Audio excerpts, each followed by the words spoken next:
sweetheart hit and miss. Uh-oh.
From 7 to 3, overindulged in flesh like it's free. We're on a fast ride where monkeys killing time with machines. Making love that we don't even feel. You don't even notice if it's her or it's me. But somewhere deep in it's cutting like a knife, so you just kill it with that.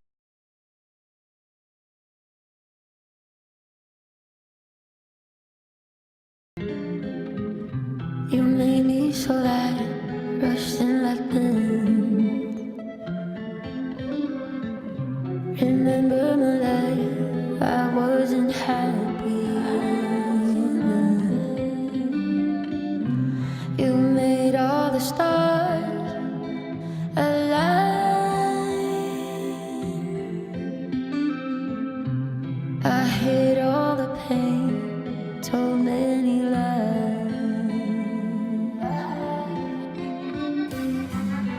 Two seconds I was the one you loved. Why does the sun keep on shining?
You made me so light, rushed in like wind. Remember my life, I wasn't happy then. You made all the stars alive.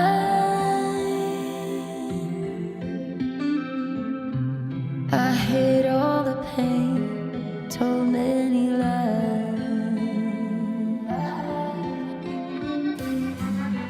2 seconds I was the one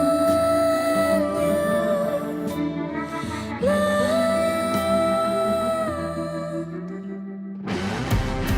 Why does the sun keep on shining?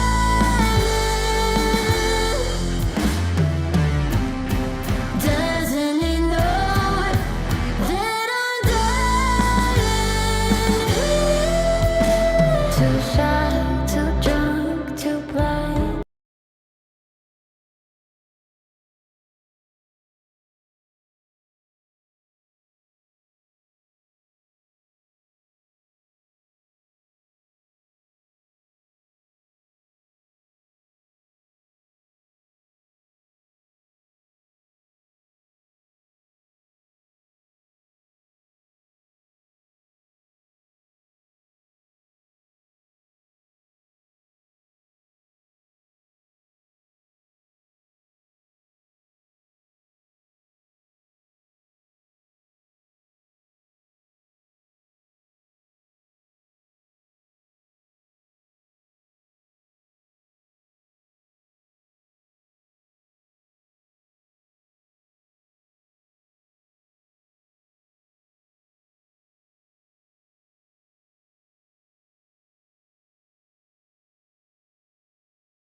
I say everything that's on my mind.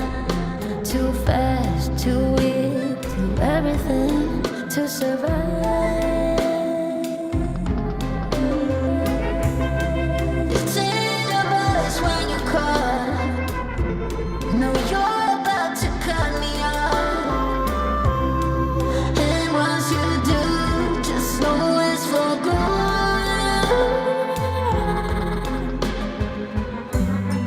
2 seconds I was the one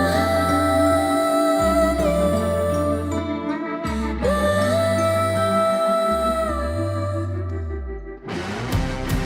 Why does the sun keep on shining?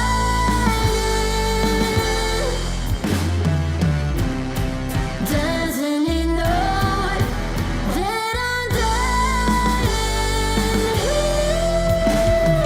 Give me up, I don't wanna be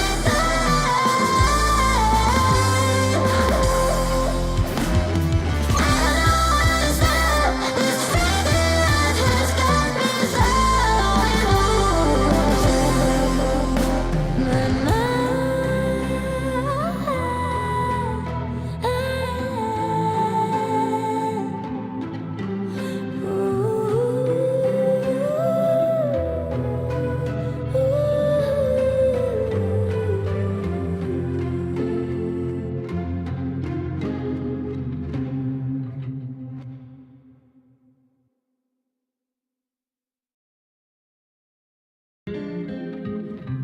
You made me so light, rushed in like wind. Remember my life, I wasn't happy then. You made all the stars alive.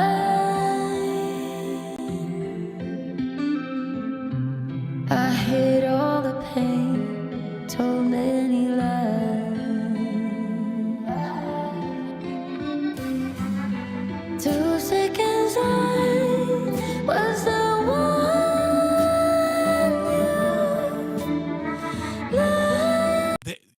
they're just not hip to any of the other shit. Why does the sun keep And it on sucks shining? Doesn't he know that I'm dying? Too shy, too drunk, too blind. I see everything that's on my mind. Remake, what's that? Too fast, too weak, too everything to survive. Leave the rest out. Like honestly, just leave the rest out. Like it's gonna be somewhere, right? I'm gonna put it on. Say the best when you call. But like don't. Like, No, you're about to cut me off. I don't know. None of this. And once you do, just know it's for good. Like where it was like he was just like Discord, what? And I was just like, I gave him a direct link, and I was like, click the link, make sure your web browser has access. And he was like, what? And I was just like, dude, just click the link, and if a pop-up occurs and says allow, click the allow button, and you're good to go, brother. Like you're good. And it was like, and then we had to use like Zoom, except I didn't have like the pay, or it wasn't Zoom, it was like it was either Zoom or Teams or something, or Skype, I think, or something like that. Yeah. And whichever one it was, I didn't have the paid version, so it was like we only get Limited by 45 minutes before the You're call gonna cuts get out. off, and then I had to like recall, and I was just like, oh my god, the editing that I had to do to not make that look awkward as a YouTube video was so rough, and it was so bad, and I was just like, why, dude? Why could you not figure out this click thing? It was so rough. I mean, but like, luckily, we still got like an hour and a half interview out of him. But like, you know, it was. They're literally it was like, suspicious of anything else. Like it's not just like they're Yeah. like, suspicious. Yeah. They're like, is this a Nigerian prince that's trying to get me to wire transfer money or something? And I'm like, dude, Yeah. you Yeah. have a Facebook. I promise you, all of your data has already been sold. Just click the fucking link, bro. Multiple times. Yeah. Multiple times. Yeah. Exactly. It's really strange though, because I mean, I understand exactly what you're talking about. My wife is the same way. I told my wife, I'm like, she's like, hey, I got to meet with like a bunch of people. And I'm like, oh yeah, cool. I'll set it up for you. So I give her all this StreamYard. I set up StreamYard or Streamlabs. I forget which version it was. Had everything ready to go, mic'd up, everything. And she's like, I don't understand any of this. Like, what do you want me to do? I'm like, just talk. All you got to do is talk. I've done everything else. All you got to do is talk. I will give one person credit, even though fuck him, because he blocked me because I wasn't nice enough to Israel. Because the objectivists went fucking off the goddamn deep end once fucking the Israel-Palestine thing hopped off, because they're all total war people. And by the way, I'm not even a fucking like pro-Palestine person. Like I'm pretty fucking centrist on the issue. But yeah, but before that, I will give him that. Like Yaron Brooks had like his whole team of people. So like I wasn't even like, when I DM'd him and he was just like, I was like, has he got this figured out? And it's like, oh, I'm the intern. It's fine. I've got all this set up for him. And I was just like, oh, okay, cool. He's got like young. I was like, yes, at least the fucking one boomer knew that he was like technologically dumb and was just like, yeah, I have a 22-year-old that does this shit for me. And I was like, thank you for recognizing that problem and fixing it ahead of time. Literally Although I said every it before, time. Gen Z is like also, I think, at least pretty, depending on, I think, in my experience, anything outside of an app, Gen Z doesn't know how to deal with. I said it before. That's a good point. Yeah. You're right. So when I was doing some teaching at university and like supervising students like in the lab, and they have computers to gather data, okay, and like very often time would run out, okay, and they're supposed to write down their data in their lab notebooks. But since they're in a rush, I would tell them, just take a screenshot of your data and email it to themselves. And what would they do? They would take out their cell phone and take a picture of the monitor. That's their version of a screenshot. I can't tell you how many emails that I get when I ask for a screenshot. It's just a picture taken from the phone of their monitor. Yeah, no matter what. So argue in their favor, though. I will grant this: it is not fucking easy to screenshot even on a computer. Like I've used the screenshot feature. It's very easy. It's never been easier. Hear me out. Like, so the reason why people do this phone thing is because I could just do this. Click, send. Right?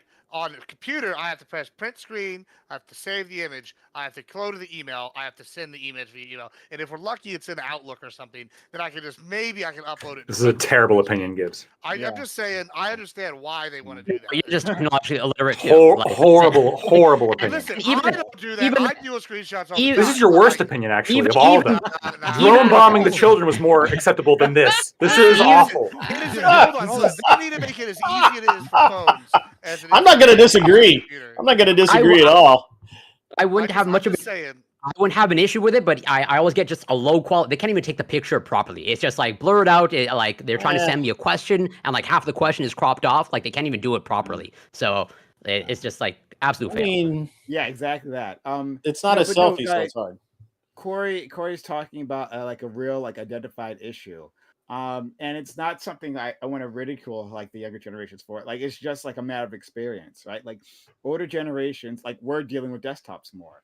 They were apps are designed so that like all work is done within the app, right? And it has an extremely easy interface, and basically there's nothing to fix, right? Older generations would have to, use like what Gibbs was talking about, various like programs to like accomplish a task. Well, yeah, it's And sometimes they it's would the- hold on, let me finish. They would like mess up along the way, right? You'd have to think about it, like how do I solve these things? Like when employers are looking for people, like because remember this was a bullshit thing on your job applications, right? Like they would ask, oh, you have to have Microsoft Word and Excel experience, right? And everyone was like, of course you do, right? But actually now that's important because you might not have that. Yeah. So like a lot of them don't know how to use these programs. Again, I'm not trying to be like old man, hey, like back in my day or some shit like that. No, I'm just saying that like they just haven't had the experience, and we need to give them that. Well, it's like, the way apps were slowly designed to be able to capture a larger audience of people with less computer experience, right?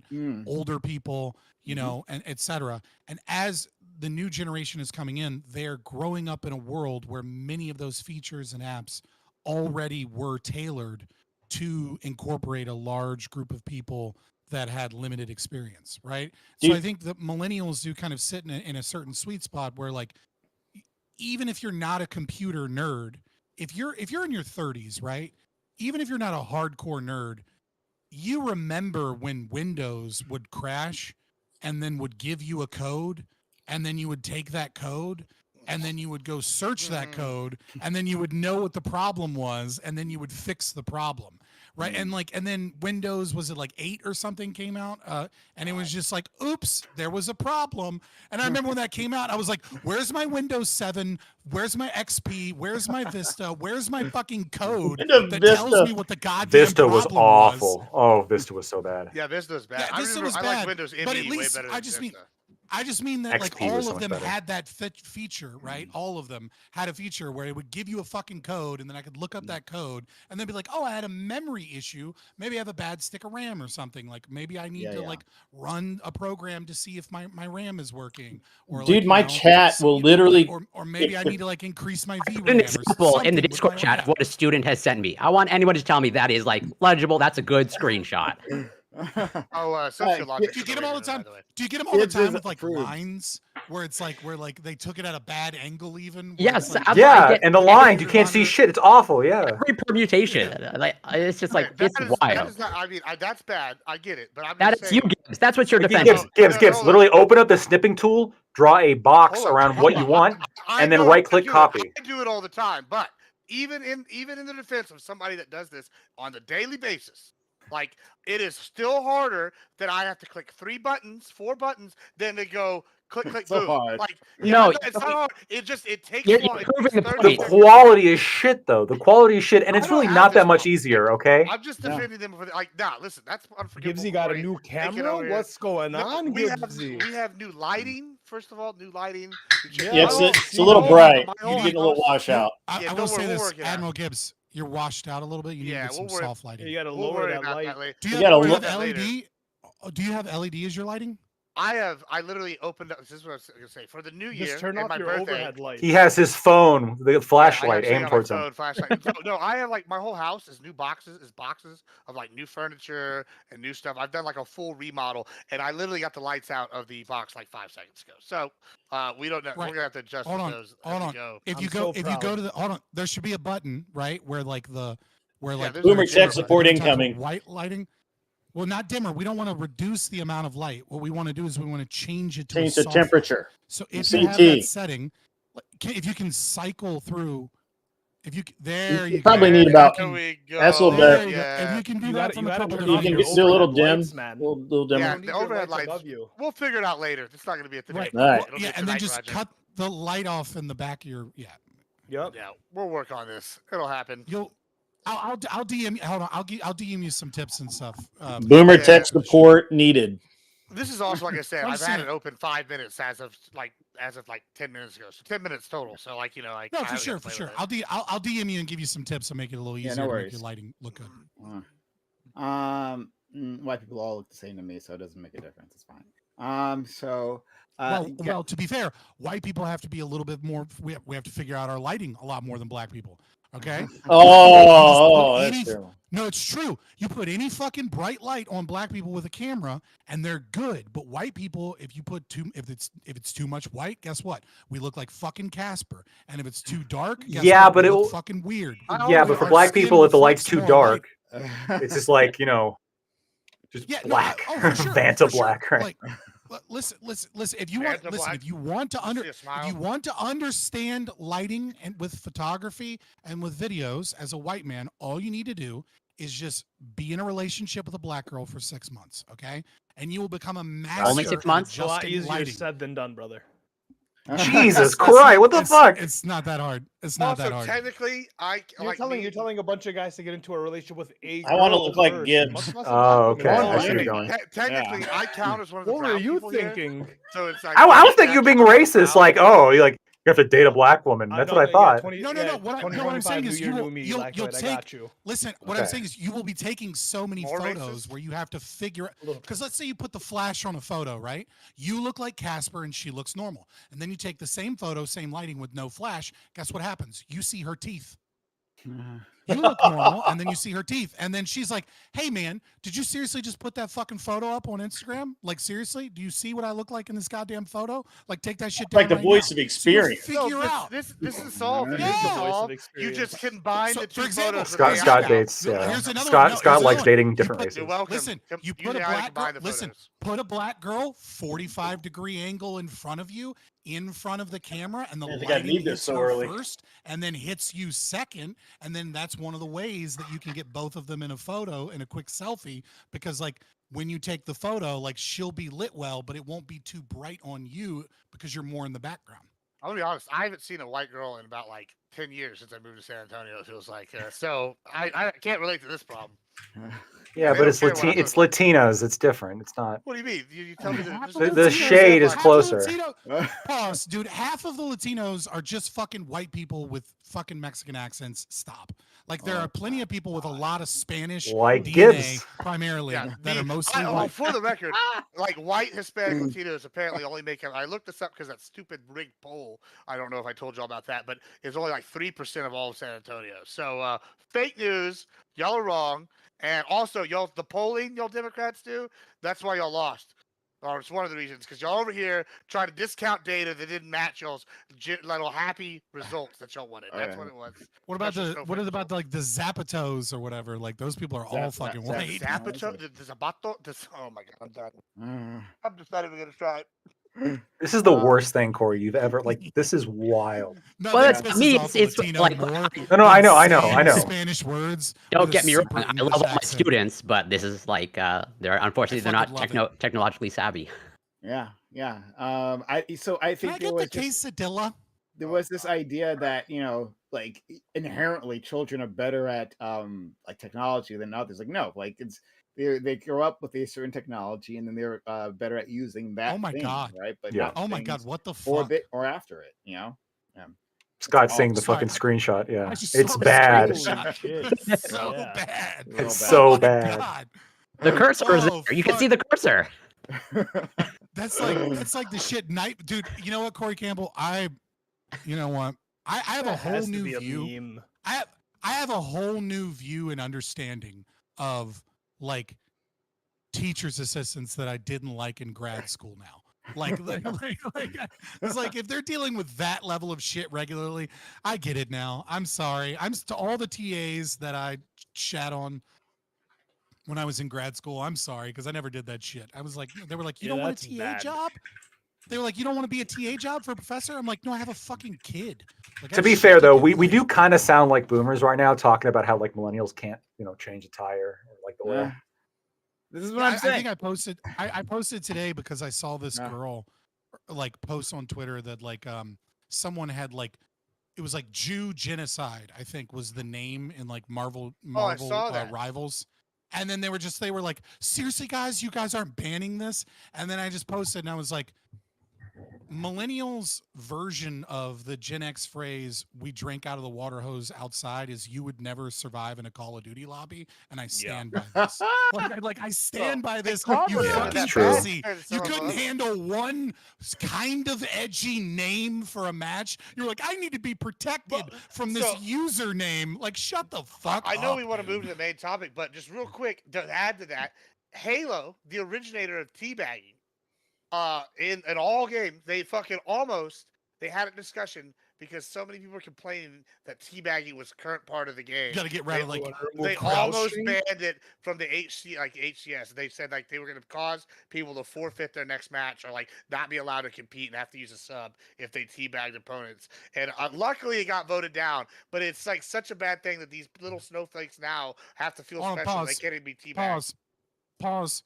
But the boomers and the Gen X were exactly the fucking same when like NFL had to be like, you dancing too much when you get a touchdown. No, right? So it's nobody not was just offended. Gen Nobody Z. hated that. That was just the NFL. That was like the NFL and the old people. Everybody else was like, yeah. No. You remember how Another popular sports leagues as Miami well. was They when they don't did that? actually do like goal like dances or celebrations, right? Like that's the thing. I Yeah, don't that's what I'm understand saying. that in I'm just sports. saying the Well, older they generation changed had it. that same like don't celebrate, man. Well, they changed that like became a big thing. They didn't even have a rule for it. And then I don't remember the U. They started all that shit in the '90s and or early 2000s. I mean, and then they were like, oh, we're gonna ban celebrations. And then they brought them back. And then you know what? One school that was the one school that bitched about people doing celebrations in the modern era as of last year. I'll tell you, it's those fucking liberal pussies over in University of Texas in Austin. They were crying because people were doing horns down and they wanted It people was to a get penalties Texas for it. school, though? It's in Austin, the University of Yeah, Texas, the Longhorns. Is they Austin have not that. Texas? I can't even use the right words on Twitch because of what they really It's are. but Lactor, that's how I was trying to parse my words there. Is that like I don't want to like criticize these individuals, I don't want to be like, oh yeah, like a boomer, like, oh, kids today don't know how to balance a checkbook. Oh, I don't fucking need to. It's online, right? Like it's like it just doesn't all. To be fair, though, there are a couple. Neither does the government. So There are a couple skills though that I do think that like the boomers are right that have been lost that are actually pretty useful, right? Like Cursive writing. no, that's Yes, bullshit. yes. I'm Cursive talking about writing. no oil changing, changing a tire. This is an odd one. Talking on the phone. Talking on the phone. Okay. That's something that I've been told this by multiple different like law partners who have said that like one of the main issues they're running into with like people of my age is like they're incredibly uncomfortable making a phone call. They don't want to make a phone call. They want to send text messages. But when you're in a law office, you have to make phone calls, right? The court has you call How'd you in. make it through You law can't school? text in. Because in law school you don't call Yeah, people you're on the not phone, calling anyone. really. Yeah. You're generally not Right, talking. They're calling their these phone textbooks. calls I mean, are more wait, stressful. don't you have to be like an apprentice? Like, don't you work at a law firm or intern or some type You shit like can, that, you right? can, you don't have to. You can. Really? I Interesting. did, yeah. They use And garbage yes, can. I made phone calls when I was, but like I've been always Technically better at making phone in calls. I think. Virginia, you don't have to go to law school. You can just Well, they have intern for a AI long now to ass make time. phone calls for you. Oh my god, that's what's next.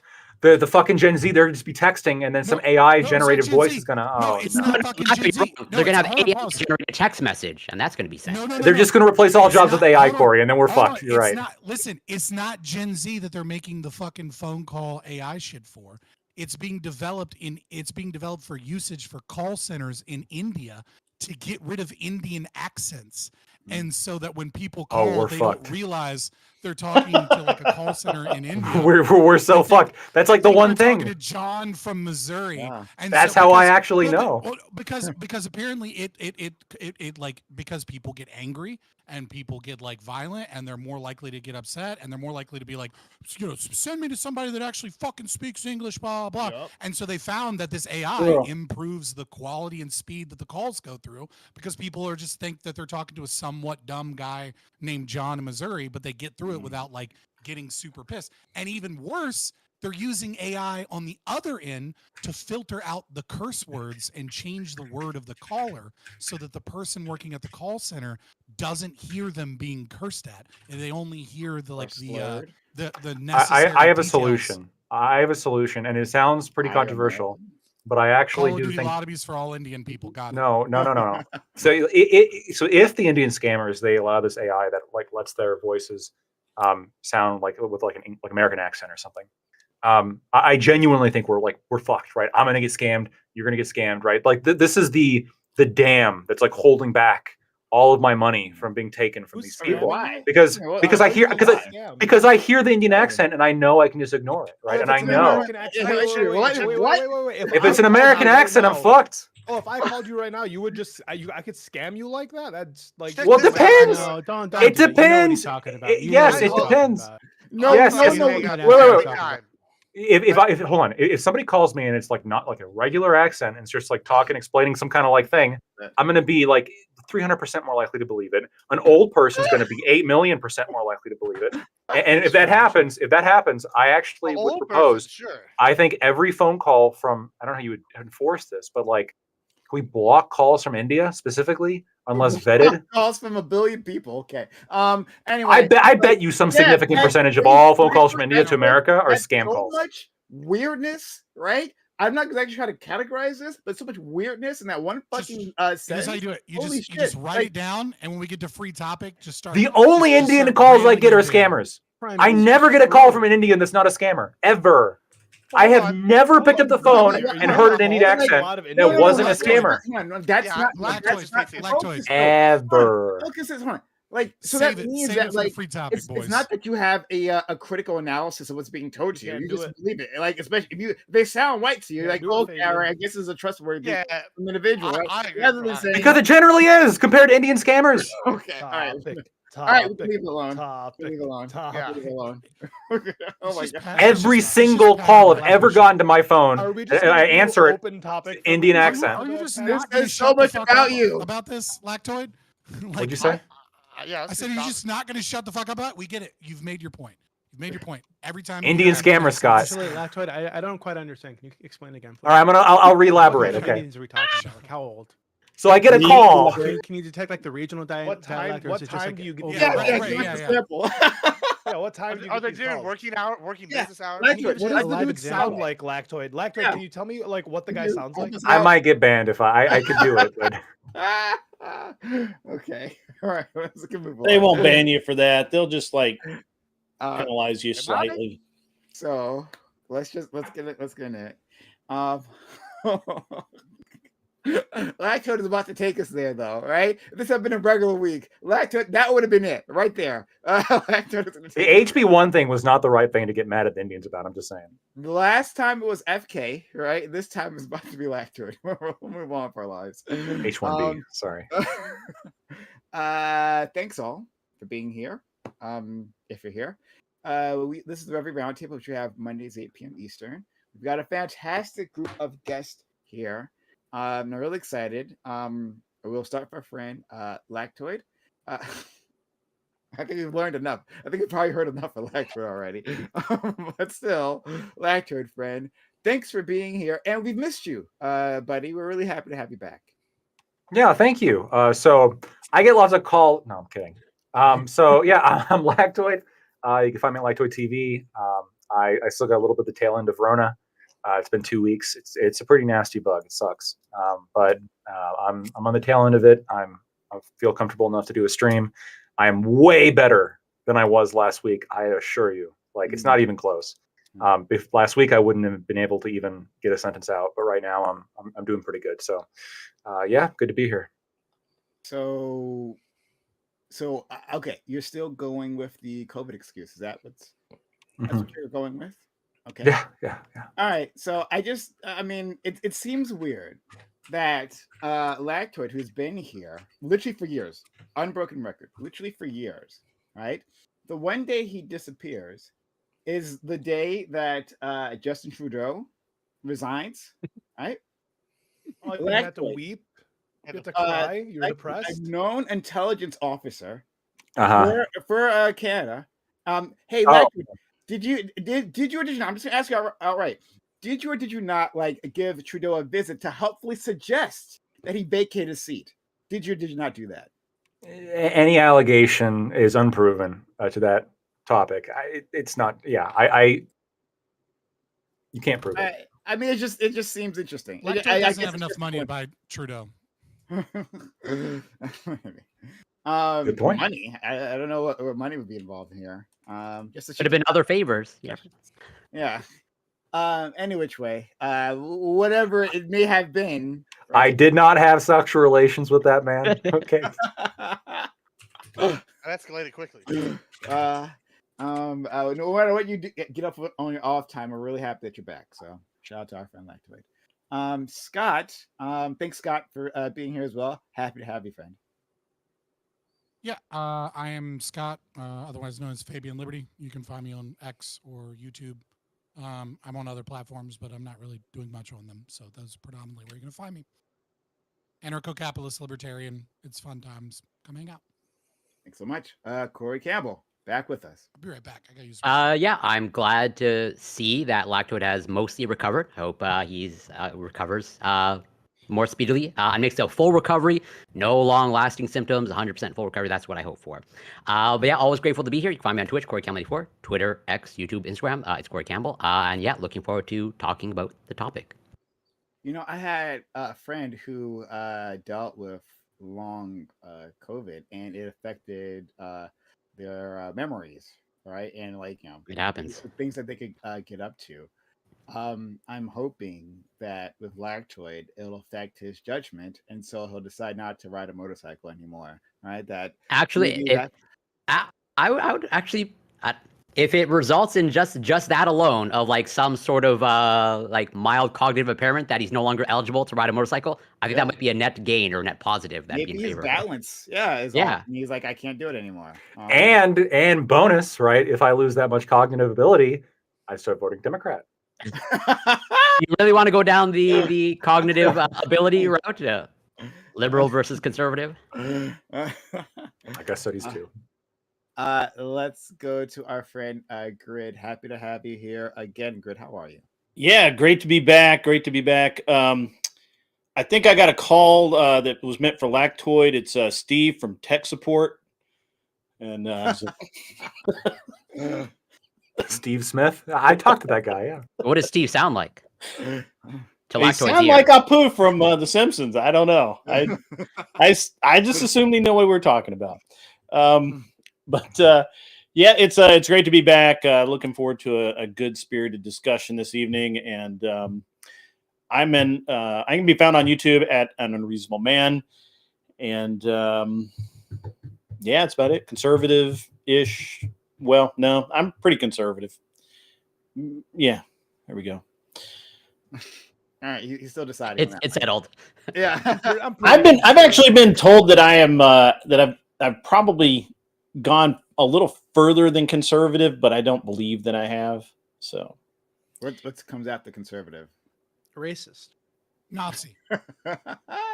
All right. I've also been accused of being a libertarian a lot lately, which is just sinful. Well, when Food for Scott's the one racists, who yeah. introduces you to people. I know, right, Talk Scott? about freedom of It's association. the company This is my you're friend. really. Yeah. Let's go to our friend Gibbs. Right, he was way past conservatism. I think he's like in a whole new realm. Listen, I think I'm center right. I don't know what you're talking about. Also, I noticed this week that all the people that I know that have gotten COVID or long COVID were all communists, and I just realized this actually proves my theory that people don't change over time. And Lactoid is an unadmitted communist, and yet I still couldn't reconcile for a while there, and I just it clicked. It's got to be that he's actually a communist. He's just pretending to be a libertarian this whole time. Especially, we see sometimes those tendencies sneak out, and that's why I caught COVID, because, like I said, all the other people that I know with COVID. Commies, bastards. Yeah, I'm Edward Gibbs, so conservative. We're going to be having a debate championship semifinal match this weekend featuring our favorite communist Lactoid versus Neolib and Ico Rich on Friday. It's going to be exciting. Hashtag Maybe Is there a topic? maybe Or maybe we're it's working on just figuring that that the one out. maybe it's just that the conservatives tend to be older and fatter, so that's why they die from COVID instead of getting long COVID. Mm. Or they're just base genetic champions, and the only thing long over here is our dicks, not the COVID. That's all I'm saying. Yes, Giga thank Chad, you. You're Oh, welcome. thank you. Thank you for not staying silent. I was like, please spike the ball. Well, I had it.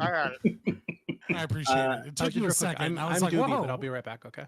Okay, understood, friend. Due to our academic ability, we have to the cogs move slower sometimes, apparently. It's the light. It's the light was so blinding. It took you a second. Yeah. Ali, thank you for coming through. Did your hair or something is your haircut? I don't know. It looks a little different. Like weeks ago, but yeah, thank you for noticing. I appreciate it. You right on the money. Right on the money. That's what you are. But yeah, I He's go an by observant human. Sociologic. You can find me on the internet, right? I go by there. It's 2 L's in logic. And yeah, I'm looking forward to discussing the topic with these fine, educated philosophers. That was a very feminine reaction. Okay, all right. No, you didn't actually notice. I did get my hair cut, but it was weeks ago. As I got my haircut 3 weeks ago, and you were like, "Yo, did you get a haircut or something? Like, something's different." No, the feminine reaction would have been if Sociologic came on and was like, "Did you see anything different? You notice it? True. Come on, like, Oh, are you that'd be seeing pretty, something yeah. different? Yeah. Oh, you don't pay attention to the little finer details. You Okay, never fair pay enough. attention to me. That's a little neat. That's a little needy. It's a little needy. Okay, friends. So yeah, Notice that let's- he's actually did something new about Sociologic. It's that he's getting whiter as it's gone on here. It must be the snow. Right. He's turning into one of the rest of us milquetoast looking people on the cast. It's great. It's It's yeah, the I gotta get a beard. tanning. I gotta find a tanning bed out here. This is fucking Massachusetts gets dark at like 3 p.m.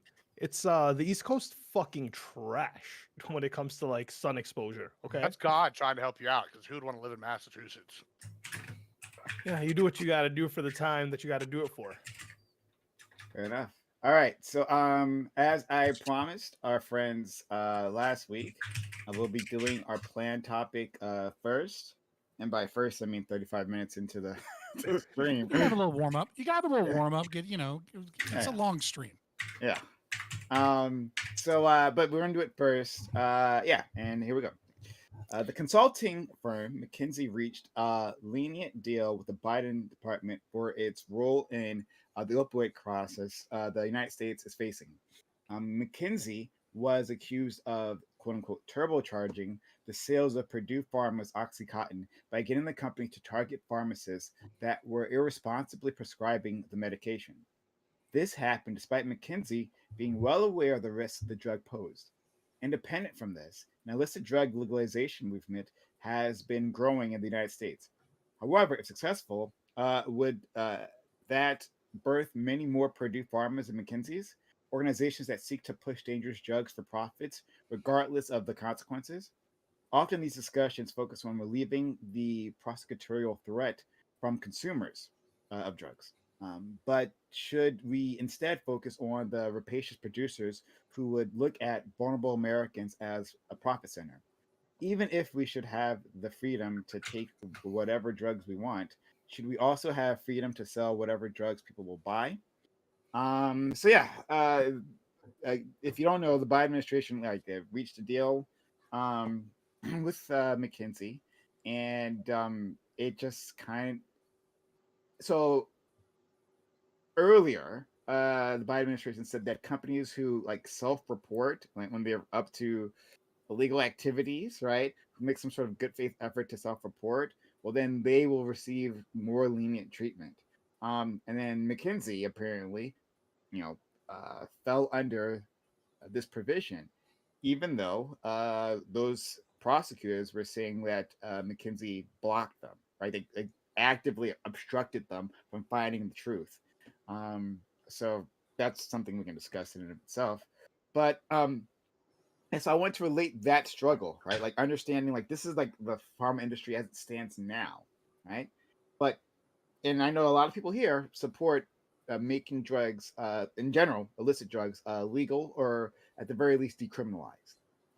If we do that, and people can make a legal dollar off of it, well, will they simply repeat what we've seen in the current drug industry? So yeah, we'll start with our friend Lactoid.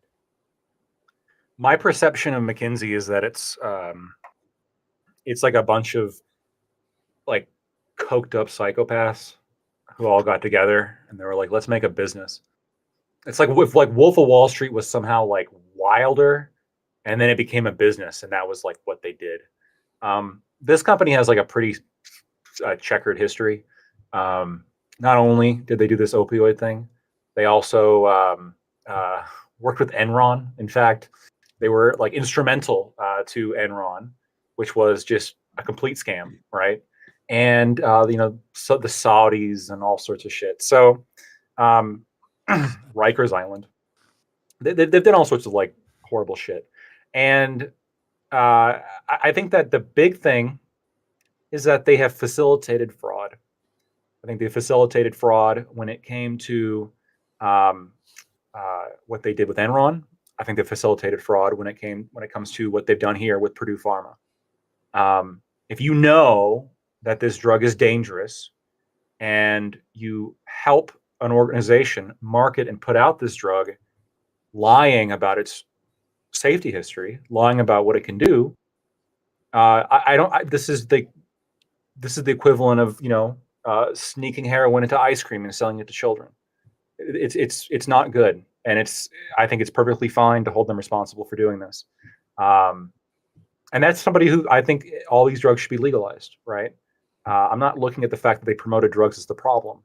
I'm looking at the problem is they knew this shit and hid it, and it doesn't seem like they have any problem doing unethical stuff. And so, yeah, I'm not a big fan of McKinsey, and I think that it's questionable how effective they even are. It seems like a lot of the like internal metrics they use like are a little bit shady in terms of like, oh look, we've gotten XYZ results, but like for like the Rikers Island complex, for example, they claimed all these benefits when in reality you look into them and they just kind of changed some of the reporting standards so it looks like they did some good shit, even when like the actual reality is they didn't do all this good shit. So I think it's a lot of coked up psychopaths smelling their own farts, and if they get in trouble for fraud, I'm okay with that. It's good shit. Okay, thanks so much. Let's go to our friend Scott. Yeah, I don't have much to say that isn't already kind of been said to a certain degree by Lactoid. We're going to have a very similar argument here, which is, but I cannot stress enough that there is a giant difference between selling someone a known addictive substance and they know that it is an addictive substance and they choose to take an addictive substance that is going to destroy their life. Now, I have plenty of moral problems with that, right? But when it comes to ethical legal problems, I don't think it's the government's role, obviously, or anyone's role in actively using violence to stop that. And that there are a lot of unintended consequences to the drug war, to trying to stop that, a lot of high cost to that. In terms of McKinsey, McKinsey is a shut. It's like there is no better example of a group of people that provably knew what they were doing was fraud, right? Like McKinsey didn't just come in and then say like, here's how you should do your television ads, right?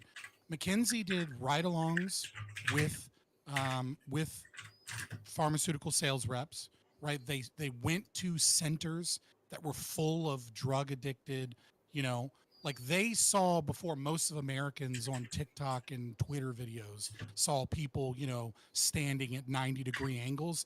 They saw that shit way before any of us because they went there, saw that, and knew that those people were addicted to an addictive substance. And their response was to advise Purdue Pharma to specifically target areas that already had high rates of opioid prescriptions, such as Appalachia, places in Pennsylvania, places where coal mines had been put down, where they, where there was already large amounts of drug addiction, and to up the dosage, and that would, that would do away with some of the withdrawal symptoms. They knew it was highly addictive. They knew that it was destroying communities, and they knew that Purdue Pharma was lying up until the FDA came out and said that it was addictive. And even then, Purdue Pharma just was like, oh, we'll see, it's less addictive. And I mean, like the story of the opioid epidemic and what Purdue Pharma did is one of the most disgusting stories in American history in terms of fraud and abuse and the consequences of it. This has nothing to do with drug legalization, because drug legalization does not mean legalization of fraud. And we'll get into it more as we go, but I just feel like you cannot stress that these are two totally different things enough that to try and draw the connection that it's just people selling drugs for profit and therefore we'll have more of this is horrible. And actually, final note, just real quick, I find it so interesting how often people talk about the government's role in protecting us from evil corporations. And over and over and over again, you see it, but you see it more so than any other case with Purdue Pharma, I think, in how, no, their role is the exact opposite. Their role is to protect the corporate wealthy elite from justice. Like that is what their role is, to maintain the status quo and to maintain order. And sometimes maintaining order means maintaining laws that harm, the peons. But that is their primary goal: maintain order, maintain the status quo, maintain the wealth of the powerful elite. And then all the way down at the bottom is the little guy, where it's like, well, we got to get your votes, so we have to pretend like we give a fuck about you. And the Sackler family, yeah, sure, they pay billions, but they're all in Italy right now living in fucking mansions after murdering millions of people. And they're immune to criminal prosecution. Yeah, we gave him that. The rage. I'm just saying, Luigi could have picked a better fucking target. The rage that I express sometimes over, executives who get away with it, right? Where like we'll find companies, we'll find them, but then like no one actually goes to jail. Yeah, like this is what I'm talking about. Exactly these situations. But yeah, let's go to our friend Corey Campbell. Yeah, I actually don't have much to add on what has already been said. At least nothing. Well, all great points have been made. But I do want to amend Lactoid's characterization of the McKinsey Institute, where I think he called them coked up psychopaths. But really, it's just very educated, coked up psychopaths. That's critically important. And that is really sad. It is wild to me how this institute is able to operate and exist. Pretty wild to me, and a sad state of affairs. But what I will do is use this opportunity to bring up something that I think gets often overlooked, in my opinion, when it comes to the opioid epidemic. And here is where Scott and I become allies, I think, or I'm reasonably sure. And I think people overlook the fact that, so I ask myself the question of well, why did this happen? Just like everyone else. And obviously it's multifaceted and many variables. But I think one that gets overlooked is intellectual property. And I don't think people understand how intellectual property and innovation institutions play a critical role in how this played out. And I'm going to read us just a small paragraph from a very nice journal article from the Journal of Law on the Biosciences, which I'll post in the Discord chat, where starting off in the early 1990s, MS Contin, a controlled release form of morphine sulfate, was generating millions of dollars in sales for Purdue Pharma. But MS Contin no longer had IP protected exclusivity, and Purdue expected generic competition to eat into its profits. The firm pivoted to a new pain treatment market strategy. In November 1993, the U.S. Patent and Trademark Office granted Purdue's application for patent number blah blah blah, which claimed a controlled release form of the opioid oxycodone. Just over 2 years later, in December 1995, the FDA approved Purdue's application to market OxyContin for treatment of chronic pain. Purdue's strategy, according to its 1996 budget plan, was to, quote, to switch patients who have been started on MS content to OxyContin as quickly as possible. And there's a whole breakdown as well, very long article that I'll post. But again, there's many factors play into it, but I think a critical factor is like when it comes to intellectual property and the creation of demand that pharmaceutical companies can have or carry out, and they have a pure monopoly, and an opioid is a perfect sort of what more could you want in terms of a monopoly on something and you see in their pricing, they initially start off with a low price, they get the demand, they get people hooked, and then they could jack up the price. What better thing that you want? And I'm sure, we're going to see Gibbs fall to his principles of like, mind your own business, right? I'm sure he's not going to uphold intellectual property. Everyone should mind their own business when it comes to the intellectual property, right? Because it doesn't exist. I'll leave it there for now. It's like Corey said. Okay. Well, then well, actually, why don't we go to Gibbs? Let him respond immediately afterwards, and we'll hit you, Grid, afterwards. Oh, that's perfect. Yeah. So, continuing my theme of spotting secret communism tonight, of course, libertarian lactoid would come up with this take that's very communist. Coked up psychopaths, I think was the exact term. Notice how Corey and lactoid have similar points, and Corey is openly in favor of socialism. Very strange. Very strange. I'm willing to bet. Also, I'm willing to bet more money has been made by concepts that people came up with at 9 a.m., coked up maybe, after partying all night with their business associates.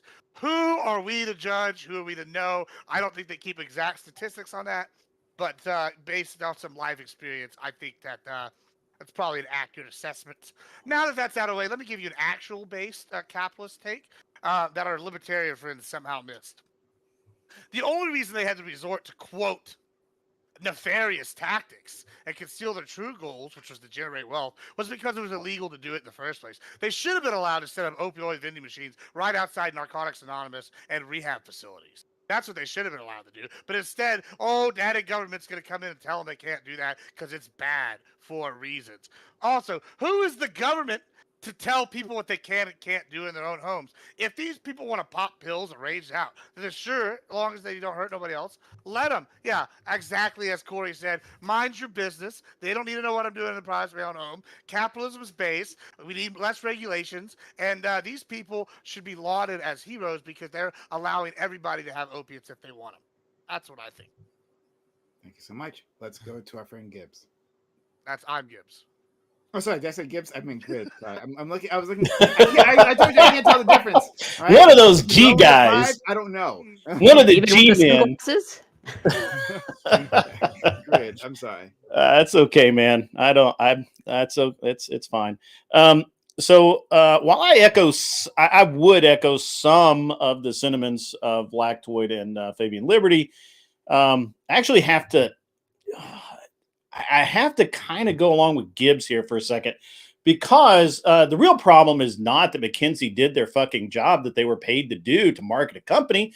The problem is that Purdue Pharma lied, cheated, and stole to get their product on the shelf in the first place, and that is who should really be blamed.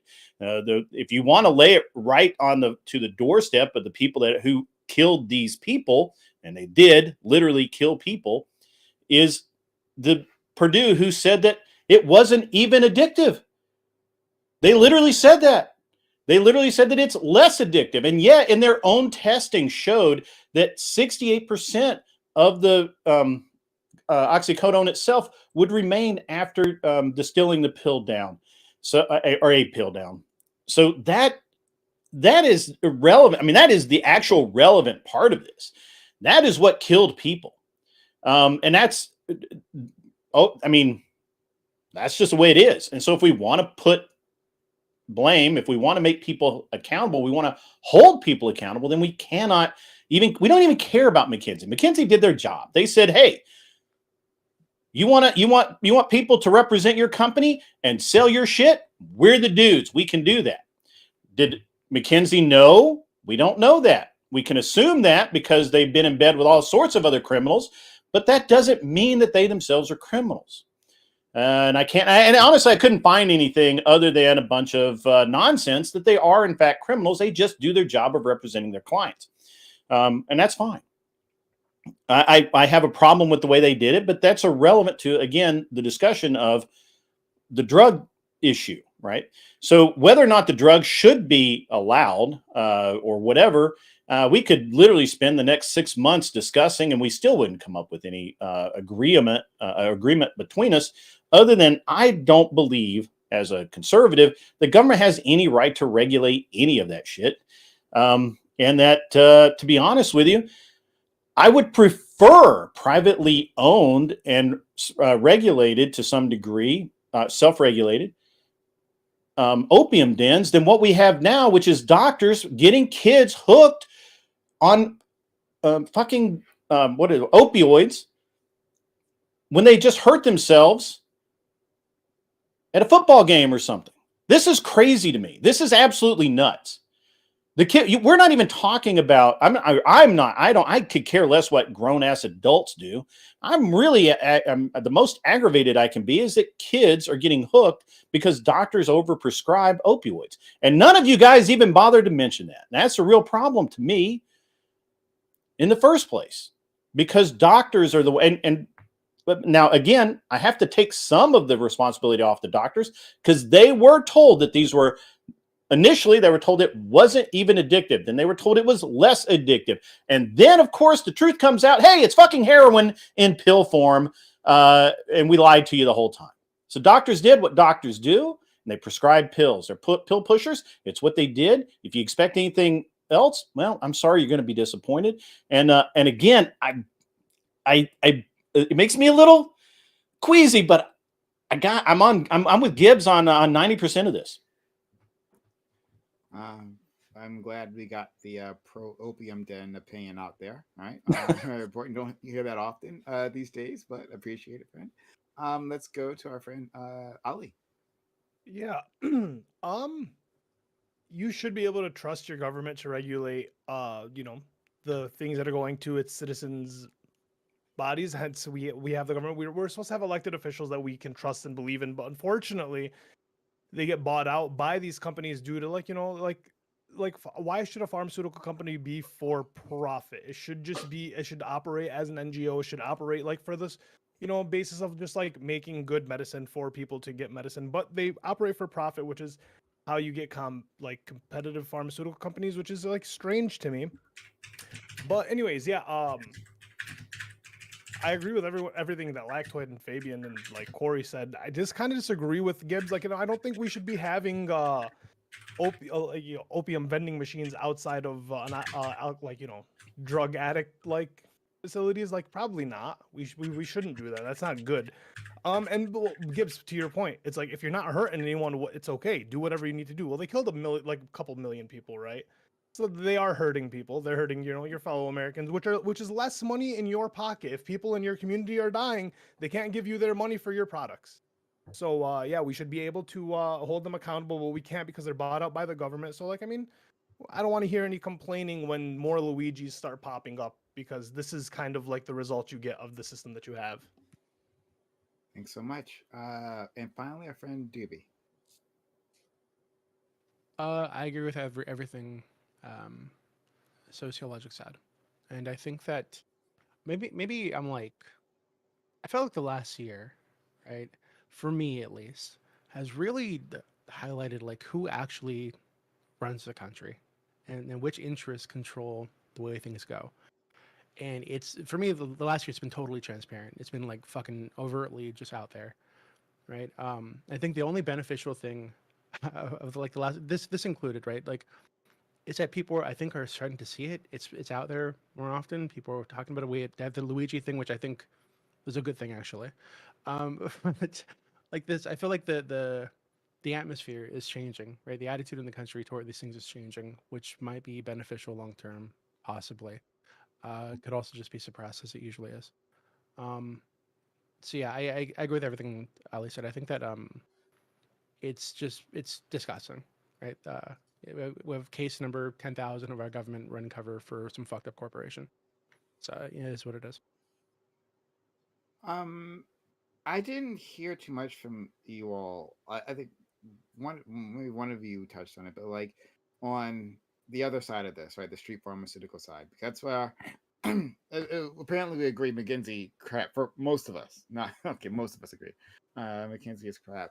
But I that's what I kind of want to marry this conversation to, right? Like, okay, if we're pushing for drug legalization, are we pushing to create other organizations, expand the system that we already have here, where there's like a powerful moneyed interests who benefit from more Americans Well, being hooked to their product. I want to So, talk No, I about think if let it's me- legal, wait, I think if it's legal, there's less incentive to lie. You can just outright say, "Hey, this drug is addictive," like whatever. true. But like, But hey, they you can just did have that, fun. huh? It's self-right. It's The opioid listen, crisis weed. was We have exactly that, where they lied about exactly that. no, no, no, right? no. Well, they had to lie because they have They to push a had to product. lie. Yeah, they had to lie because they have to push a product because they're trying to do it as like a medical thing. Whereas like if you come up with a drug and you just advertise it as, hey, this fucking makes you feel great. Yes, there are addictive qualities to it, but at the end of the day, that's your decision. You won't have to lie about that as much. Hold on. This I is feel wanna- like hold on. hold This on, isn't. Hold on. This is just not true. This is It's not true. absolutely is They true. did not. It's They did not. absolutely They true. did not lie about it being non-addictive just because of some law or some regulation. no, yeah, that wasn't what I was hold on, saying. Hold Wait, on. wait. No. That wasn't what I was saying though. Purdue Pharma committed fraud on a mass scale about Mm-hmm. it being non-addictive for the very purposes of pushing it into doctors' offices. They Yeah. created the modern day. They created an entirely new a metric used in hospitals and in healthcare that didn't exist, which is Yeah. on a scale of 1 to 10, how much pain are you having? They But- created the concept But But that that like, wouldn't have been pain necessary, is Fabian, like if it had been open free season. Like, here's where you're wrong with this, right? Yes, it Is- would have. No, Yes, no. it Hear me out. would've. Hear me out. Right. Wait, So, wait. In order to push it as a medical drug, I agree with him to what he's saying. Yes. Yes. Hold on. Yeah, but they I'm wouldn't have saying pushed it as a medical drug. Having it because of what opening up Grid could said. open it up to just having a fun drug be out. No, on the hold on. market. That's Let's talk what, about the like, street my level. argument was. Let's talk about the street level, right? Grid absolutely. I didn't even think of this when you said this, and it actually offsets all these arguments. Really, Grid actually nailed this with the opium dens thing, right? Because one, they can just sell it as a street drug. Everything can be sold. These are symptoms and treats. Hey, it's addictive. Then they can even sell different forms of this for like to be smoked in the opium dens, etc., etc. Then guess what? Here's the secondary market that eliminates the problem that Sociologic brought up of my customers dying. Guess what? One, I'll sell it as opium dens. Two, I'll sell to this new market that's generated, which is going to be the people that are going to go, hey, I'm going to say be a private medical service that's going to provide Narcan, and I'm going to set it right next door to it. Boom. Now I have two businesses. I just want to clarify. They're going to keep these people alive and Gibbs, just Gibbs, Gibbs. So now you are on our side now that you're not in favor of intellectual property, right? Because to sell Narcan, okay, that's patent protected. Okay, so how is their secondary market going to open up?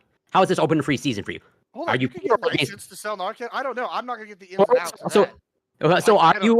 So wait, you said open and free season. So you're against intellectual it's property open now, free right? season. Hold on. It's open free season for a new business to develop where they're sitting here taking care of people for the opium den so they don't die. Who's You got a new insurance. Before your there's opening, so many different avenues here. before in your opening statement, you said in Corey, privacy of your your home, you mic can is just do whatever clipping. you want.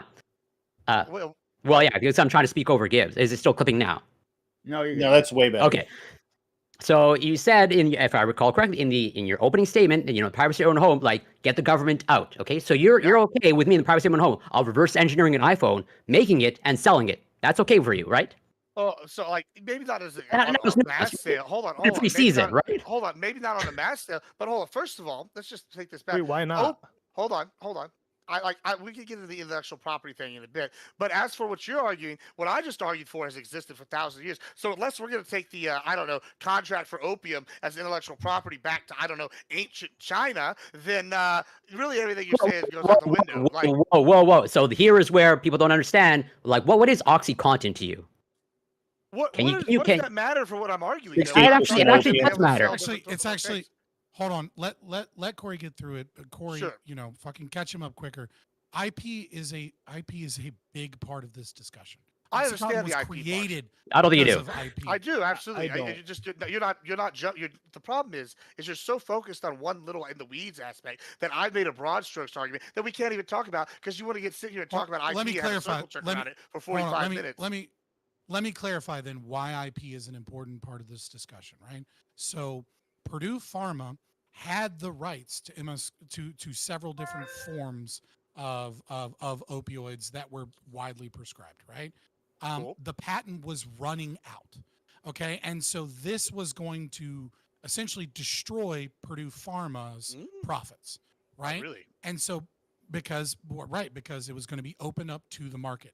Now, That's the true. way that IP law works in medicine in America, right, is that yes, we have a lot more technological IP and like character IP lasts a really long time, but drug IPs don't tend to last as long because people don't like the concept of drug IP lasting, 100 years. So what ends up happening is that you can create a new version of something that is slightly different, either in its release, either in the way it's done, Right. or maybe it's slightly more effective. You see this with insulin all the time, right? Like Yeah, insulin Adderall, amphetamine salt. has I understand. Yeah, I got you. Right. So what Purdue Pharma did is that they knew they needed to change, but if they came out with a new form of oxycodone that was essentially the same thing, then it wouldn't matter. There would be all of this competition. So they created a lie with fraud. They created a new drug that was like, this is time release and it's better than the other drug because it's less addictive and less prone to abuse. And now if anyone tried to use the old drug, they could then say, oh, that's the old stuff. That's addictive. That kills people. But our new stuff doesn't do that. And we're the only ones that have the IP on this.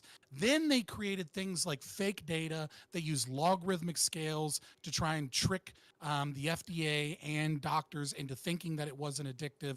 They lied to everyone. They created television ads lying about it to sell this new product without IP being a part of, like, IP is central to the part of to this argument because it's the whole reason that OxyContin was invented, and they created all these lies because they couldn't come up with a new drug that actually was less addictive. No, the old. Here, let me tell you how I hand wave all this away. All of this would have been avoided, real simple, if we didn't have over-regulation of the medical industry in general. That's Over, all. like IP, that regulation that you're talking about, Gibbs, Hey, regulation like That IP could be a portion of it. is but IP regulation. Okay, hold on. Even then, what does this matter to anything that from my argument? Yeah, At all? Like, Wait, so you want to hand wave away IP regulation? We're on the same page now.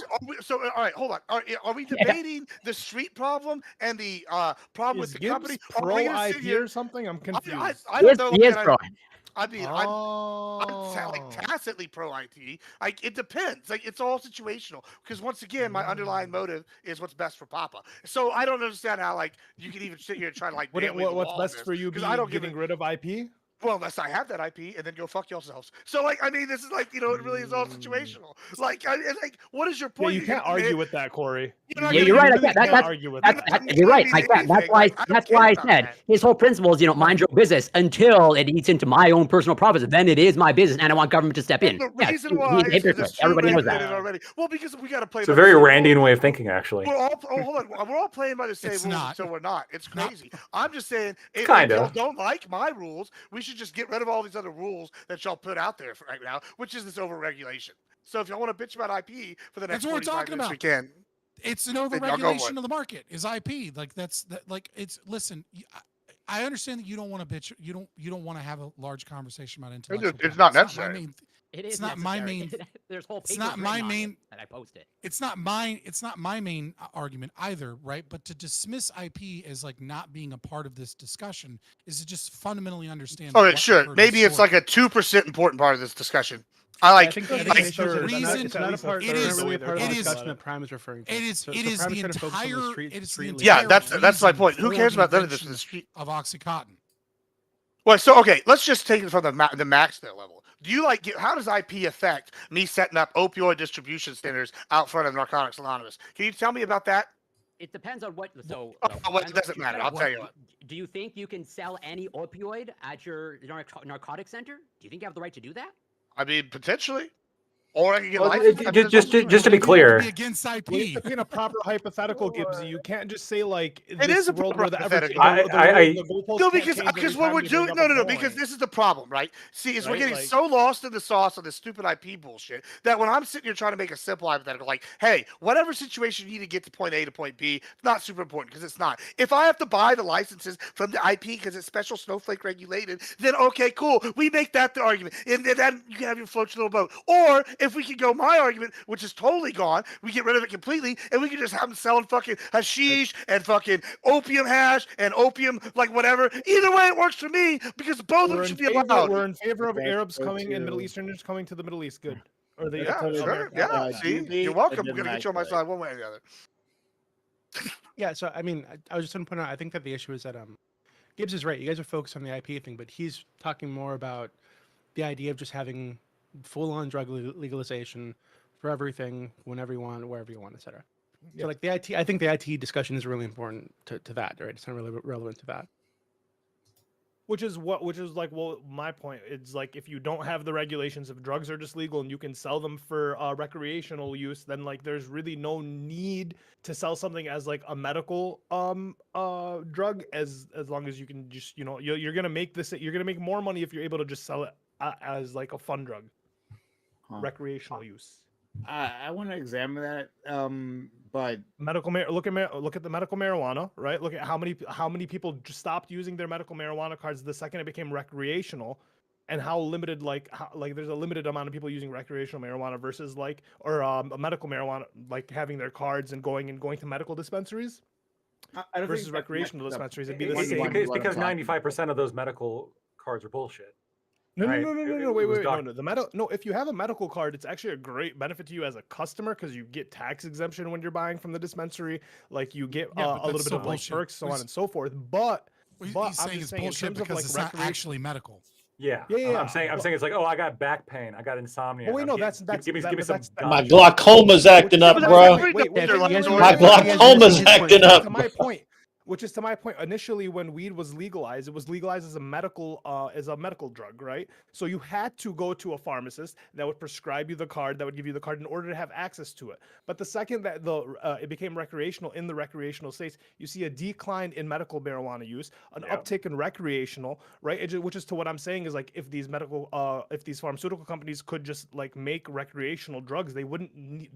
No, that's not the Wait, conclusion. why to did you draw. scoff at what he said? Wait, Why did you scoff at that? Because Why- the conclusion to draw about that is that the Mhm. people were getting medical marijuana licenses, Yeah. specifically because they wanted to smoke weed recreationally, Yeah. but it was Well, illegal. hold on, Lactoid. What's the Not- problem? not Why are you because- not- scoffing at that? Wait, Like, why are you wait, scoffing? Gibbs, Hold correct. on, Wait, hold on. Lactoid, Let me you were ask right. a question real quick, and then you can go. Why are you Are you scoffing understanding at my that? point? Yeah, but hold on. Why are you Scoffing at what? scoffing at it? It's like because you're sitting here going, "Oh, they're doing it because they want the recreational." Like I thought you were a libertarian. Why shouldn't I be able to I walk am. into my doctor and be like, You "Hey, should. I Don't want a worry bunch of about that, OxyContin for my back," You or, should "Hey, be I just able- want to walk in, buy it No, over no, the no, counter." you with shouldn't you. even have to justify it. You should be able to. Look you who's should be suddenly able to. libertarian again. You should It be able to was walk. going to be a good comment. Listen, okay, You Lactoid, should be so able yes, to the walk people- into a weed sales place. And they Weed should sales do all the place. weed. I'm fine with that. There's no problem. Okay, Mhm. you're 18. Buy the weed legally. All good. What I'm saying is that, Yeah. in my opinion, the vast majority of medical marijuana holders were getting that to circumvent the anti-recreational laws. Correct. And once that became no longer a problem, the stoners, because I mean it requires effort, and stoners, right? They didn't want to go through the hassle of getting the medical marijuana Correct. card. They just went and bought it recreational. And then the sellers and the growers didn't want to go through the hassle of a Right. medical. So Okay, here's the so wait. this So, is so not a- here's the yeah, difference. there's not a Wait, wait, one-to-one I just want to finish this comparison. one stream of like. I was next anyway. Yeah. So, and I'm going to tie this into my point. The distinct difference between this, and I think why the fraud uniquely made this a problem, Yes. is because nobody getting medical fucking cards. Okay, maybe one or two people, but nobody was really under the impression of this is medicine for me. They wanted to I get agree. high. Okay. Yeah. The distinct difference here is the doctors that were prescribing OxyContin were lied to and told that it was a non-addictive way Yes. to help treat their patient's pain. And you trust your doctor. People agree. trusted their doctors. And so then they did what their doctors told them. Yes, this is different from a street drug salesperson. You don't I know. trust some shady dude on the street like you trust your own doctor. This is why this was to my point a little particularly bit. pernicious, right? But that's my point. But that's to my point a little bit. And like, just hear me out. If there were no regulations, obviously, like we live in a world where there was, and that's why they did this. If there were no regulations, if drugs were just legal, then Purdue Pharmaceutical, whatever it may be, comes up with OxyContin. It doesn't have to sell it or advertise it as a medical drug. It can just sell it as a street No, drug, false. right? Why not? Well, that's the Well, that's the point I'm saying. because- It- it- because it- they're it- Listen, relying- need to. because they're relying on there's a much larger customer base in regular Yes. people who are just want pain management as opposed to people who are willing to get hardcore into opioids. They created wanted to- a market created with the fraud. market. Okay, There fair. was not not Right. a market for OxyContin just to get high, right? That market existed for people that were doing heroin already. There's some very Okay? small group of There people. is Yeah. there was Okay. what they saw was Don't back Wh- down from this. when they- when they sociologic. create- You're when they right. create- They're wrong. when they no you're not Gibbs, just shut the fuck up and listen. No, I'm gonna when fight when back a little bit. when they created OxyContin and they wanted to bring OxyContin, they went specifically to Appalachia. They went to Mhm. places where there was a high rate of injury of people that I wanted watched pain Dopesick. medicine. Okay, yeah, but that didn't want to be addicted to a drug. There was a group of people that wanted pain management, that wanted a miracle drug essentially. And then they went to doctors and they lied to the doctors. If not for the fraud, there would not have been the market, because the market that was there was looking for non-addictive pain management. That was And there. so what they did is they created an addictive pain management, and then they lied and said that the product did something that the product didn't do. It's I not the understand. same thing as with marijuana. That's Yeah, not I at know. all. Now, my only question is, wait, right. because when they realize that in like Florida, that there's just pain clinics all day that people are looking for pills to just kind of get off on, right? Whatever it may be, that if there were no regulation to it, that they could just remove the medical listing from their drug and then just advertise it as Well, yeah. hey, here's now a you could painkiller. because now you have addicts, right? You created the market already. created the Right, yeah, they Hold on, created the market. Hold on, y'all are That's really wrong great. with No, this. that's- Like, you hold not on. have always That's had what- addicts? How You does would have not cocaine- had that many addicts Hold because on, you got hold the on. normal Hold people on, addicted okay, because let's they get- gave them the All right, painkillers. let's let Grid in, and then we'll go to you, Gribbs. Right? Yeah. So Scott's actually really right here about that part of it. They created the market, but what they really did is they didn't just I brought create that a up in my opening market. statement, though. They convinced doctors. Literally that- said word for it. Demand creation. Corey Huh? was also right. Corey was also right. Just say that. He was right after Scott. Honestly, He Scott was Yeah. right all Well, no, along.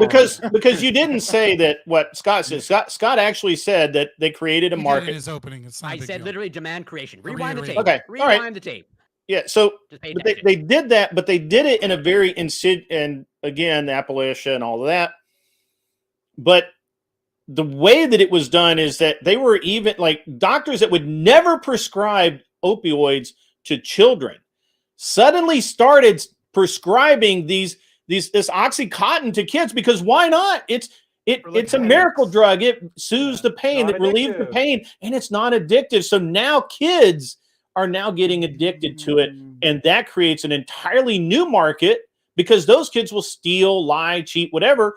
And that's really the problem with the, let's just have, the centers, which I agree with. I mean, I agree. I think, bringing back, 1890s opium dens and just let people that want to do it go off in their corner and just, smoke themselves to death. That's cool. I good, fine, whatever.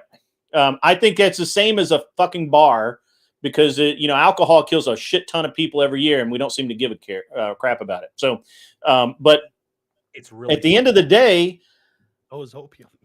yes, opium That's opium's really bad. But the problem that, and I was actually waiting for someone else to mention it. I am shocked that I'm the one doing it.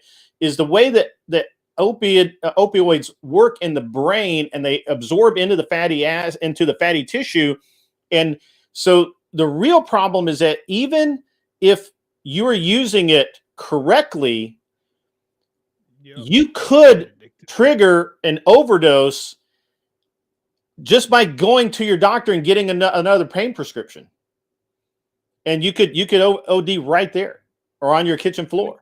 This is the problem with the opioids, and the thing is that I could excuse Purdue Pharma if they didn't know about it. They knew about it. They created the market.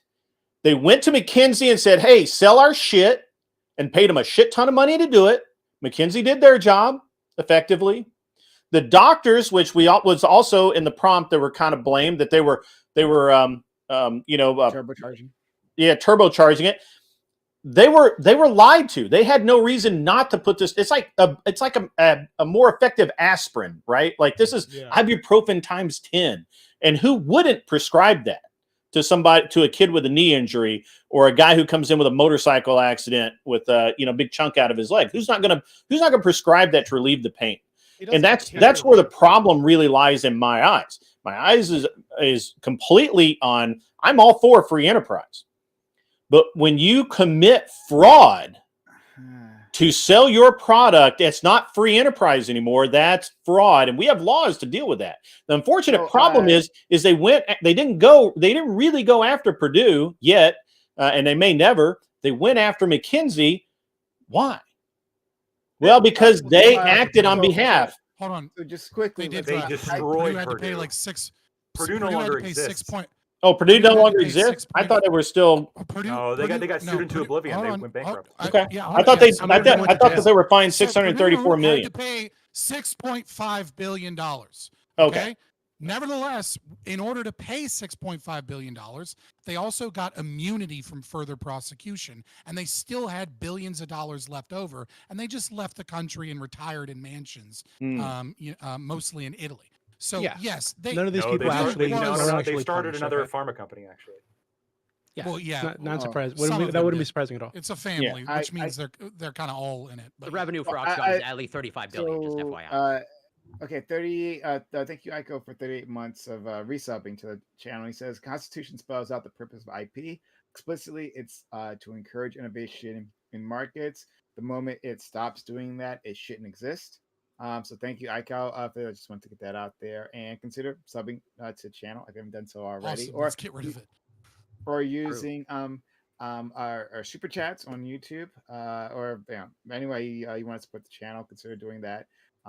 That's how we keep this up. So we're gonna go to Gibbs, and then I really want to try to again reorient this conversation into after Gibbs, spawning however you want, but like reorient this conversation to take in these a new class of drugs, being the old class of drugs like cocaine and heroin. Perfect. Heroin, segue right? into that. Okay, great. Yeah. So I want to pull that in. Yeah. So I think this is actually just the most retarded statement I've ever heard from any of these people up here. These are all very intelligent individuals, but they're sitting here arguing about they had to make this market via fraud. I'm sorry, y'all are wrong, and I'm gonna tell you why. It's real simple. If they hadn't had any of these regulations, they could have just sold as a street drug. Y'all go, oh, well, they had to create this new market, yada, yada, yada. Okay, then how come does cocaine exist? How come does Molly exist? How come does marijuana exist? None of these drugs. It shows you don't understand. Hold on. Oh, I understand. I just don't give a shit what you're saying. Because it's wrong. Everyone did this at the same time. CIA has created markets for cocaine, by the way. It's sure. Okay, cool. Whatever. I don't care. That's beside the point. Crack? That's just good capitalism all around. No, it's simple. Every time a new street drug appears, exactly. It is. It's great. Every time a new street drug appears, what do these fucking cartels do? They go out and they make new customers. It's just like any product. This argument is so brain dead because anytime, remember the fucking Scrub Daddy? The Scrub Daddy. This little thing that with a smiley face, you scrub, put it in your guess what? Yeah. Stupid little invention, sells millions and millions every year now. You know why? Because guess what? They created a new market. How about Clorox? And it doesn't kill you. Hold on. How about Clorox bleach? It kills you when you mix it with ammonia. It kills you when you drink it. Guess what? When they invented that the first time, they found out, they sold it, and guess what? All is well. Same thing. Corey, you gotta hold on. Cocaine kills you. Guess what? People love it. You think they just sat there and go, hey, who are we going to sell cocaine to? No, they went down to the club. They went down to the club. Do that. Yes, you can't make mustard gas. You can't make mustard gas without distilling and purifying. Can you drink blood bleach when you live? If you drink, hold on. If you drink bleach, will it kill you? Yes, it will. Listen, if you drink bleach, it'll kill you. All right, cool. If you shove it up your ass, you'll kill you. Either way, look. Yes, the very famous American bleach addiction problem currently ravaging Cool. Appalachia. So yeah. let's move to an addiction problem, Hold right? on. How come all these Millions stockbrokers dead from bleach. Oh, Hey, listen, kids were eating Tide Hold, Pods. hold on, back hold on. then. Every lawyer I Good know, point. every stockbroker I know, every stock guy, every lawyer, every single one of them has a mild cocaine addiction. Why? Because they just go rail coke, No. stay up all night. Listen, Lacto, Just you McKenzie. Because you haven't got there yet. You haven't got there. That's Hey, why. cool. And they're successful. Like, listen, Lactoid said that people that make Because they more can money, afford coke. having money is being the most morally responsible you can be. This is a quote from Lactoid, all right? So this is by his own logic. Listen, More money these you have, guys the closer make a you lot are of to money. God. They make more money. They need the cocaine to stay awake to make that money. Guess what? They go to the club. These people want to stay up all night partying. They sold cocaine to these. Listen, if there is a drug that magically Is takes your away word pain, vomit if gonna it's make a fucking addicted, they're gonna intelligent find. argument? Like, Hold on, come it on, is man. just because you can't follow. It's pretty simple. If they had been like, "Hey, this drug's addictive," and guess just a what? It also Gishgal. gets rid of your pain. It's not a Gishgal. It's very simple, point by point. Write it down. If you can't follow multiple points, I know that's hard for you. You take notes. It sounds Listen, more and more like Trump finally, every time I hear him. finally, my last part here is if they came and Incoherent. told everybody that it was addictive, but yet it also solves all this pain. Sociologic, the reason I said he was right and y'all were wrong, they could have absolutely walked out the front door and said, "Hey, I got a drug that take away your pain. You're gonna be addicted to it." And people, hobos, in front of my house, I know would have came a running to buy it. You tell me that these rich Hobos? motherfuckers in the The suburbs, Yeah. hobos might, hobos. but children might not. who gives a shit about the kids? Because guess who's going to be buying it? The parents are going to be buying it because they're going to be like, "Wow, I can make my head numb You and my think kid that did you all put day." out, "Hey, I'm But selling heroin. It's addictive, but also feels see, good." You think heroin's parents are gonna be dangerous. buying Hey, that for their kids hold on. en If I go, masse? hey, you have to do heroin, in which you have to light up with a spoon and then inject, or I can sell you this addictive pill that if you don't take more Yeah. than 3 of these, it won't kill you. Yeah. Which one do you think people are going to buy, Mr. Capitalism expert? For their It's going to kids? be the pill. You gotta It's start doing very the kids- simple. yeah. Who gives a shit about the No, kids? The because- kids are Why? not relative Because here. McKinsey It's for the Market- parents. Because Purdue Pharma sold it to doctors let who me- prescribed it to Hold on. kids.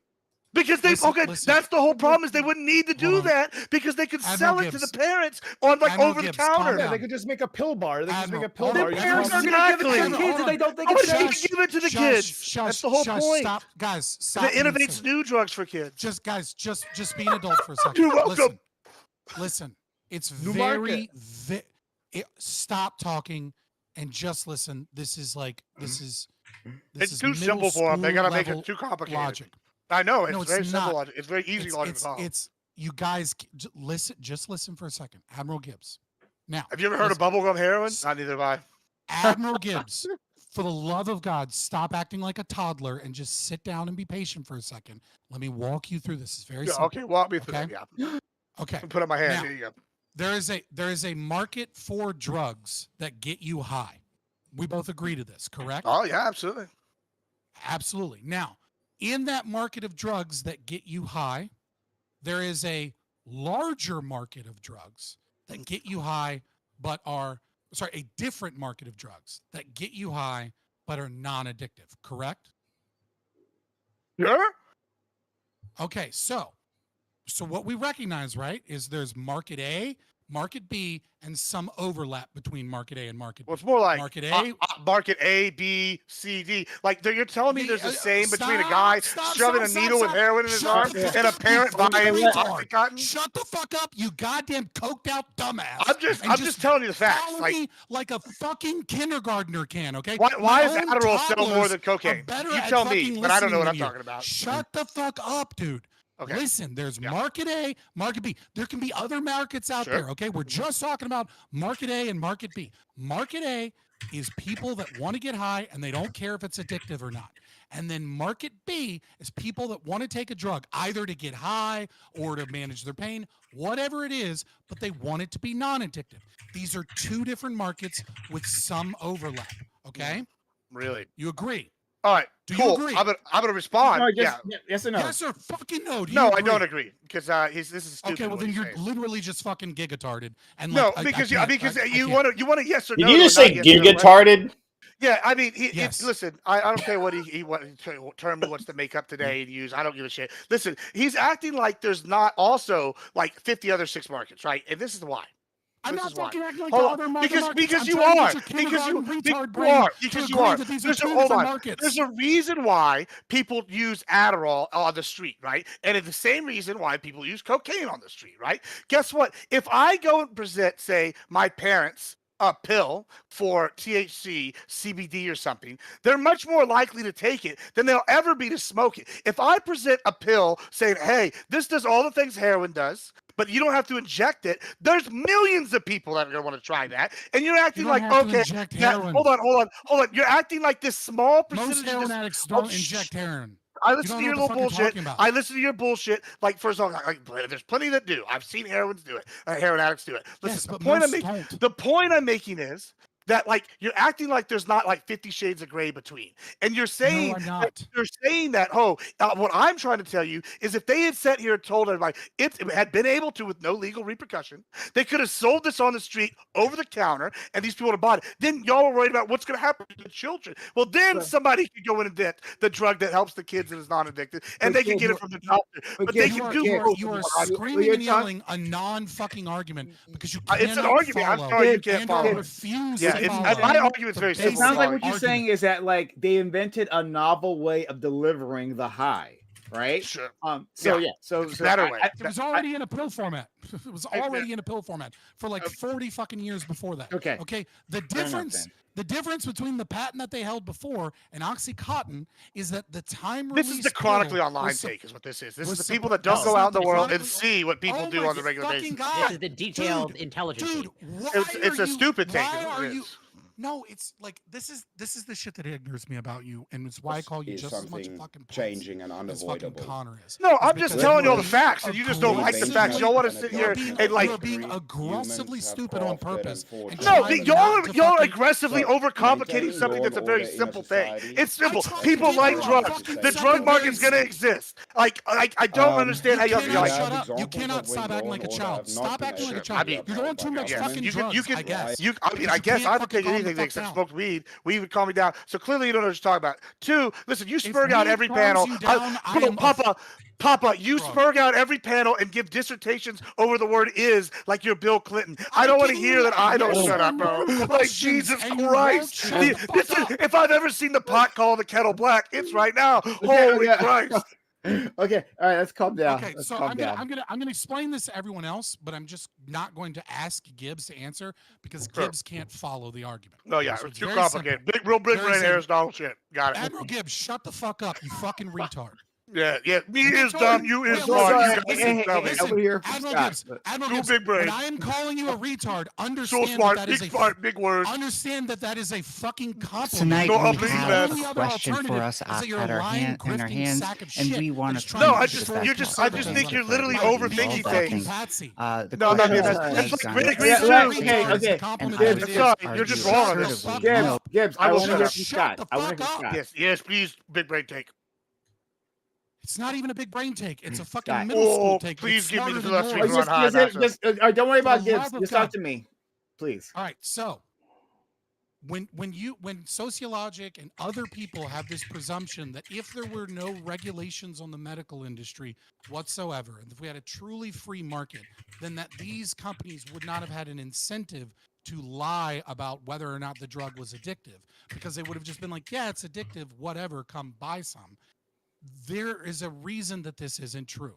The reason this isn't true is because the manufacturing process for something like OxyContin and the money in the research and development for that product has to be recouped, right? Like the IP, assuming we're maintaining the IP laws, right? Assuming we're maintaining that they can put all of this money in research and then they have to recoup those costs.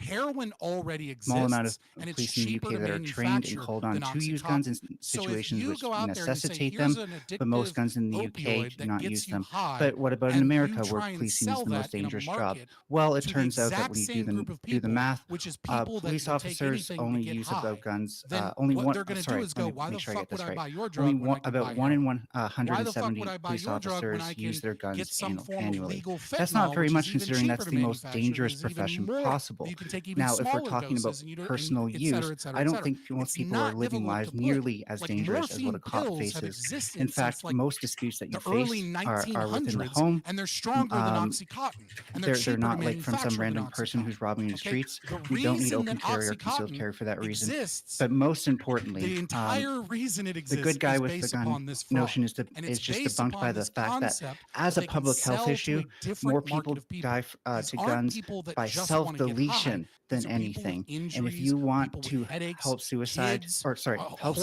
enough, self-deletion and right? help these That people, had some then form you of want injury, to and these are identify people that there's an want pain instrumentation effect. management, and they The want the pain to go lethality away, of but the they don't method want to is be one of the things addicted that to a people drug, consider. and so But therefore they even need more a so, it's the different product availability, than and that's why opioids we that they want to know take are guns addictive out of the but just household. get you high, And because in this new conclusions, guns product do not that make the doesn't home, exist, right? But they or any lied and said it individual, or even exists, a is community one that safer. They just can make get them more rid of your dangerous, and I pain, will be able to demonstrate that tonight. but also isn't a Perfect. high Thank you risk to of both of you and addiction. good luck. These are I different also want people to in add the in, we market. will go into open Purdue panel at the Pharma end of alone this made over debate. $35 We billion will run through the selling this debate, do drug, closing and statements, this read super drug chats, that was respond, and then marketed in such a the way panel is will be went opened to a up to the large public. swath of The people. floor is You can open. see heroin has been on the street for a very long time Well, and Chris, I very easy responded to to get. you, so you should There go have been a first. lot of these drugs on the street and Yeah, available so through doctors, I etc. actually And wanted they I went through an wanted to entire see what campaign of creating new systems, lying to It's doctors. Now, okay. that Don't worry. isn't to say that there yeah weren't No, we want horrible, the evil cat doctors that noises. were Yeah, also I like cat is falling a- for cat. patients. I do That's kind your of That like backup isn't to say singer. that there weren't It's a- people it's a that were cl- just it's a classic using thing and on my selling streams, Oxycontin in apologies. Florida at pill mills to people that just wanted to get high, and everybody knew that's what was going on anyways, especially since they had kind of already gotten addicted to these drugs. But we can see the opioid epidemic is a direct cause of what was injected into the market by this company. Hold on, I gotta respond to that real quick. That's stupid. This is called logical flaw right here. Let me explain it to you. It's real simple. Hey, so if Hitler had won World War II, OxyContin also wouldn't exist. I guess OxyContin exists because Hitler lost. Like this is the kind of argument you're making. You're sitting, you're going, me is big brain, me is Base. smart. Like, I mean, you're Super not like base. it's fucking stupid. It's dumb. Let's give you the real world perspective. People make drugs. There's going to be a market for it. They should have just sold them as a fucking thing, but the government said they couldn't. That's simple. You don't need this high end philosophy bullshit that he wants to sit here and spout. He's fucking wrong, and he knows it. He can call me a patsy now all he wants, but this is the Well, actual it's not intelligent thing. philosophy. Look, You didn't guess what, You guys? guys I- know I- it's I- a good name. Top shelf philosophy. I educated Good y'all name. with using small Yeah, words that everybody can you should- understand. It's you called should, simplicity. Well, Uh, you just maybe didn't, try it out you just didn't sometimes. address the argument. I'm thinking so about it's it. fine. Because it was just Yeah. a stupid argument, and I didn't need to address it. I mean, like, Right, exactly. You just continue. yeah, I to mean, just like, hey, Right guess now, what? Scott, Hitler it's won, and also would not be OxyContin. What? So, can- are you saying Hitler losing is a good thing? Is a bad thing because OxyContin exists? That's what you sound like. Yeah. That's what you sound like. Yeah, no, that was You support Hitler, Scott? Thank you Basically, you saying. support- for exposing. Yeah. You know, Hitler had an anti-smoking campaign, which means that all smoking could have been ended. Did you know that, Scott? Right? Yeah, I mean, That's the kind of So argument you're making. how can we hold the tobacco companies He's, responsible for lying to people he's that they the didn't only alter their cigarettes one when here. really the problem He's the was only one. He's the Adolf only here. Hitler. No, but Stephen Lacto, this is my argument. There's the only one here who can come up with some bullshit prerequisite scenario that's in say, well, my point's right because this bullshit prerequisite, and then go there. Like, sorry, What's you the don't have a bullshit fucking prerequisite? what's the word I'm looking? Let's Monopoly try on to address bullshit. the argument, you fucking retard. Let's What's the move on. bullshit prerequisite? You keep let's calling me a move on. liar, and you keep refusing to engage. Yeah, it's in just a any form of circular debate. argument at Other this than just point. Let's just screaming and move on. That's sparking. exactly my on. point. It is a I would, circular argument. I would like to move on from this. Okay, this was fun, right? I appreciate that Gibbs Just let me know if identified you ever come up with an argument. the mask off I mean, did. from Scott. Follow right? along. Finally, I everything can write a book everyone like has Dr. all Seuss said, for you all if you the want. liberals have said about Scott is true, right? Mask off time. Really appreciate that, Gibbs, for identifying that. But we can move on. So Doobie, are you there? Yeah. Well, I've Okay. never been mask on. First of all, No. So I said Scott. Scott's been Oh, mask off. So, gotcha. yeah, maybe I mix you guys up again because again, melanin deprived, so it doesn't matter to me. Mm. So Doobie. So you have been, I think, above everyone here, right? I think at number one within this group. You've been the most critical of drug legalization or decriminalization. And so maybe you can help me out here, right? So like, if we do go down that path, would you foresee, right, like McKinsey expanding its clientele base, right? Like now I'm working with not Purdue or Neo Purdue, whatever new version they came up with, right? But I'm working with like the cartels, right? Who are Gibbs now Group. legal, you know, that like now we're trying to figure out, okay, heroin's got a bad name, all right? What do we do about that, right? Can we PR our way out of like the public's perception of cocaine? Like, do we create a new market where you have these well-connected organizations, right? Like McKinsey's like an octopus that has his like tentacles all over the government, all over industry, right? They have all kinds of connections.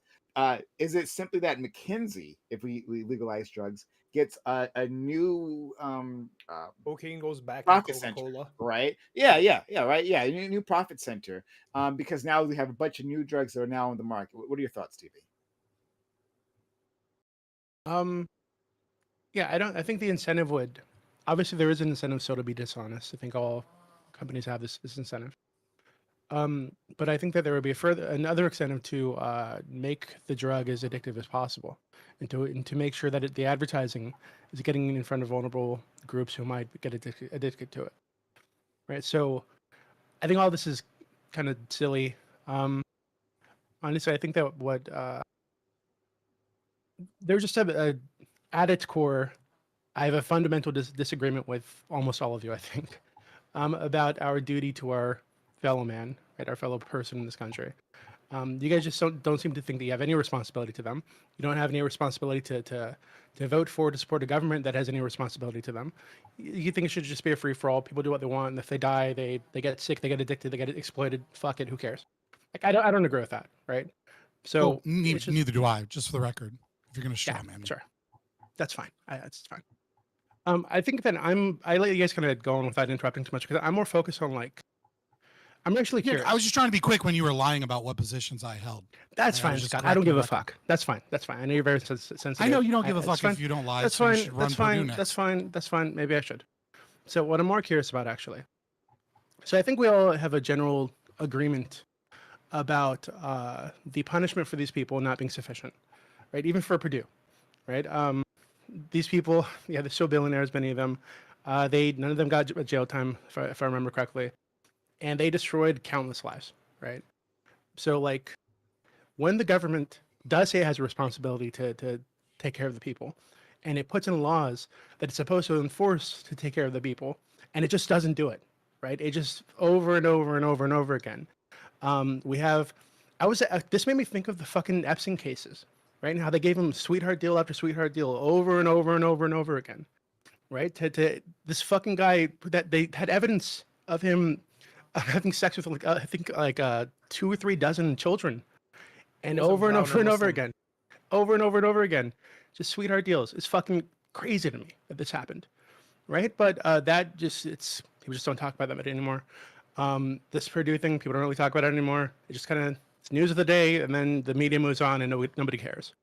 So, like, what do you guys think? You know, from all the wild political perspectives, I think all of you are very different. How would each of you handle this? Like, what should we do to get the government to start actually representing our interests? As dumb as it may sound, more Luigi's. I think if more of these CEOs and these business owners were afraid for their lives, they would actually sit here, and you would have to. What we have kids that get killed every other day due to school shootings. We don't do jack fucking shit. But the second a fucking CEO gets shot, we tote him around as a terrorist and go around and market him as major. Yeah, I mean, clearly they care more, and they're, I think we should instill fear into the people that run this country a little bit. I like where your head's at, sociologic. Do you know how many children were killed in school shootings last year? I don't know, like 100. It's gonna be something like 100 or 200 or 6. some low number. 6. That's cool. Do you know how many were killed in crosswalks? I think this highlights a really interesting thing. I think these political footballs they throw around, right? Yeah. Immigration, guns, fucking abortion, all these things that there's really no real movement on ever. Not any real movement on. That are distractions, like you just said. So I think Ali's making a real important point, and you jump into with I got to protect my guns. The Democrats coming after them. I wasn't even Well, thinking guns. I don't give a fuck about guns. I actually, Actually, Ollie I actually think- made a I- point. I like Grid Doobie. was making that point, is that it's a wedge issue that we bring out and parade on the media instead Yeah, of dealing it's with actual it- problems that affect, it's a you know, matter of 350 being million Americans. factual and not emotional in what you talk about. Like, if you're going to say, well, you know, we got to get rid of, we got all these school shootings. Well, hey, that's great. Do you know how many? 6, or there were 6 kids killed. Do you know Right, how all many of this is kids were emotional. killed in We're crosswalks? human. It's okay to 90 have fucking emotions. 2. Yeah, but Do we need to Look at ban emotional over these children being SUVs shot at and by the women that That's drive How many kids them? were shot at? How many kids were shot at? Hold on, Ollie. But what's interesting Not how many about kids this? died. How many kids were shot at? How many kids have to go to school and think about like, am I gonna get shot today? I don't fucking know. There's a weird kid in hold the on, class. How but many hold kids on. have to live with or deal with the trauma? I- of the I- bullshit? I- I don't hold really on. care if a kid But dies. 92 That's kids were just killed in beyond that. crosswalks in front of their classrooms. You don't give So, a fuck. yeah. I want to Who engage said with I what don't Ollie. give a fuck? Why? You why didn't bring it. You didn't mention it. I mean, or are we banning What do you want me to do SUVs? about Are we what they banning do to remove suburbanite cars? moms I don't- driving their yeah. kids to school? Come on, dude. Don't be I fucking said- disingenuous. Well, You meant a Wait, very whoa, whoa, specific hold on, point, hold on, and I'm hold on. calling you on You it. said that the government doesn't care when these kids are Right, they don't care because people more people die in car crashes every fucking day than anything else, and yet we don't regulate cars If more. anything, he advocated for a gun rights position. Honestly, like if I'm really, and I really want to engage with that, Ollie. You know what? I'm so glad you said it because I've said it a lot of times. Everybody thinks I'm some patsy or an insane person, but as a Texas borderline revolutionary kind of guy, like you said, what I want a healthy fear, the government to have a healthy fear of citizenry, right? Yeah. You know what? And like I don't like the Luigi things personally. I think that maybe there's better ways to handle it. However, this is why everybody should have went to needs. jail, but I don't think Hold on, imagine if he'd had a tank. He could have rolled in there and took out the whole complex. Guess what? We need the government to be afraid of its citizens. You're absolutely correct. I'm so glad you I'm came to not the anti-gun. rights I don't know advocate. why Grid Well, got like all anti, like all gun defense. think I'm you're not right. even The anti-gun. worst. It's not a might matter have of being moved me gun defensive. It's a matter of when you talk about You might these have moved things, me. you picked a very specific thing. Why do we talk about all of the people who die every year in car crashes? Because we assume Because that, you like, didn't give a accidental. fuck. It's not at the hands of like a potential shooter that's getting into these schools, right? Now, Crazy that's people what get in cars every day, Ollie. People, I do think people get into cars people every run day. over people You're every in favor fucking of day. gun What are you licenses, talking right? about? You're in favor Well, of gun like- licenses, Grid? Like license for a car? I mean, like you could like reduce car accident deaths by like somewhere between like 10 to 20,000 if you just made the speed limit everywhere 25.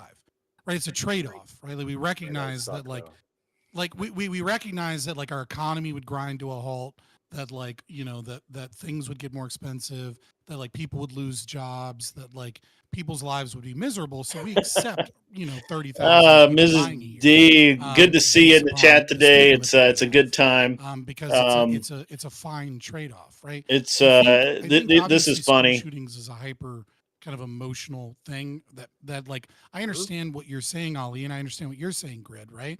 And actually I think Grid, you're probably more towards I think you're actually making the point, Grid, which is that like, you know, nobody does anything about like this is a wedge issue.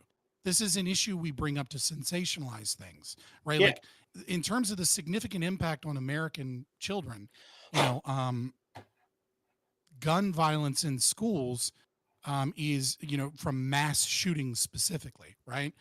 Because if you take out mass shootings, those deaths go way up because the overwhelming majority of those deaths are like gang shootings, right? Where like, you know, teenagers in a gang go into the school and, Yeah. and take out another gang member, or they're like, you know, they had some issue with like one kid specifically.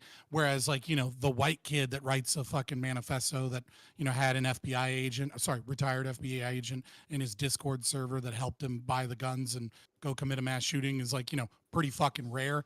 It's like, but like, I think when we're talking about like, what, you know, back to the actual question that Doobie's asking, it's like, well, like, what would we do to solve this issue? And the issue predominantly not being that fraud occurred or that these other things occurred, but the issue being that we all recognize that these corporations, they have no fear, which is another thing I think sociological. You're like, well, maybe we should No, get rid Mrs. of D. fear, The debate right? topic Is that originally they was have no that fear, Purdue just like with Pharma, Wall Street, right? just like with when I'll you know, post the the debate 99, topic in just a second. everybody knew The I can be Purdue as risky as I Pharma fucking want, because at the was end of the represented day, by McKinsey, chances who are allowed them I'll to get do a bunch slap of on the wrist, marketing and and I'll sold make a fuck ton of money, Oxycontin and as some fall guy harmless will go drug. before Congress And and of course, do a it mea wasn't. culpa, And a and then bunch of he'll get people, fired, but he'll have a nice little fat pension after he gets fired, and like, and we'll you just know, a keep bunch of making money in the I don't system. know. and Let me keep let me continuing. post this. And so, I'll see if I I can't don't think get the more prompt regulation up. is going to solve this, right? I don't think more government is going to solve this problem.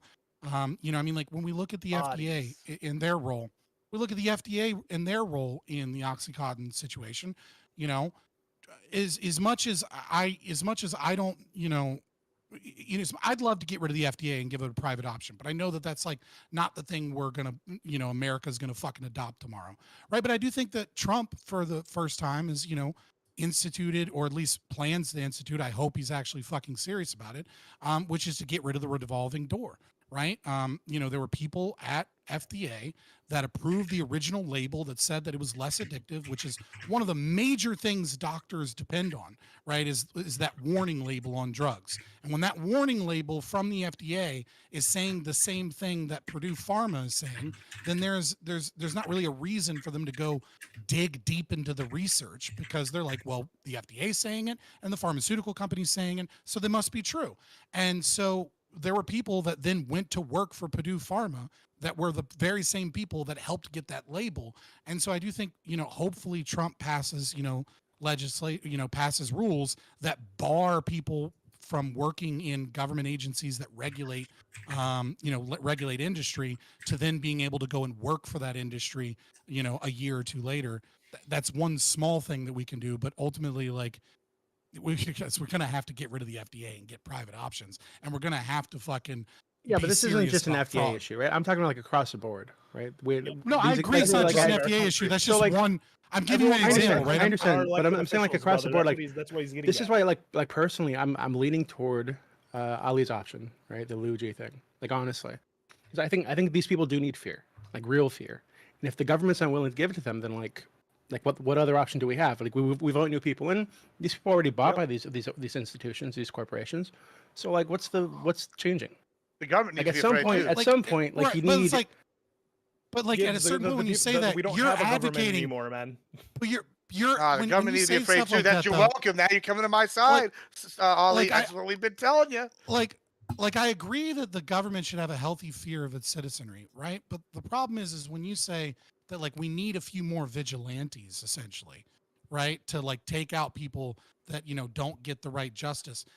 The problem is that you're actually advocating for the straw man position of anarchism that you say that I hold, right? Which is just like this anarchy where there is no order, right? Like, I don't want random fucking dudes assassinating rich people when half of fucking Twitter that gaslights people are straight up fucking communists, right? Because the moment we as a society start accepting, some random dude going and killing, a Sackler person, we get very, very, very fucking close to society thinking it's okay to just kill random people because they're rich. No, I totally disagree with that. So how do you disagree with that? Like, well, because the hatred it's not about them being rich. It's about the things that they have done. It's about the specific industry that they're part of and how they've affected that industry. So I'll give you an example. I agree. If we'd found out actually you're talking that about mob psychology of justice, it doesn't work that way. Like Scott, like I agree. Scott, I agree. Obviously, this is not ideal. Obviously, this can cause a lot of problems. But like, if somebody had killed Epstein right after the second sweetheart deal, I would have thought that was a good thing. If somebody had I'm not going to get too extreme, but the prosecutors, quote unquote, who led those sweetheart deals, they should have gotten some justice too. Honestly, like I think there needs to be some fear at this point, like because it's not. I feel like this is making people hopeless.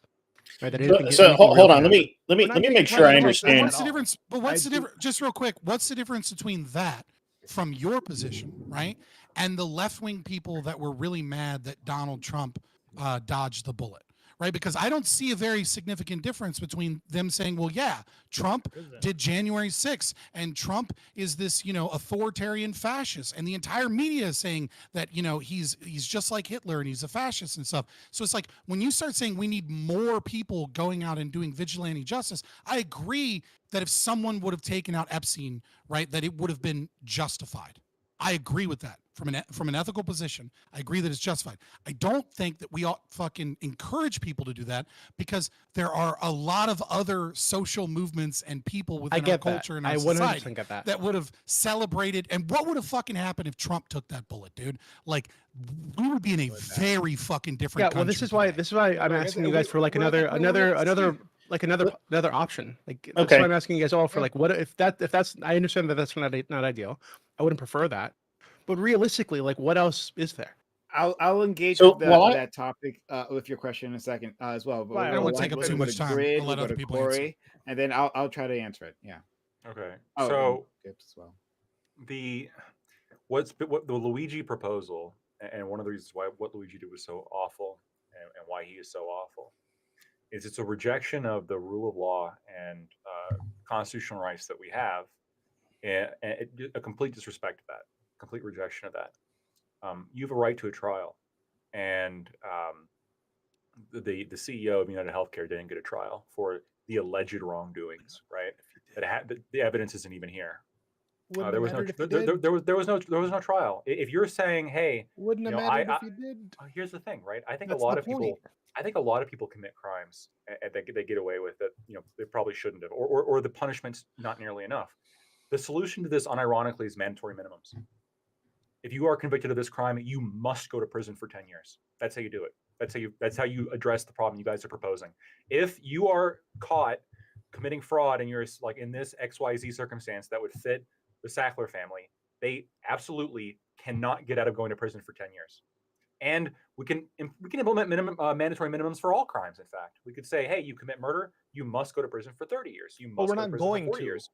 So like, well then vote it in. We can say that all day, but they killed millions of people and got away with it. So it's like, we're not going even to, that is like the point. Even that wouldn't have done anything about Epstein. Disagree with you. Even that wouldn't have done anything about Epstein because they just gave him a non-prosecution agreement. They just chose not to prosecute him. They killed him. Allegedly, allegedly. Yeah. But we know if they did kill him, we know why, right? We know because it was all these people implicated and what the fuck he was doing, all these videos that he had. So we know. So like, yeah, you're right. We need to be. So there are all these people. So that's another example of like this fucking open secret that everybody knows. Everybody kind of talks about. Doesn't do anything, and we all know it's true. It does. And it's like we just pretend it's not, and the world just carries on. I think it's disgusting. American what? Are dumbasses. 4/5 of Americans disagree with Luigi. What's happened is that there are people that are within very small groups that believe that their group represents like the people or America. The reality is most people in America don't like what Luigi did. They just don't. And there's a reason why this wasn't a major factor in the 2024 election. It wasn't a big thing. It's because you guys are all worried about healthcare. Most Americans care more about immigration. You guys want to talk about punishment? Maybe we should, if we're just following the will of the people, we should be punishing illegal immigrants dramatically more than we currently do, shouldn't we? Hold on, but Lactoid, right? Lactoid. This is the kind of the question though that I have, like, right? Like on one hand, as like on the capitalist side and the ultra capitalist, like I almost don't have a problem with what the CEO is doing, right? However, and that's why I'm more on the 4/5 side. However, on the opposite side, from the political side, like I've sat here and I've advocated for, hey, everybody needs guns. We need the government to be afraid, right? So like there comes a point where like if say like Trump really was Hitler and this guy shot Trump, there comes a point where in my mind, like you are justified in political violence. And what Kadubi I kind of think is saying is that what is that point, right? Like these people feel that no matter what happens, this guy's going to get off scot-free or not enough of a punishment. So they took it into vigilante justice. At like, what's the next level for political like justice? If they're like, this is going to happen, the problem, here's the problem. The problem is that I simply don't trust, I don't trust. Well, okay, so how's that different than what the founding fathers did? No, I trust the elected officials? I want people to defend themselves, right? but 3/4 of Democrats following Kyle Rittenhouse getting acquitted. Okay. Three-fourths of Democrats What about like thought he should have gone 70% to of prison. Hold on, 75% of probably the UK thought America probably shouldn't have broke away. 75% of Mexico probably thought, hey, Texas shouldn't break you're away. getting the other way. You're just saying You're getting it flipped. You're getting it flipped. What I'm saying is, you're saying, oh, well, what happens when they get away with it? 3/4 of Democrats would want to like Luigi Kyle Rittenhouse, despite the fact he did I nothing wrong. understand that, like Lactoid, but at what point is this like okay Just politically one for the political sentence. violence? Nothing Is it wrong. never? hold Is on. it He did never nothing political wrong. violence? He's a hero. No, can I He's a can I meet fucking can I meet idiot. this What's the halfway? point for political Hero. violence? Let me He's a let me dumbass. let me I meet don't think he this was let me like a- meet this like, Maybe he's a dumbass let me hero. let me meet murderer, but this he was a let me dumbass. let me just meet this halfway, right?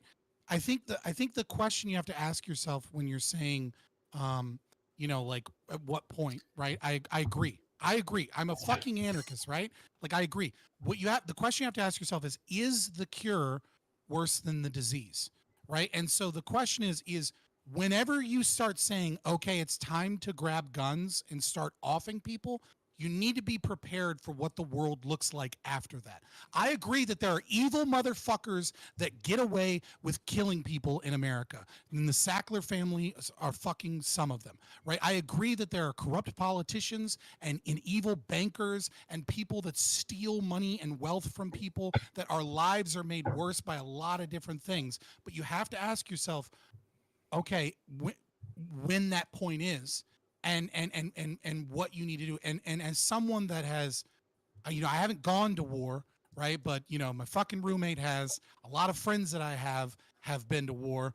Some of them, luckily none of them died in war, but some of them, a piece of them died in war, and they came back and they killed themselves, right? Like, and I've seen what war has done in interviews with a lot of people, coming back from war. Like, I think often people are ready to embrace a chaos and they don't realize just how crazy that chaos is going to be. One last point. So is the cure worse than the disease? That's not the only question. You're right. The cure being worse than disease, that's an important question. But the other problem is I see a lot of people, and we saw this especially with the Kyle Rittenhouse trial, we see a lot of people who will think, oh, this is an injustice, when in reality, they're just ignorant as to the process. They just haven't paid attention to this. They still believe that it was 3 black men that were killed. They just they don't know anything. Like they're an ignorant mob, and they're below us, and here they are like coming up with these like crackpot ideas as to like what the chemtrails are poisoning our brains. I don't want these people thinking it's okay to kill people. Right. That's what I mean. That when I say is the cure worse than the disease, is those people get activated. Let's go to Grid and Corey. Yeah, thanks. Well, I 100% agree that there's a lot of people out in the world that need to be promoted to chalk outlines. That's a good one. I like that.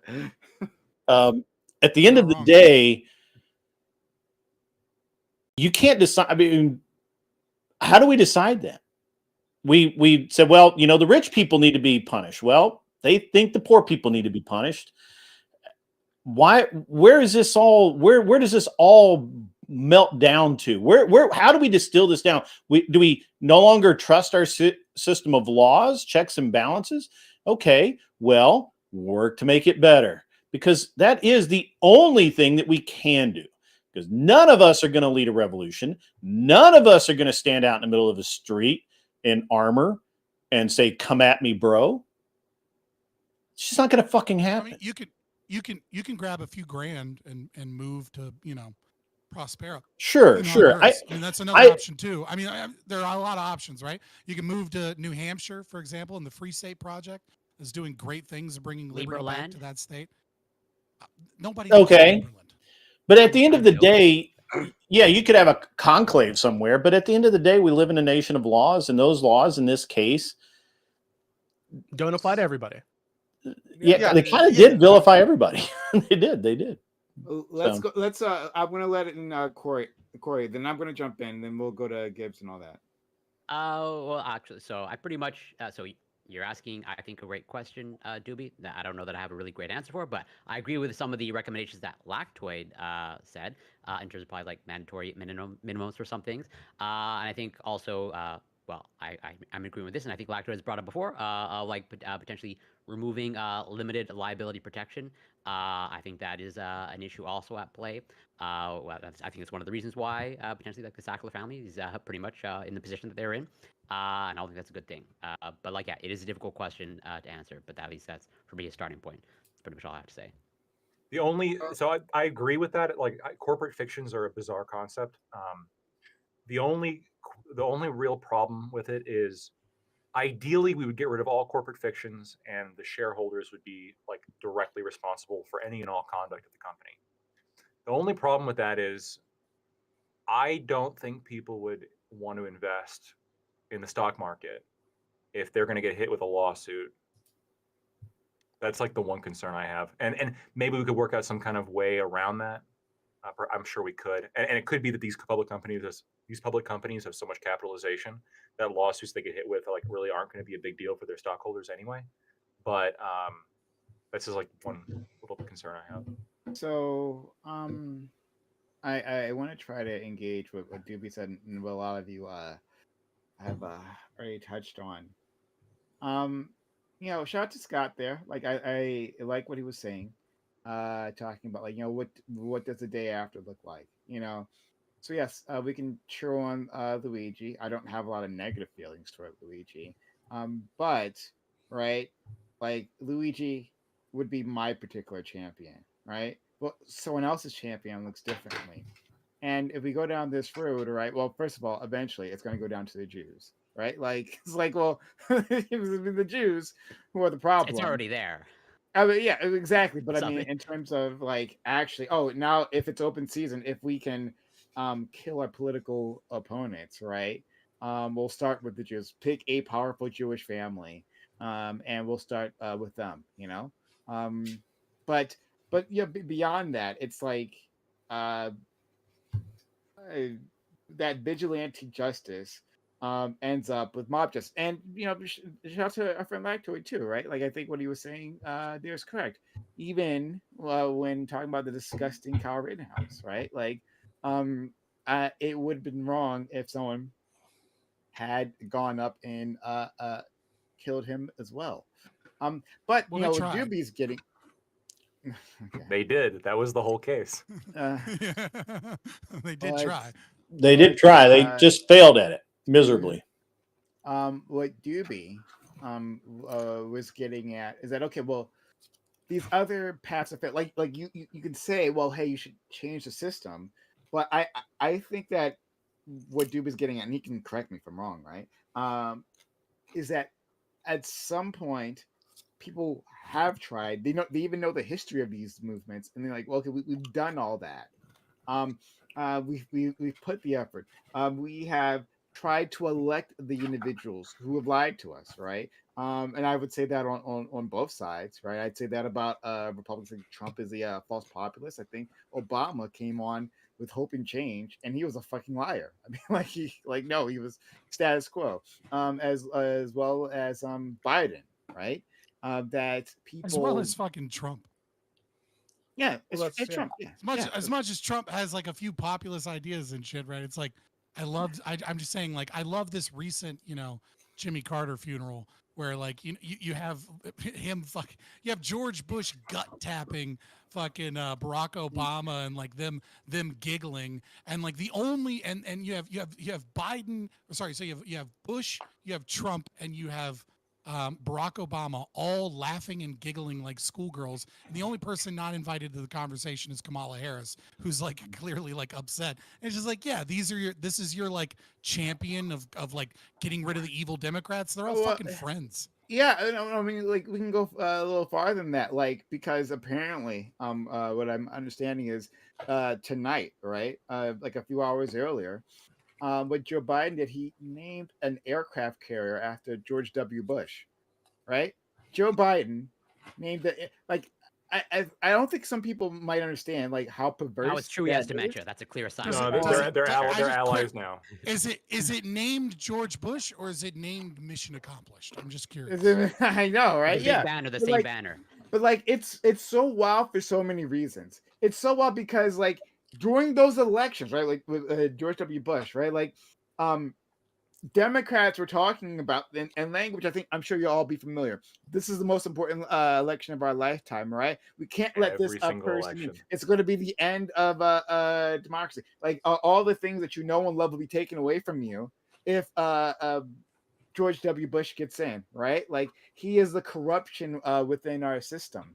And now you have Michelle Obama sits next to him, right, and talks about how he's they're friends, right? Like my good friend George W. Bush. And he's the good one. Now Trump is the bad one, right? But he's good. I mean, he's nice. I mean, he's a kind old grandpa George W. Bush. And then Joe Biden, who was one of the ones who was criticizing George Bush, right? You can go find clips of him doing that. And now, like, we name like the ultimate symbol of imperialism, like after George W. Bush. You're like, well, of course, he's one of us now. What are you talking about, right? Donald Trump, he's a little too far, right? Not the type that I want to associate with. Yeah, whatever. They're going to be saying the same thing about Donald Trump like 10 years from now when some other yes, person. they will. Yeah. Yes, they will. Yes, they will. The next You're Republican saying it now, will be though. out I mean, there. he's about to a say. Democrat. I mean, what are you talking about? We're already 10 saying years it. now, they're No, going to be like, well, saying- like, oh, I would so like to Trump back. Just bring back Trump. This new guy is so awful. Yeah. They exactly what will happen. Exactly, right? Like he'll be brought into the circle, especially if he delivers. If he delivers for the people that like George W. Bush delivered for, that Joe Biden delivered for, right? This is the swamp that I believe that a lot of Republican voters like actually meant they wanted to get rid of, right? Like This this is the concept. happiest fucking conversation I'm hearing from all of you right now. This is the whole point of being a fucking libertarian. Okay, is This that all of these concept- people are swamped. Sure. All of these people are corrupt. They're I all agree. shitty. So stop trusting them with power over you. We just shouldn't Stop have saying we professional need tight politicians. regulations. But here's Why the- do you okay, keep here's the voting for thing. professional politicians, though? That's the problem. Why is that? I don't know. Trump's not a professional. We need a politician. businessman. He absolutely is part of the swamp. He's absolutely straight from the swamp. He hasn't done anything. Like he's filled his cabinet of neocons we haven't Yes. talked about Yes. here. Yeah, like he has Woo! he has imitated all those things. It was all a lie. Like I said, Sure. a fake populist. But you have Any which way, 50 right? years Hold on. before that. Two I So can steps what, go what forward, I one wanted. step Hold on. back. And this one, and I will go to you, Gibbs, right? But like I'm trying to like get to the essence of what Doobie is saying, right? Because like these are responses, right? Like the MAGA revolution was a response to something real. Now, like if you ask some liberals, it'll just be about racism, but like in some of it's that. But like other parts of it was like, hey, my life is not getting better. I can see like politicians lying to me. I can see that like there is the system is failing me, right? And I have an election where, hey, this like I am equally invested in the Bernie Sanders and the Donald Trump campaign. How are these people equally invested into these individuals? Because they were the ones that were saying they were going to destroy the system, that they were going to flip the table, and that's all they wanted, right? And so, but like so Bernie Sanders gets eliminated, Donald Trump goes in, but like their lives actually don't change, and then we have a disastrous pandemic point, right, where their lives get even worse, and they don't know exactly what to do, who to blame. And so, yeah, when a rich person gets killed, and they're like, this is the act I want. Makes them afraid. The guys above me, the guys who keep getting over on me, right? Who like billionaires whose money has increased, right? While they lost money during the pandemic era, right? The billionaires, their wealth skyrocketed during that period in time, right? And so, yes, this is a response to all that. So Doobie's asking us, well, then what do we do if not a Luigi solution, right? Because you can't just keep saying, and I'm almost done. I propose one. Hold on. I want to go after that. Yeah, sure. Well, yeah, give this guy. What's yeah. the logical step? What's the logical step? I agree. Billionaires afraid don't fucking I- capitulate to the mob. Okay, they make up I new rules to control you. I agree. Hey, that's what I'm You saying. make the I'm just billionaires like trying afraid, to it like. ain't gonna fucking work out in your favor. Trust. Oh, I So don't do, I don't like all completely you're agree with doing is that one, saying do but nothing, right? That's kind of like yeah, what like yeah. Simon's trying. You're saying just What? do nothing, keep the status quo, cause fuck it. All right. Well, No, I'll I'm let not. Kevin I'm Which is saying start. spread why philosophy. Doobie Move to New asked the Hampshire. question Yeah. because he Move wants to to see how many of you Prospera. are just going to be well, like, we'll just keep the status quo well, versus like being well, afraid to I cheer say on we a gotta get team. Well, let money me out of address that. Let politics. me address Yeah, that because go I know ahead. that Fabian's going to object to some what I say, but I like so like let's look at this. A big concern that I've heard from a couple of y'all seem to be like mob decision making, right? This is in today's era of easy information access, right?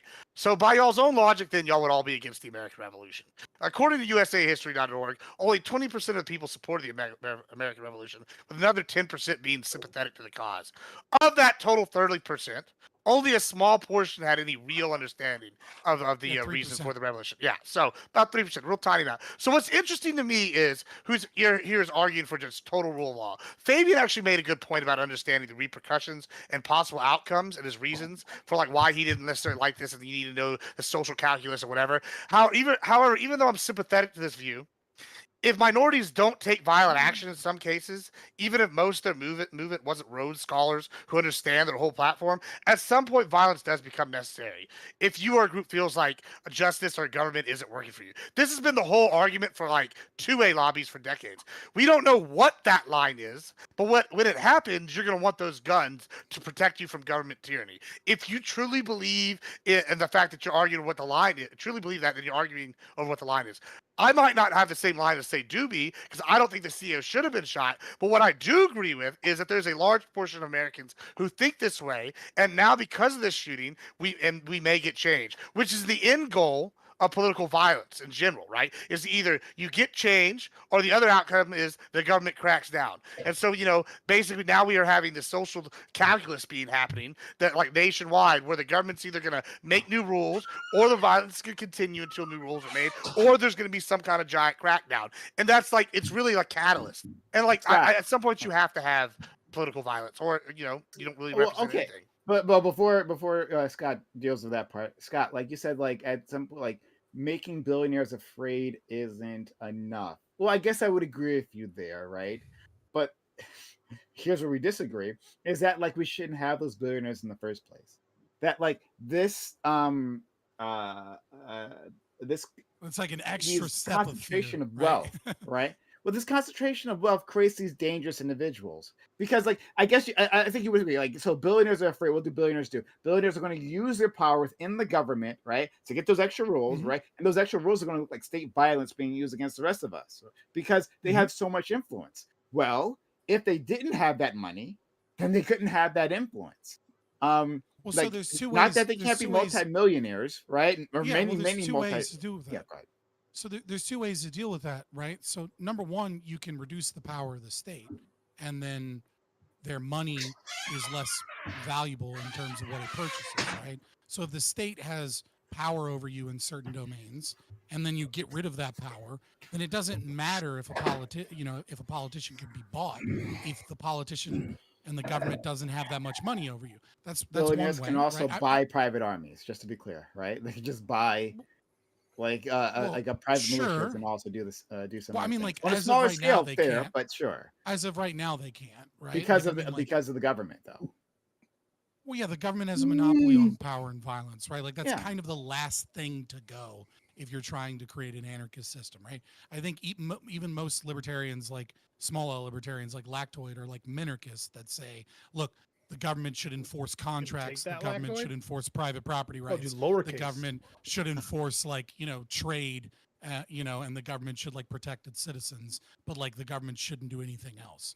But setting that aside, I'm not saying that's what we do right now. I'm just saying every regulation that you do, every time that you say the government ought stop the market from doing this, you're not actually stopping the capitalists from doing what they want to do. What you're actually doing is you're giving the power to the capitalists to then get the special treatment from the government that protects their businesses and makes sure that they don't have competition, which makes them the billionaires that they are, right? The more you get the government out of regulation, the more competition exists. The more competition exists, the less likely you are to have those billionaires to begin with, right? So like I agree with you, kind of, that billionaires shouldn't exist.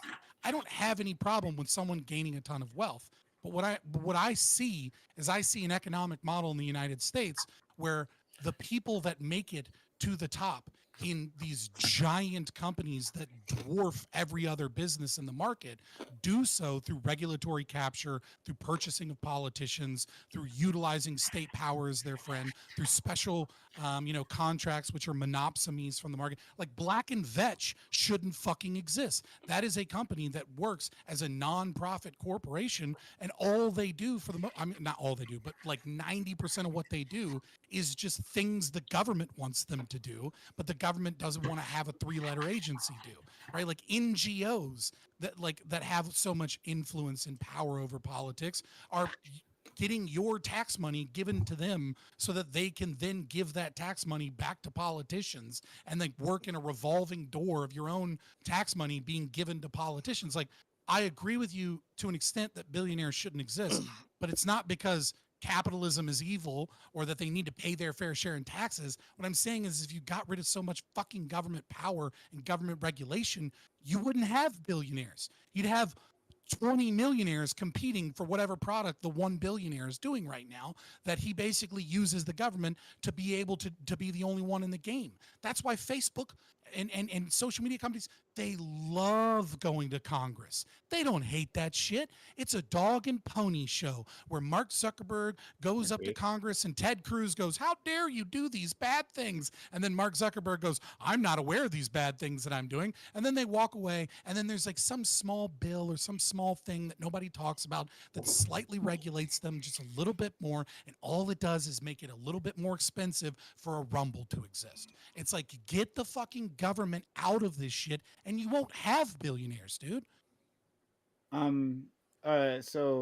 Doobie, a lot was said. If you're still there, friend, a Yeah. lot was said. So what did you take from any of that? I'm torn, to be honest with you. There are things that I can't say on this platform, right? But there's something about the last year, for me personally, right, that has really shifted a lot of the way that I am thinking about this issue. And I think it kind of popped into my head, right? When you guys mentioned Michelle Obama earlier. Like, she had this speech where she said that for the first time in her adult life, she was proud to be an American, right? Something like this. And I think for me, the last year, it's been the opposite. It's been like the first time in my adult life, I've not been proud to be an American, because I feel like our country is just totally pocked, disgusting. It's humiliating, actually. So It always maybe was. It's just becoming more obvious. yeah, it's more obvious now, so I've noticed it, right? I don't disagree with that. I think I did notice it in some ways before. I just didn't know it was this bad, right? It's really fucking bad. So like, I think maybe my inclination is going toward like an extreme solution, the Luigi pill, because it's so bad, right? And because I don't really trust that any of these other softer ways, like the mandatory minimum thing sounds great. I don't think it'll happen. I definitely don't think it'll happen. If it did happen, they'd come up with some other way to get out of that. They'd do like a non-prosecution agreement, come up with some other deal to get these people out of trouble. So I'll explain it this way. The Luigi pill is a horrible idea, especially, and I'm saying this as a lawyer, and you're saying this as somebody involved in insurance. You kind of get what I'm saying? Yeah. What do you mean? You seem to be advocating for your own demise right now, dude. No, there's a difference, right? No, you listen. might see a difference, but all the the left-wing maniacs out there. That's fine. I get that. Will they see a difference? Get that. I understand what you're saying. What I'm saying is, I can agree that there are going to be people out there who disagree about who deserves the pill, right? Of course, obviously. Some people might think the local librarian deserves it because she's showing people gay books or whatever the fuck, right? Like, yeah, crazy people exist. Or maybe not even crazy. Maybe they just have like stronger preferences about different things than I do, right? Like Grid might want to kill somebody for endangering kids somewhere, right? So yeah, I understand that that's a possibility, but I think that even thinking of that, right? Even thinking about that possibility, the short period of like fucking chaos, right? Where there are like people getting shot Short all over period. the place for perceived wrongs, right? Real or fake, real or imaginary. Um, Long term, to me, that seems like it could work out in a positive way, because you'd remind the politicians, remind the people in charge that there is a consequence, that they aren't immune, right? They can be hurt. There is no end point. When you Oh, say hold on, I long think my, Doobie, term, my can I headset went ask you off. One something? second. there is no end Doobie. point. Like look at the French Can I Revolution. make a There is point no really end point. quick? I'll make it just really like quick. to They will ask eventually come Doobie, for Robespierre. So just Doobie, do nothing Doobie, then. Doobie, You know, just like kind of like Doobie, I'm not Doobie, saying do but nothing. I'm Doobie, saying handle this in a no, but civilized that's literally manner. what you're saying. Is Hold like that's on. literally what you're I saying. is propose that, mandatory minimums. I'm saying which do, will like, some never kind of Doobie. happen. You propose a non like yeah, Hold on, hold on. yes. Let me, If we Doobie, as a country yeah. can't like get together and vote to do a specific thing, then killing people is not the alternative. Then do nothing. Yes. Even if we didn't No. vote to So, do the certain thing, that's kind of Just like bring the back point that dueling, problem solved. well, hold on. Doobie, Yeah. let me ask you a quick question, right? Doobie's not here. Can I you hear don't me, think. Doobie? He We said he had a quick mic He thing. I said didn't know if he said he had a headset issue. He's not here right now. Okay, but, well then I'll just explain it, right? Like the problem is maybe someone here can think of a time, but has He's there back. ever been a time? Okay, all right, Doobie. So let me ask you a question. Can you hear me? Oh, and he left again. anymore. All right, so I'll explain Okay. it. All right, so like does anyone here doubt that if we start saying that we ought to have some vigilante justice on, certain groups of people, and then we ought to like come together as a culture and start, demanding and supporting vigilante justice against certain wealthy elite people, that there wouldn't be a form of crisis that is in our political climate that is created. And if you agree that that would be a crisis, at least for those at the top, can you think of a time in world history, or, or even just American history, where a crisis hasn't been taken advantage of by the government to grab more power and control? And so, like, I agree with the concept, right? That like if we can't vote things in, we have to do something. What I disagree with is this false dichotomy that it is either we vote harder and vote better, or we start offing CEOs, right? Like I think there are a lot of other options in between those two. And I even presented some of those, right? The New Hampshire, the Free State Project in New Hampshire, there is, spreading, a philosophy and having local communities, right? Like the point about an armed citizenry is not, it's like people misunderstand why the Second Amendment exists, because it's not there so that at any moment, a ragtag group in your neighborhood can go overthrow the US government. It's there because of the United Kingdom and the Rotherham Report. It's because when you have a population of people that are armed, they do fear backlash to a certain extent. These things do occur, and it's not in the vested interest of DC to like nuke places. What they want to do is they want control because they need you as a wage slave. They need your taxes. And so when you are armed and when you start pushing back a little bit, and when you collectively get together in groups of people that say enough is enough, we have won. Look in Oregon.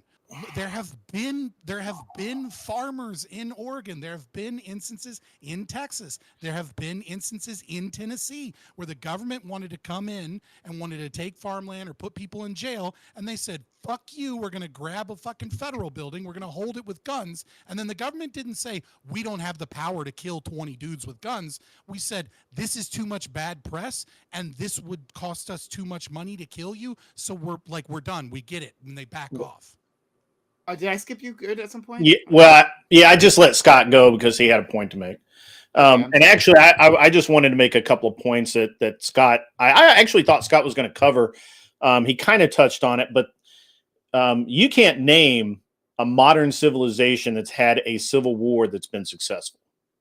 You can't name a single country where they have an ongoing conflict among citizens that has been better for the populace and made poor people richer and rich people poorer. The exact opposite happens. Rich people, they have the guns, they have the private armies, as somebody else mentioned, and they will come in and clean house. It always happens that way. Venezuela, Nicaragua, El Salvador, Haiti. Just pick a conflict. America. Yeah. American Civil War. Yeah. And so just pick a conflict. That's the way it goes.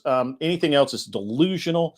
As far as, it's always an interesting discussion because I actually am from Tennessee, and I have read all of that history that Scott's talking about, including the Battle of Athens and all of that. So it's a very interesting discussion. Wait, what about the Russian Empire? Sorry? What about like when the commies took over the Russian Empire? Like that kind of disproves everything you just said, right? Well, they did kill well, they ate the rich technically. Yeah. How about when like Mao took over China? Yeah, he didn't work out for well. But hold on, it kept the entire wealthy class wealthy. It made an entirely new wealthy class, and it impoverished all of the middle and down. Absolutely destroyed them. So at any rate, it's just an interesting thing to hear this kind of rhetoric, but I'll, it's just interesting to me. One of the things that's really interesting for me is when people start talking about all of this, they don't really think about all of the other things that go along with it, and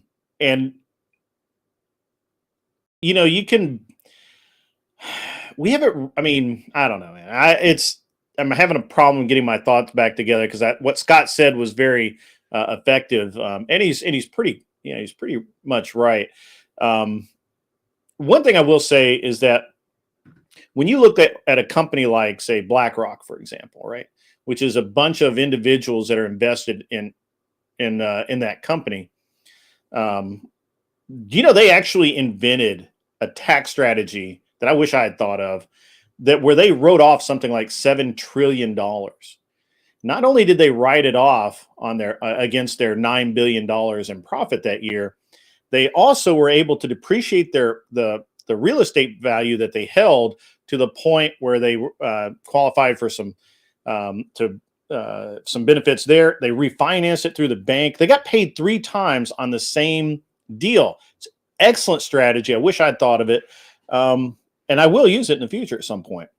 I just don't get I mean, I don't know. It's an interesting dichotomy for me because on the one hand, I wouldn't mind being a billionaire, and I'm working towards. I got a long way to go, but if I can accomplish it, I'd love to do it. I'm stuck at a specific level right now. This seems where people get stuck at, but I don't know, man. I hear this stuff a lot though, but you know how you tell if the boog is really going to pop off?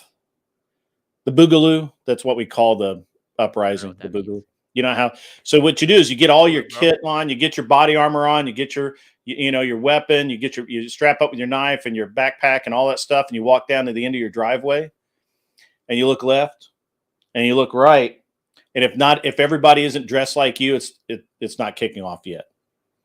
Yeah. So go back inside. So basically, you just like your whole thing was like you're stuck in a grip because you don't want to punish the billionaires or have the billionaires suffer because eventually you want to be one of the billionaires who can exact the type of bullshit that the billionaires. Well, I can actually see it. Exactly why. But I can actually see becoming a billionaire, right? Like I can see it. I don't know that I can do it, but I can see. I can see that you're going to be a billionaire. Why could I not? Because everyone can. Like there's always the dude that's sitting in his basement. It's like, no, listen, I don't want to tax the rich because one day I'm going to be one of them, dude. I'm going to be one of the rich. Well, like, dude, I can't stand taxes. Discredit you. Can't stand taxes. I understand that you can't stand taxes, but that's the system we live in, right? And like your whole thing is like, no, I don't want to affect this group of people because one day I might be part of this group of people and I want to do the same bullshit that they're doing to everyone else. So no, I don't want to affect them with anything. Well, hold on, that's fucked up. That's how we know Grid 1 isn't a billionaire, is because billionaires don't fucking pay taxes because they don't fucking have income. They have wealth. I know he's right, and that's why they love fucking inflation. He's here with us on a Monday. I'm just saying. Yeah. Well, I mean, some billionaire could be there's bored, a bunch of reasons why we're not billionaires. Wait, that's something a billionaire would do. Come hang out with us on a Monday night. Elon just plays video games. They're a billionaire. Scott. Well, Corey, apparently he pays people to play Elon his video drama games is for pretty him. wild. Yeah. But like, loser. but the greater loser. point, but the Be a greater point is like what two-player. Doobie Now I was can't tell bringing who's up is that, like, talking. is that all the points that everyone brings up just seems to be like, yeah, do this type of regulation or that type of regulation, which is like nothing, which like won't happen, but which kind of gets to the same point, which is keep the status quo, nothing's going to change, and like but like, Ali, what else do you want people to feel? I'm gonna tell you how magnanimous the right wing in this country is. How fantastic, how incredibly moral and ethical. Okay. Yeah, Canada? Kyle Rittenhouse is your guys' hero. Tell Hold me on. about it. Oh, for sure. Yeah. And I want to point out something. This is something that actually Kyle Rittenhouse is an example of. Oh, ew. Can you imagine, like, between the group that is heavily armed out the fucking ass, they're the ones. Yeah, maybe we shouldn't have violence. Let's let's not like kill people randomly. And then we have the group of people that doesn't, has like maybe a butter knife on average, right, in their drawer. Oh, we gotta kill it. We gotta kill the CEOs. We gotta take our country, et They're cetera, et killing cetera. us randomly. Wait, the CEOs are It's killing like us. Why are we okay with CEOs killing us? what I'm saying is like, Yeah, why are we okay Well, with CEOs killing us? generally are not billionaires. Just to let you know. it's like a really How that short, weak works. person like getting very mad at you. Like, you have to understand like what this means. You don't challenge like the most heavily armed demographic in America to a firefight. Well, hold You on. don't do You it. don't. I Hold on. understand you don't. about? You just shut the Hold fuck up on, and sit the fuck down and accept what's happening to you. But like, for example, like all these wildfires. I in gotta ask. California, I heard Hold something on, to the tune of, sociologic, like, dude. I gotta ask, man. How much do you think a CEO at Goldman Sachs makes every year? I don't know, $20,000, man. Well, No. just say the Every point year. you want. No, I mean, I can tell you. bro. I don't know what their Like, make annual the point you wanna salary make. is. It's probably about $750,000 a year. Their bonus is about $12 million a year, depending on how big their year, how good their year is. They're not billionaires, dude. I don't give a fuck if they're billionaires. Okay. If what they're doing to make a bunch of money fucks over my common fellow American, I have an issue with that. And the fact that like you're just Has over here like, Goldman "Oh, man, Sachs they bent don't you make over that a much rail money. today? They just make $12 million a year, bro. They're not even billionaires, you dumbass." It's But like, you oh, keep that- saying hold on, billionaires and hold then on, CEOs, and I'm That's like, the only you're thought it was. conflating the two. I don't know. I want to object That from a wasn't the only conservative side. thought it was. Hold man. on. So y'all, I'm going to object from a conservative side because y'all are actually kind of dismissing what they're saying a little bit. And as a conservative who's super pro gun rights and pretty pro, history where there's a lot of revolutions that take place where the little guy wins. I gotta sit here and I gotta go. Y'all are just acting like they don't have a valid concern. So Lactoid, you just argued, all right, we're magnanimous. We have all the guns. How nice of us not to go and run over there and beat their ass with them. Yeah, You're right. we're advocating for peace. Sure. You're right. Absolutely. However, here's the deal. There's a point where even like us are gonna go. We're gonna go. Hey, we don't want to advocate for peace or war. And I can give you an example. Americans have just Hold on. Hold on. Yeah, and it's not going to be a Gonzalez- healthcare Americans are CEO who pathetic, is man. allegedly Hold on, doing Black something Toy. wrong. Hold on. So my point is, like, okay, in Texas, for example, I'm gonna use Texas because I'm familiar with it. Battle Gonzalez. We told like the Hacienda owners and Santa Ana to go fuck themselves over a cannon. All right, cool. That seems like a pretty minor thing, although there's other mitigating factors to go. So all they're arguing is they're saying, Slavery. hey, sure, I listen. Was we've slavery already, one of those factors? that no, Texas it was voted not one with? of the factors. We've already gone over this. Texas had way less slaves than any other state for a variety of reasons. Namely, one of them Mostly being 'cause I you don't know didn't what have you a lot mean. of cotton. Well, yeah, that, and I don't know if you know anything about ranching, but it starts in South Texas, and then you have to walk 900 plus miles to Fort Worth. And I don't know if you know what happens when you put a slave on a horse in the wilderness, but they're gone. It's pretty simple. Like so, Pretty much, yeah, it doesn't work too good. So my argument here is, when I sit here and see like a little flashing tipping point, they like Doobie and Sociologic are absolutely right, and you can't pretend to be a gun rights advocate or a conservative if you don't think there is a line where we need to go, hey, daddy government, time for your ass whipping, and go and beat them and fight them. Like you got to tell, there's got to be some line, whatever y'all think it is, that we're going to go and do that. And they're just saying this is their line. Now I get where y'all want to sit here and go, oh, rule of law is cool. We want to sit here and obey rule of law, but sometimes. Fuck rule of law. We fought a war of independence over a 3% that's not my argument. These guys are killing. I know that's not your That's argument. not true. But that's what Lactoid and Grid are arguing, basically. Yeah, rule of law. People. I'm saying this rule of law is great till it's not. Everybody underestimates and doesn't, I guess, appreciate how critical rule of law and stability is to everyone's well-being and the proliferation of all things good. Right? There's a reason why Haiti is a bad place But to still, live in. it's There's a not reason though, why right? Sudan, you don't want to live in Yeah, that would be Sudan. American imperialism, but Yeah, I was about to Or, say, like, the well, American you can say all this, but the reality is there's no stability there. There's a reason why you don't Because want to no, go no, to no, but you have to Somalia. give the reason to why there's no no, stability. no, You're you painting no it- rule the law. reason, no, no, you're It could be painting it. no, it because could you're be painting because it they all these woke up. people, as if these people just were fucked by the That's sun. not. That's not. That's not how I'm painting it at all. He That's actually not has a how I'm painting it at That's all. what. That's what the It's not how I'm implications painting it. are. That's what the Sexual implications logic with are. Papa Doc No, was no, an no, art no, table. okay. Look at the No, Middle East. Look how barbaric the Middle East is. It's like, yeah, we get it, dude. I'm not making Yeah. the point you think I'm making. Okay, I'm Yeah, not saying that like this is their fault. I'm not saying et cetera, et cetera. Sure, the U.S. is always bad, whatever. Okay, what I'm saying is that it is a bad place to live because it is unstable. Regardless of why the instability occurred, people dramatically But stability's underestimate how not good, important Lactoid, all the stability is. time. Hold on. Stability is Papa Doc yeah, is a dictator. You stability want to is sit here and often- have Papa Doc in charge? It's stable in Haiti, but you think it's any Stability better with is Papa often- Doc going around kill people? Stability is often good. Stability is often good. And there's a comment here, Chad. I'm going to read it. People sure are concerned about due process when we talk about going door to door looking to deport people, but don't blink when citizens are gunned down in the street.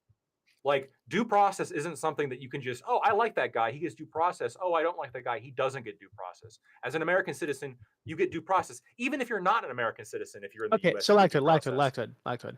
So let's say the Purdue family, right? They got due process, got a slap on the wrist. They got to go into their castles as billionaires. If somebody was not okay with that and gunned them all down after they had the due process, right? After we figured out that they're guilty of these things, do you think that would be okay? No, the due process includes the punishment that was handed to them. Okay, well then we're just like, there's a fundamental, because the issue is that this due process that you keep reaching for isn't being applied fairly. And there's obviously a double standard. Then They hold on. lost billions, dude. They lost billions. Then support political objectives that increase the penalties if you think they're too low. That will never happen. By who? We can't even get worth. We just this is discovered a not worth fucking sitting civil war. politician in a fucking This is not worth nursing a civil home. war. We This can't is not- get term limits put in place. It's not going to happen. We voted him out. So Okay, so yeah, We voted him out, didn't we? hold on. Who? So Well, who do you think I'm I talking just about? wanna say- Biden.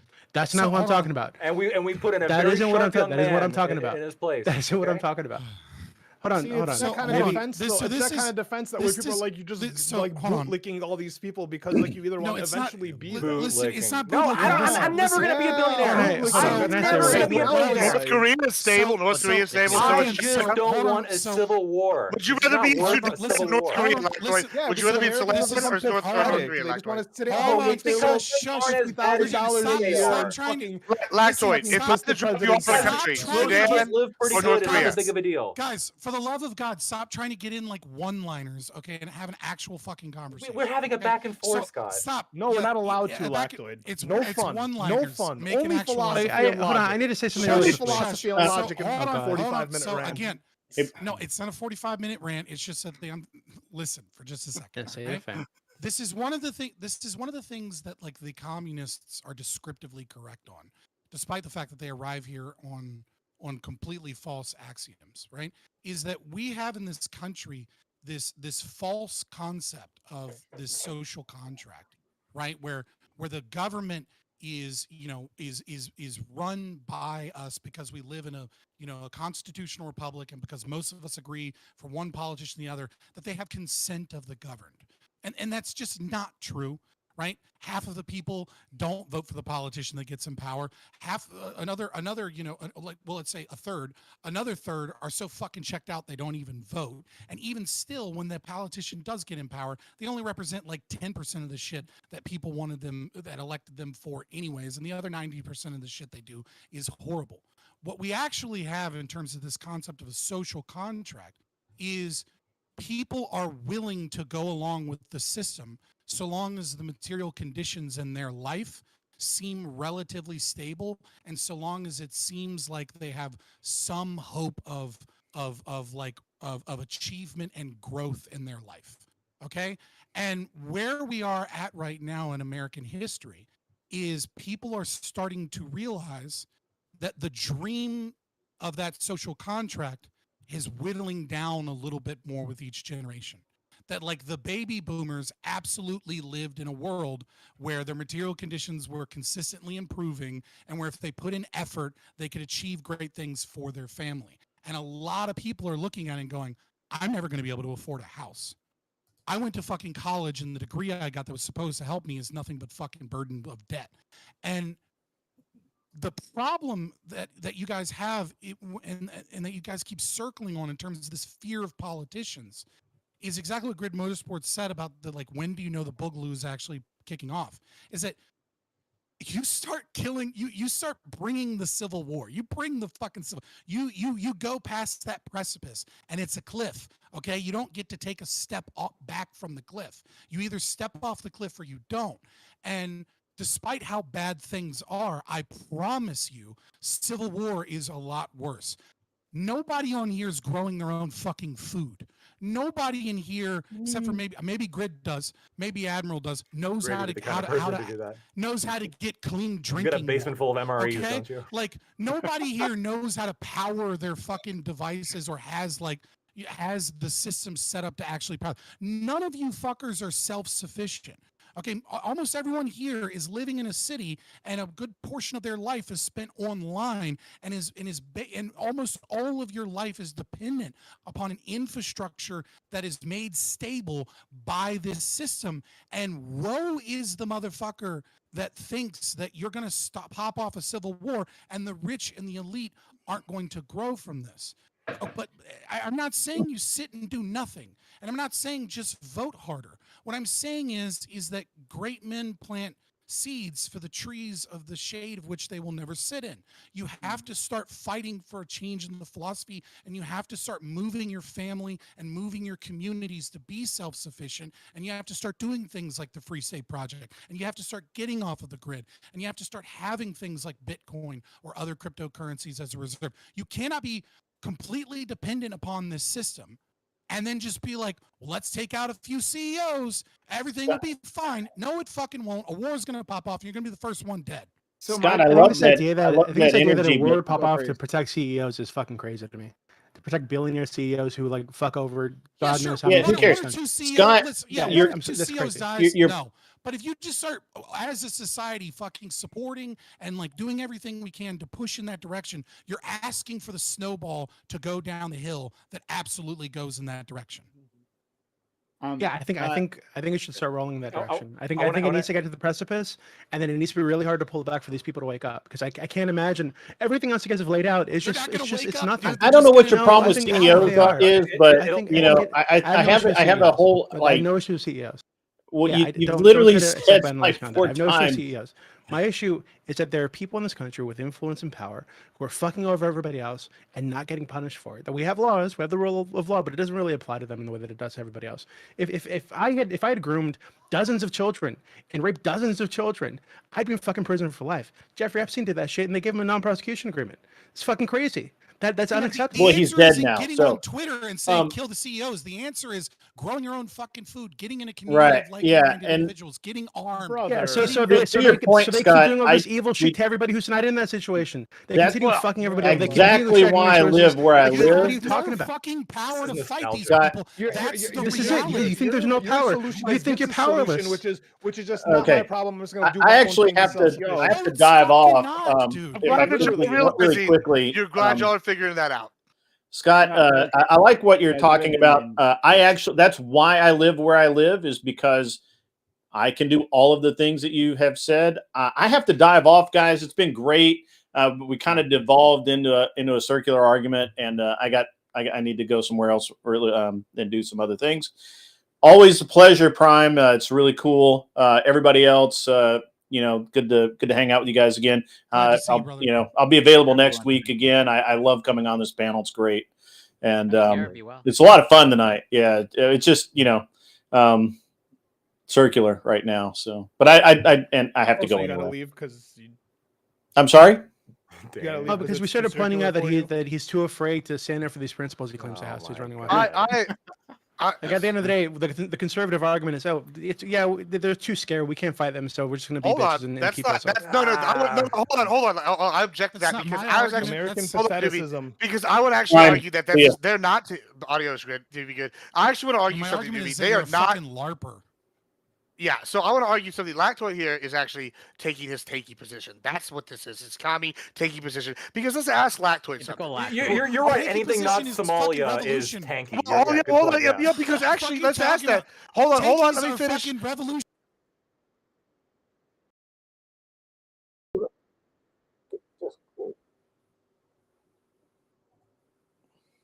Ah, peace at fucking last.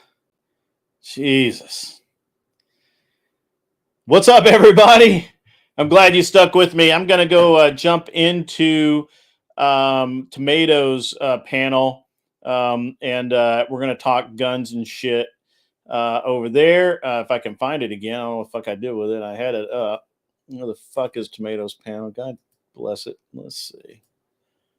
There we go. Got it. Let me turn the volume up.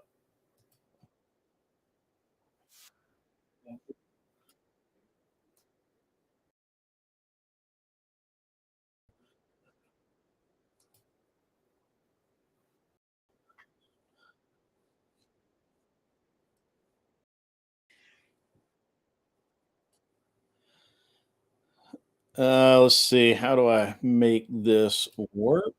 Let's go here.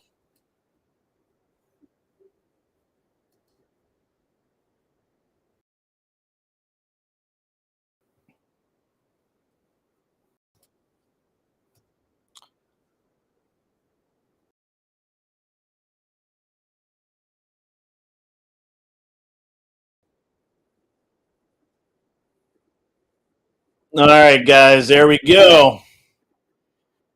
I'm trying to get on board the stream here, but I need to open another window so that I can see. Let me do some stuff here.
All right. I am ready to go for this panel, ladies and gentlemen. I can't fucking wait. Let's go. Go, go, go, go, go. Gadget, baby. I'm just waiting on the link. Just waiting.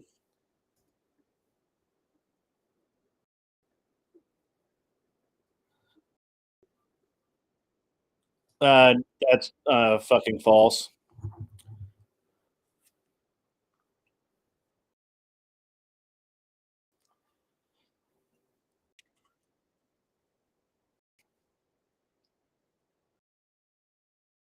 So apparently they have about a half an hour, unless the argument dies down.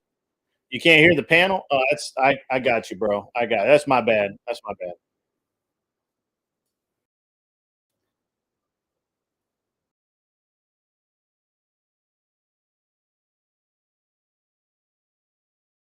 Right? You're just avoiding my argument at this point because I think you've run out of arguments. You got sound now? No, listen. Again, I can take you through this logically. Is there a situation where having it makes you more unsafe? What was my answer last time, Chris? You said because of data, because it's a common occurrence, that makes it more unsafe. And I told you that in Chris, any of those situations, not having it has the same outcome. Why are you asking these questions if you're not even going to respond to my answer? Are these literally just you for you to peacock and wave around? Are you just not going to answer anything that I asked you? Is that really the best you can do in these kind of debates? I really thought you could do better. Not going to answer the questions. I have, and I really thought you could do better than this. No, Well, I thought you could actually answer questions. And I did. So I did. No, you're not. Answering logical So the questions. So again, effing I'm epic, asking- Sorry, the your amnesia is Furby literally has this bad actually that I cammed remember what up I answered before. because I gave you the answer twice even. Bruh, it's You very- gave Dude it very twice. looks like a simple. girl, I gave you the answer twice, apparently Chris, and you still chemically forgot neutered it. or How some convenient. bullshit like that, It's very and simple. it's going to be, Saying you know, because something it's is it's common. saving Same up or thing, waiting you're in a for vehicle on the road, you're probably more the likely bottom to get surgery or hit. whatever. That's what I'm It saying. it really That's believes not that answering the the Furby thing. believes that if it gets the I'm bottom telling you, surgery, there's it's a as good as a situation where you're woman, more and that's unsafe and having we're all it wrong, than not and having it's it. right. Which, hey man, that's And totally the fact cool. that like your cognitive If that's dissonance is their literally thing, so but bad, buddy, that you've you know, already I'm forgotten just that I waiting said for the robbery link, twice guys. to you. I'm just waiting I told you patiently that for the the link, outcome would be the And same. you were listening wrong. just like And you you were are. wrong, and So I that's explained not to you why you answering were the wrong. question. And you were wrong, and I explained to you why you were wrong. It's the same. Remember It's the why? same. Do you remember This why I is a told you bad you were argument wrong for about Chris. He robbery? always loses the gun Your argument. argument is not having He's a way just to defend yourself is a way to, um, better way to defend unfortunately, yourself. I don't know how well he's doing because I've Yeah, obviously, you know, been on the other panel. I haven't been able to my listen. argument was that when Can somebody give researchers me an look at idea about robberies how and the Chris is outcomes for doing? victims, That's been more listening. victims Ticky wound up tack, in the maybe. hospital when they tried to pull a firearm on their assailant or tried to fight back at all. It turns out that letting them have the upper hand and giving them what they want is the best possible outcome for you. Not protecting yourself is the best outcome for you. But no, at the So end of to the day, be you don't end up safe, you doing should that. not protect At the end of the yourself. day, You you don't end understand up how doing your that. You just give conclusion them, is a hey, contradiction. Chris, at the end of the day, you job. don't end up protecting yourself with a gun. You just give the other person an excuse to shoot you. I'm trying to be really, really nice. Good job. Not protecting yourself is the best way to protect yourself. Yes, especially in robberies, because the robber does not want to be charged with a higher crime. They want to get out of there as quietly as possible before the police can arrive, and they certainly don't want to. Chris, call this bullshit, bro. Call this bullshit. She can't prove that. He can't prove that. The Furby he needs to shut his furry butthole because there's no way he can prove that. Literally, not that, but I've prove that. demonstrated that it's just false in every domain you've brought up. Is it Lie possible after that lie a after natural lie after disaster lie can after occur? Is there lie. a Oh, possibility that I'm gonna situations wreck can the occur Furby that highly tonight. disrupt If a society? natural disaster occurs and someone tries to steal their food and they have a gun too, then you're just going to be in more danger because now you're in a shootout.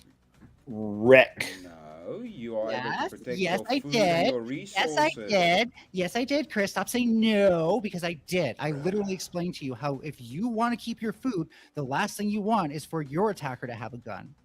No, your logic is if somebody without a shell chucker engages somebody with a shell chucker, they better not having an equal amount to equalize the force. Again, it's the argument of police shouldn't have pew-pews and they should go up against criminals with them and they'd be safer, which is a stupid they get shot less. They conclusion. literally Do get you understand? they literally get shot less when they don't have guns. Bro. Especially when the other person When doesn't don't they have as well. guns? Wow, logic. Bad don't logic. they have That's guns? absolutely wrong. Actually, You're just a lot of saying random shit now to say in the random UK, shit. in the UK, owning a gun, like getting a gun, is super hard. So very few criminals in the UK Yeah, have. nobody has them there. Yeah, that's and that's why. Well, cops hardly actually, get that's shot also there. not true. It's like A magic. lot of Shit, criminals in the UK you're just have saying guns. obvious shit, dude. Again, but that That's doesn't a mean fallacy. they're safer. Do you understand Doesn't how that matter. works? Doesn't No, it's mean not. that they're The safer. argument getting is not shot. are No, it's part guns of your job. bad. You are safer. The argument is, are you You safer don't with have a one? firearm, And so you when you're obviously out with are. the firearm, yourself when you you do at a nothing, by the way. disadvantage. You're not safer. Do you understand how that works? You're not safer. Excellent, Do you Chris. understand Solid that? point. Because you're not able to equalize force. This is logic. Do you understand that? Well, here's the funny thing, right? And this kind of goes into second 2A stuff, which I'm surprised we never got into. They can actually call in a task force which does have guns for them, which is kind of the equivalent of if you're a civilian, you can call the police if someone with a gun shows up. Yeah, and wait 30 great. minutes So for you're that just gonna fucker to wait get for there. the police to come when you're in a life-threatening situation. Great, because that always works great. I live in a country where they take an hour to come. That's fucking great logic Again, right there. at least you're not in a fucking. Again, the don't protect yourself argument for being safe. The fact that you It's the think you're safer in stupidest the shit I've ever heard. the fact that dude. you think you're safer in the shootout is the stupidest shit. The Oh, I thing am, that you think 100%. not having a way to protect yourself is the safer option is by itself a stupid argument and a Yeah, self-defeating no, literally, argument. someone with a gun It's is not less even likely to logical shoot you. to say that. Yeah, literally, someone with a gun is less likely Oh, to I'm shoot you if you standby. don't draw a gun. It's that simple. Bruh. Again, you're not Hey, stop factoring making in the fun of yourself force. for a thing. Like, you got to stop doing that, dude. Nah, I don't want to. How about that? Like, So you if you sound can like a if little you bit can half-baked. deter somebody from using force, you would not have an incident, so it would not be reported. Again, you're appealing to your data and not logic. Again, No, I saying have that there's appealed to data logic. for this That's happening guns. more than not No, I have is appealed to logic. yeah, nothing happened. Do you understand how that works, bro? Chris, you're not appealing to the facts that I put in front of you, which is simply that we don't end up seeing people using guns to protect themselves at the end of the day nearly as much as we see the criminals using them to commit criminal acts. So Do you understand that? Do you your logic, understand? therefore, your logic doesn't stand in the face of facts. And by the way, the best way to be delusional is to have your own opinion of something and think that you're being super logical when you're presented with new information that contradicts it, and you still try to Not keep even going. So answering have my fun, buddy. questions. Have You fun. just keep Here, can we do closing smirking. statements, please? I was actually just going to move us to that. I felt like you guys were kind of starting to sum it up.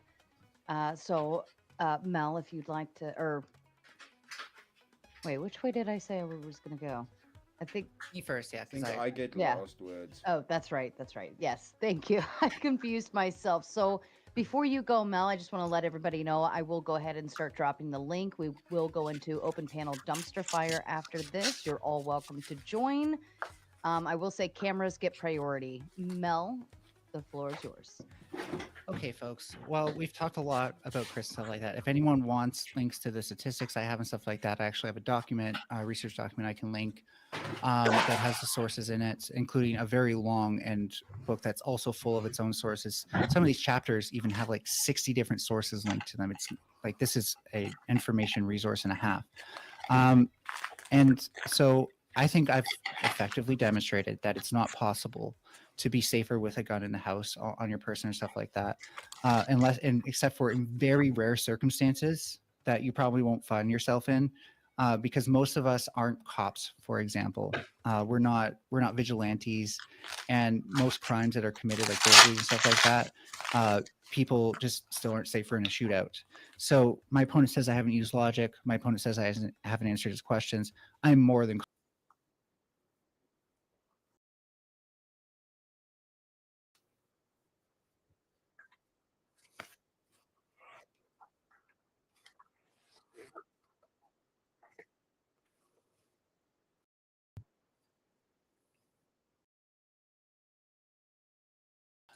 guns don't kill people. People kill people. That's funny because people who use guns are still more likely to kill someone than someone using their bare hands. If the lethality of guns were irrelevant, why would guns be marketed as a self-defense weapon based on stopping power and increasing lethality? And I'm going to quote Ozzy Osbourne here saying, I keep hearing this fucking thing that guns don't kill people, but people kill people. If that's the case, why do we give people guns when they go to war? Tat donated $20 super chat. Sarah, That deserves a tip. You keep going. You're good. Okay, yeah, because I have two more talking points to also debunk, but I'll try to be as quick as possible. And it's just a fact that more firearm deaths occur in the home than knife-related deaths, and that's because guns are simply more dangerous, even though guns are knives are way more frequent than guns. If gun and another trope is if guns are not available, people will find other ways to kill. Well, FBI statistics show that over half of all homicides where the circumstances happened in circumstances where someone was known. It was during an argument involving money, a love triangle, or some sort of brawl due to drugs and alcohol, which means that if you're going to be using your guns to defend yourself, it's most likely going to be in your home against someone you know. Method substitution is well studied and shows that in transient acts like crimes of passion and self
be safer, because right now guns are the leading cause of death for youth in America.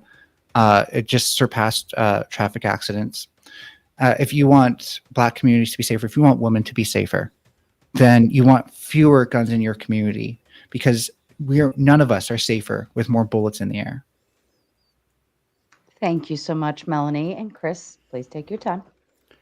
All right, so I'll do my closing, but let me address Mel's points. So, I love Aussie to bits. How dare you bring Aussie into this? Because now I gotta go against Aussie. Well, Aussie is an old drug addict, and now you're appealing to him for advice on life. I love Aussie to bits, makes good music, but that's not a good argument. Saying we should send people instead of having them have firearms, we did that. It was called the whole of human history. So, stupid argument, not even logical. Then, talking about again the regularity of society as it is itself. So again, guns now need to be or shell chuckers need to be collected now and be sent to Ukraine, because they needed to defend themselves. If it wasn't necessary to have these things as defense, why would they have to be sent? I can just flip this argument around, and it's way more logical than saying not to have it. Again, making the claim that having these things, or in any regular state of society, having weapons around makes you more unsafe. It would depend on the situation. If you're in a perfectly safe world where nothing happens, great. Then having them or not having them is exactly the same thing. In the instances of people doing bad things, yes, that does happen. I do grant that. But it happens with pretty much anything. And we have other things that hurt more people, as simple as sugar. Most of the problems that people encounter that leads to people being deleted, or diseases and basic things like heart diseases, diabetes, all of these basic things, that is food. We cannot ban everything, because life is dangerous inherently. If you want to be safe from life, you do not live life. But in a life that you do live that has real life dangers, means of protecting yourself is important. The argument of saying not having a protection is a good protection is a self-defeater on its own. And if any instance happens that just disrupts normal society, not having a means to protect yourself will be the same outcome. You have no choice in protecting yourself, where if you have at least a means, even if you're shit and you fail, at least you had a means of protecting yourself. This is very this just logic, that a means is better than having no means. And if something bad was going to happen, it was going to happen irrespective. That's just how it works. And there are bigger things to worry about than this. But in instances, again, where society collapses, or things happen, or you're stuck in the woods, or very real life situations where life doesn't go perfect, having another option is at least an option. Thank you, Chris. I will say I'm super excited to start the panel here shortly, especially with the lineup backstage. There's one of them is literally ready to go to war. We're going to start with the super chats really quick. We'll run through them, and you guys are both welcome to respond to either one. Finkel coming in with the big 20. Having a firearm increases chances of self-delete, accidental discharge, falling into the wrong hands, becoming a target in a dispute, coming to a point of anger and using it in self-defense. And I forgot, a teenager taking the pew-pew to school. Thank you, Old Sarge Finkel. If either of you have a response, you're welcome.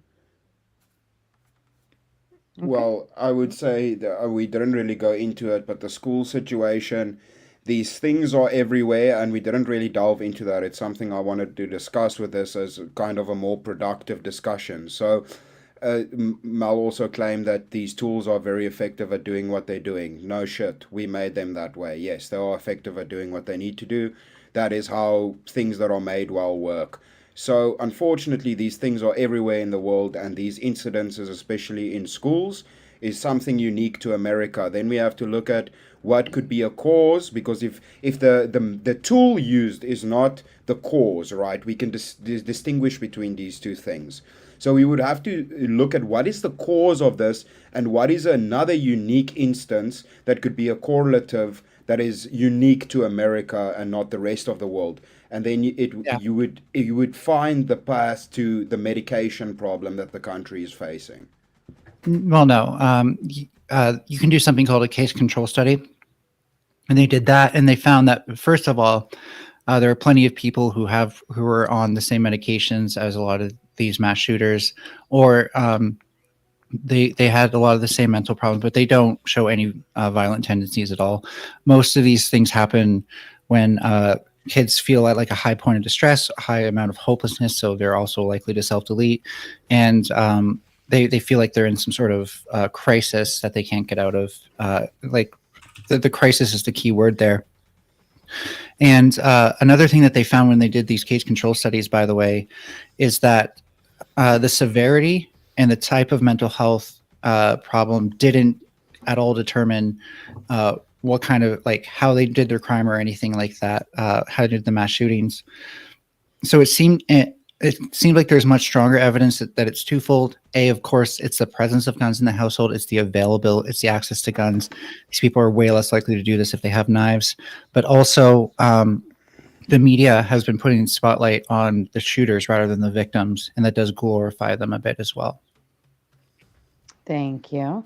Wrongful Rage coming in with a Big 10. Furby, here is my case. You are wrong. Simple. Well, here's my rebuttal. No, you. Heartbender coming in with the Big 2. Win Chris L chat. The chat always wins here, for the record. No, chat always wins. Gesterog coming in with the Big 10. Comment with your favorite firearm. I'm itching for another. Ooh. Chuck in Tennessee coming in with the Big 2. Can we backstage the fur ball? No, that's not until open panel. Gesterog coming in with the Big 5. I might buy a Tommy gun just for funsies. I think you guys were all imagining him in a zoot suit after that. That was pretty comical watching. Ghost coming in with the Big 5. A person drove a car into a crowd of people, deleting them in New Orleans. Should we ban cars? Well, it's pretty simple. We use cars for transportation, not for killing people.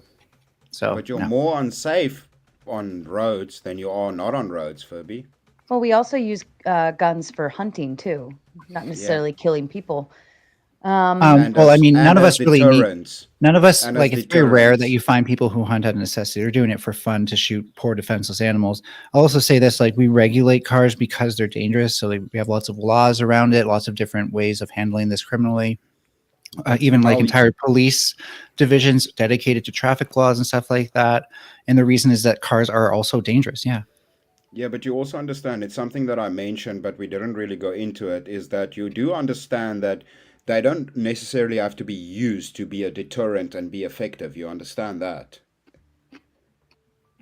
Yeah, but nobody actually knows if you have a gun in your house. Well, if you do show it to somebody, that could be a deterrent, and it never. If that were the case, we would see places with higher rates of gun ownership have less crime. Can you but no, just they for once either answer have a question? No, I am. Like, Yeah, I am. If that were the case, if they were effective as a deterrent that way, we would see gun ownership. Places with higher gun ownership have less crime. That it could deter a bad situation? That's what I'm asking you. Could it? Right, sure. Could it deter a bad situation? But like, the more you think about it, the more it becomes a very case-specific scenario rather than a generality.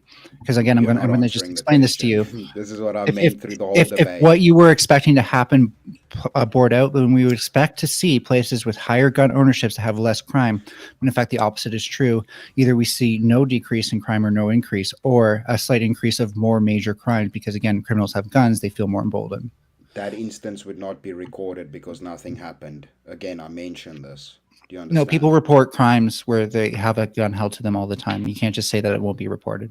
I've had it happen multiple times, never reported it. Well, that's your issue. No, I'm saying this is a common thing because people don't like police or going or effort. It's just logical. I don't like effort.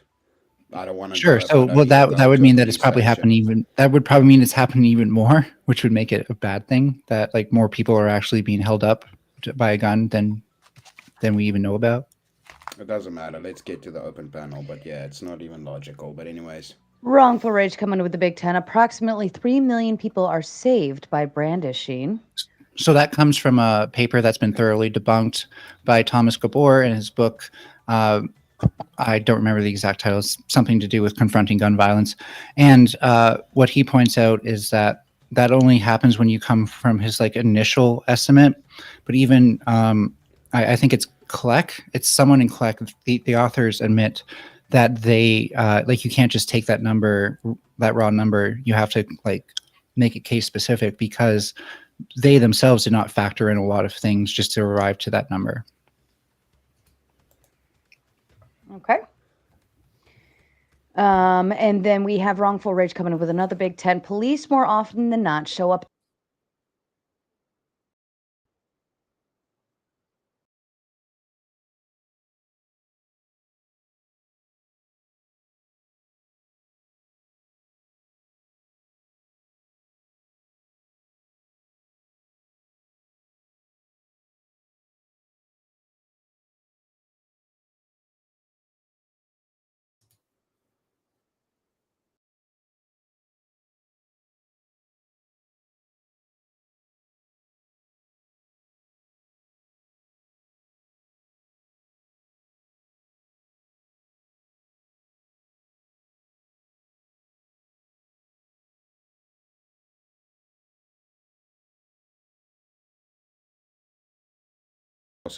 Situational awareness will save you majority of the time from bad situations happening.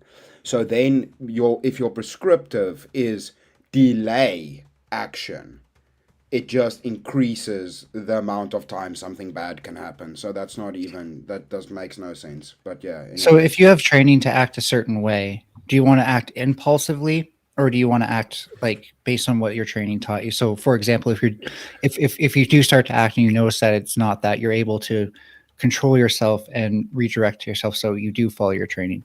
I would argue, just so we're clear, just for expediency, I would argue you don't want to be impulsive because that's not situationally aware. It takes time to gather your senses, gather your surroundings, especially if you feel like threatened and stuff like that. Your fight or flight is going off, your heart is racing. There are a lot of things which run counter to the ideal of a good guy with a gun, where you're just going to shoot with perfect aim, not hitting any bystanders, et cetera, et cetera. Yeah, in any situation, if the dangerous situation occurs, being quick to the trigger would save you way better. So well, no, that's again, not I what can they just train flip the cops to do, argument though. around. But that's not what they even train cops to do. They train cops to try to de-escalate first, to try to see if you can eliminate the threat through de-escalation rather than escalation. Yeah, but if you're in a dangerous situation and you act quickly, that's never a bad thing.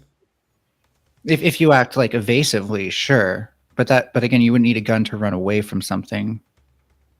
You'd be turning your back anyway, so owning a gun wouldn't matter. Yeah, but then you wouldn't even be in a situation to need it. So yeah, again, yeah. Well, That is most situations, it turns out. situational awareness. Yes, again, yeah. We'll save it But for the yet, open if you panel. do have a gun, Mhm. sorry, I need to say one more thing. If you do have a gun, you're going to be more likely to feel like you need it, even when you don't. That much has been borne out in the research again, where we look at cases where people use their gun and how they report it, and then you have someone like a judge look at it and they're like, "Yeah, that's not a legal use of self-defense, and that probably wasn't even a real threat." Fair enough. And Thothmith backstage, please check the private chat. Finkel with the big 20. The real problem in these debates on guns and debaters are absolutist. Either guns are God's gift or guns are tools of Satan. Truth is, it's situational. Trib1 coming with the Big 10. You won't be able to find anything that shows guns make you safer. It shows the contrary. The real question should be about protection versus the government. In case of an unlawful government, it would be good to have guns. Exactly. No, it wouldn't. And I Modern actually society like. breaks down. Oh God. Okay. Well, if we Many can talk cases. but no, I think it would be as Finkel pointed out, at most situational in those situations, and you would just again face worse outcomes if your aggressor has a gun. So you want them to not have a gun, and so you want guns to be less common. But also, more importantly, I kind of commend you, Chris, for not actually being like, we need guns to defend against the government, like don't tread on me type shit. Because if you think about it, I didn't want to use that argument because it's outplayed, and my situation is slightly different. Even though I am kind of arguing in an American sense, my position is slightly different. But I was going going to say go like with that. I was gonna say, like, I think the American military would love the chance to do what's effectively a training exercise on their own people. No, I'm just they kidding. wouldn't, because it's their brothers, mothers, fathers, family. It's not. That's No, I mean, like, okay, like I agree with you. They'd have some sort of conscience, but they've also been trained to not operate on conscience. That's conscience. ridiculous. So, Most of those people are good people serving their country. oh no, I'm not saying they're not just good looking to people. have But target no, I'm not practice. saying they're not good guys, so, people, Chris. I'm you saying know, that when they're we're- following orders, they're instructed not to listen to their conscience We and to listen to the have- orders. The Furby is. If all anything, it over would be up to the place. like, I think it's. Can you guys hear me okay? It's the generals and stuff who would figure out like, oh, is this a war crime or not? We got sound. Trip Good one with coming in sound. with the Big Ten. You won't be able to find anything that shows guns make you. think you read- Oh, did I just read that one? I Okay. apologize. Thank you. Trip one coming in with the Big Two. So no, in almost every case, a gun won't make you safer. Nephilim coming in with the Big Two. Death before dishonor, Furby. Wrongful Rage coming in with the Big Ten. Two foreigners debating American safety with firearms. Didn't we Let's have a war go. about this or something? I actually thought this was pretty funny. That is actually how the Civil War with the British started, and the whole Boston Tea Party thing. It wasn't over really a tea dispute. It was Britain wanted to like stop essentially exporting arms there. That's kind of funny. Observer coming in with a Big Ten. If feeling unsafe is a valid reason to remove a firearm, then feeling safe should be a valid reason to keep a firearm. May I? Yeah. So the only problem with that is, like, again, if we look at self-deletion, somebody who currently feels safe and thinks that they'll never feel like they're going to do that doesn't actually know the future. And there is no one thing that makes somebody impervious to that sort of stuff. In fact, circumstances are enough to make almost anyone feel like doing that at certain points. And so it's less about the feeling safe versus feeling unsafe and the actual like statistical risk. Again, self-deletions don't matter because it's a very small substate. We don't make rules for the No, it's minority. 50%. It's It's 50% of It's the not. deaths and injuries that we see. It's Yeah. not. No, it is. No, it's not. It's half. Like almost every thing. Appeal to my statistics, your statistics. It's not even logical. You mean my multiple sources rather than probably you're just one? Don't care.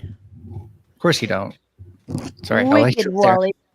Wicked Wally coming in with the Big Five. No one should be surprised Mel makes an appeal to the great Ozzy because we all know Mel lives on a permanent crazy train. No, I'm just against war pigs. Trip one coming in with the Big Two. At Jest, my favorite firearm is my right bicep. Mr. Blackstar coming in with the Big Two. My boomstick. My boomstick. And why is this one not showing up? Hold on. Oh, there it is. And Adam King coming with the Big 20. Last one, and then we'll bring up the panel. As a prior enlisted, not officer, Air Force vet, I promise you we were taught about what orders not to follow. The UCMJ is taught to us in basics, so we understand punishments. Don't spout things you don't know about. I actually do know about this and how this stuff is followed. I would just argue that that's again following orders instead of like it literally being like an issue of personal conscience. Yeah, but you're appealing to following orders and then saying it's following. Would you say that there's pressure against soldiers from deserting? Dude, it's like you contradict yourself in things you say, and I don't think Would you say that there's realize it. pressures against soldiers from deserting? Yes or no? Dude, it's a job. You can quit a job, bro. You make it out to be this like crazy thing where like There is dude, you're- definitely like huge social pressure as well as like depending on the military, just like systemic pressure to there's not social like pressure to desert not your leave your IT orders. job or your job at Burger King because you need to pay rent, bro. That's just So like you it's think that just the saying thin blue obvious shit. line, you think that the thin blue line where they cover each other's asses in that sense is like bad in the cops? I've heard some stories about the military and like women who have had to like be in there, but you know, anecdotal. You're So I'll talking give you about minority things, bro. Well, okay, but yeah, they still matter. let's go ahead and open the panel and let's have some fun and see what the rest of the friends backstage say. Yes, and I do want to extend my appreciation. I do think that Sarah has been an adequate moderator. I think that there's times where she needs to mind her own fucking business in this space, but she's been an adequate moderator, and I do appreciate her having me on her channel. Listen, I love you. The Raising Tomato. but I would kill myself doing more red pill debates. Okay. The Raging Tomato, at least she is attempting, like, she's trying to be a comedian. You know, she's trying to be funny.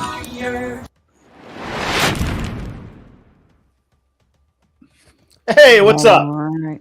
Hi, Grid. Yeah. Grid's Sorry, ready to go to war. I just have want to mic take a cord in the moment. way. Can we take a moment to have some appreciation for this? Grid 1 is ready for battle. Yeah. He's ready to go to war. I love it. Are you comms? I'm sorry? Are you? Is that like something you'd wear for comms, like with the? Yeah, headphones and mic? yeah, sure. Okay. I mean, I Yeah, I can respect comm the up. people who carry the comms equipment for the troops. So. Hey, Grid, say I'll be back. No, I can't do that. Come on. The problem is when I pop them in. I'll be back. Let's go ahead and start with one rule. One There we rule go. is I don't like it when people talk over each other. It gets Let's go, mumbly Grid. bumbly in my head and it gets really obnoxious. And additionally to that, if I start talking, that means you shut the fuck up. Anybody who goes against that, I could absolutely boot the shit out of you if I want to. And Adam coming in with one more 20 saying, so you have more experience in under pressure when we are pressured in our jobs consistently already. No, I didn't say that. That's fair. Floor is open. Also, I have a question for you. If they don't have the guns, but they have the means to make the guns, what stops them from making the guns? Well, I think if we're talking about something that requires more effort and skill to get there, we're limiting make the guns. availability of these things. And availability is what I said is I actually made this one right here. Okay, so if I may, Literally, I made this gun. I'm going to refute Is that every an single appeal argument to you a make. I'm just going to refute it. okay, 'Cause I am if that I may, as a Latin American, somebody who I'm gonna say something simple because I don't want to be misconstrued. Owning a gun is a fundamental right because we have the right to own property. However, the issue of gun has a particularity. One thing I want to say is that it amazes us how United States holds more guns in civil hands than the rest of the world, or have more than the rest of the world. It's like United States is at war with itself. ranks number 1, by the way. Ranks number 1, but that's not the problem. The problem, and here is where I'm going to drop the bomb, and I'm just going to wait to see the reaction. 1, I don't know if the panel is aware that Mexico sued gun manufacturers of the United States because the majority of illegal guns that are being used by cartels are trafficked from United States and usually are bought through the legal means and then trafficked through Mexico. I will cite the case of Charles Anthony Lacara, who was sentenced less than 2 years ago in Texas, who was who had a network of legal buying people in the United States, bought those guns, and then trafficking them to Mexico. Citing the fact that let me conclude, and I'm going to be real fast. So, come on, Virgil, get to the point. Citing the fact that the majority of guns, anywhere between 30 to 98% of the guns in at least 10 Latin American countries, of illegal guns that were, captured by the cops, its origin is the United States. Anywhere between 37 to 98%. And that's just in 10 different countries in Latin America out of the 33 nations. 37 to 98 is a big number. Huh? 37 to 98 is a big number Yeah. there. But see, if you weren't watching the program earlier, but before you interfere, let me conclude. Data doesn't matter, right? Because logic outweighs. Let him land his plane, but land it I'm quickly. going to land the plane right now. The point being is that the problem of guns in the United States for the past 30, 40 years has been steadily going into my area of America. And we're sick and tired of it. So this is no longer a problem of just a discussion of Second Amendment. is the problem that United States, by this fascination of guns and a Second Amendment that one can discuss its functionality in modernity, is causing the issues that then aggravate the conditions of illegal migration, what you guys call illegal migration, the irregular migration. That's one of the causes that produces the irregular migration towards the United States. The violence that is produced by the guns trafficked from United States. For the love of God, are you going to make a point at all? That's the point. The point is the problem of your love of guns is fucking up my area. That's weird because last I looked, the United States didn't make AK-47s, so that's odd. We do make pistols, and we do make a lot of them, and most of them that are found and confiscated in Mexico come from America. Sure. It's a data point. But For sure. that's a pistols versus overall. Just saying. It's also how there are a lot of ways of buying guns too, which are definitely less than regulated. I can't comment as much on legality. What are you talking about? What do you mean not regulated? Do you know what a 4473 is? Sure. Yeah, and you have to. Do Yes, you? I know that you need a certain level of license to be an arms dealer. Not a license. That doesn't mean though that This is what happens. Shut the when fuck somebody up, Grid. doesn't know I what have they're yet to talking finish. about, Wait your starts fucking turn, talking- fat man. Wait your fucking turn. Oh, We're you gonna just go ahead call me and fat. have a Are you gonna little cry? Are you gonna cry? time to wait your turn. So, for example, Get your furry just little because you have a butthole. license to sell doesn't mean that the government's actually That tracking is, a your sales 4473 and is not a making license sure they're to all sell, you legal. moron. What's It doesn't- wrong with you? Do you not So understand just because you have to get a reality? license to sell a firearm doesn't mean that the That government doesn't. tracks your. You don't. Okay, you, I'm see, just going to this say is it a again. problem. I'm just going to say it again because This you're is the one who problem. can't. You're the You one who don't can't handle even know hearing what this. the fucking thing is, and Yeah, you're I do. talking about it like a moron, Yep. like a So I do. complete idiot. I've A looked at this. 4473 is the form that you fill out to buy a gun, you dumbass.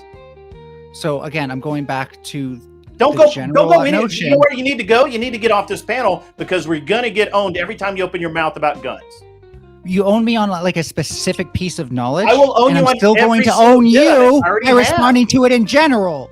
Just because these things exist. does not Because mean you that they're said you followed knew up- what you were talking followed up about, on just like you have properly. all night, and you have No, absolutely not known. I actually shit. didn't fucking care, and I was going to respond to You it either don't way know because- shit, so stop talking. No, I about clearly it. do. No, I No, clearly you do. 'Cause not. I'm still Okay, going to all right, refute all what right, you all said right. anyway. Let me ask you I'm still something. going to refute what Let me you ask said you something. anyways. You seem to be No, really cool you on don't get to stat. ask questions now. I'm going to respond to your first question, which is that it doesn't matter that these things are in place because they're never followed up on properly.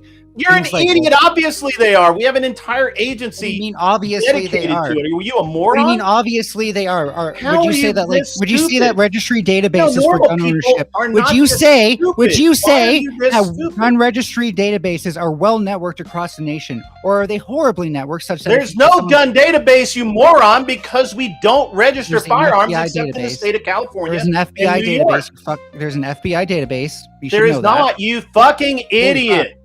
You're No, an you just don't know idiot. that Stop exists. talking about You just shit don't know that you the don't know FBI has a about. database. Stop That's talking fucking about. crazy, There's dude. no database. That's how There's we no know. national database. That's how we know that 1 in 22 homes own a firearm, or No, one in- that's an 22% estimation, of homes. and that is 22% of homes. absolutely. That is not an You are the most estimation. retarded Nope, that is person from on the panel. FBI's own Anybody statistics. else can talk That is about from the this, but FBI's you own can't. statistics. You, We you can't no, you're hear full either of shit. of you, so you guys are going to have to give a little to be able to take. No, I can't because she's wrong. You're just So wrong. You are I'm absolutely I'm wrong. And the talking problem about is, if you come these in things like would you matter. know I'm something, talking you about. don't know anything. Hold the fuck up, both of you. I'm talking about taking turns talking, not Oh. on your argument. I'm talking about just take a little, give a little, okay? Yeah, So I the don't only way know. that this would matter is that if I applied for a gun license, if every other database that had my name in it that could have relevant information, You don't know how it works. Stop suddenly popped talking up. like you Yeah, know no, how it works. yeah, there is literally there's things that describe how it works, and I have access to them. I have sources. You're an for idiot. these You things. don't know anything. How do I So buy a gun you're here? afraid. You're afraid. You're actually Explain afraid to of me- what I do explain know. to me- You're afraid of explain what to I me do know. So that's why you need to find these little discrepancies. How do I buy a gun here in Tennessee? I don't know about Tennessee specifically. Okay, what state do you know about? I don't know about any particular state. Okay, then shut the fuck up, you No, moron. no, because you're the one who doesn't know statistics. You don't. No, I don't You give don't a know shit the about fucking your made-up stats. statistics. I honestly don't care about your made-up shit. I know how to buy guns. I bought guns in most states in this union, and you don't know shit. You literally have to look for things like little niche information that very That's few not people niche actually information. That's your whole fucking But then I argument. don't have You're a ground talking to about how stand on. easy it is to buy guns, and you don't know The how to buy actual guns. general information. You don't have an argument for my general arguments. You don't Just have admit- a general just argument admit because that your you can only entire argument performatively win is here. based on your entire argument Just is admit you based can on only how performatively win easy here, it buddy. is to buy guns, admit that you and can only you get a don't know how to performative buy a W. gun. Just admit that you can only win performatively here because every time I bring up I statistics, beat you. have You this don't. You're bullshit beaten. standard Go that no home. one actually cares You're about beaten. when they You do don't know firearms what you're research. talking about. You don't know what you're talking about. And you don't know about. You didn't know the FBI actually keeps track of gun ownership. You They dumbass. don't. You're the one who's clueless as They have fuck. no fucking clue how many guns I have. None. Because you don't know it doesn't exist. Doesn't mean it doesn't. It. You're an idiot.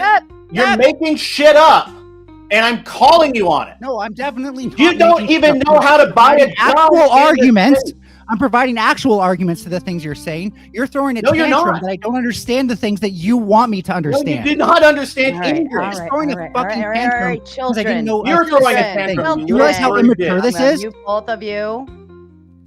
Trib came in with a big 5 to put you backstage for 5 minutes, Furby. We put you backstage. Grid can settle down for a little bit. Oh, I'm happy. Oh, wait, Grid, you got 5 minutes too. I'm going to put you back. I'm going to bring That's everybody okay. else up. That's fine. That's the first time ever. All right. And I just wanted to refer to something that Rick said hold on, real quickly. hold on. And let me Legend people- right there. Hold on. And Wrongful Rage came into the Big Ten. What are the 5 rules of gun only safety? Does 4. anybody know? Four. I know the 4. I don't know the 5 or the 7 or the 18 or whatever stupid fucking metric some people use for gun safety. There's predominantly 4. Yeah. And I just wanted to. It's going I to be, can't just so remember you 'em. know, it's going to be finger off your trigger, off the trigger. It's going to be muzzle in a safe direction, and I'm paraphrasing these, of course. It's going to be, treat every gun as if it's loaded, and then the 4th Never would point be at a know your person. target and what's beyond it. So I just wanted to clarify something Grid said. He mentioned AK-47. He's 30 years behind on what's happening in Latin America. Just in Colombia, 70% of the guns taken, they range from M16s, Hey, I'm back. the M16s, the M16s haven't been made for 30 years, sir.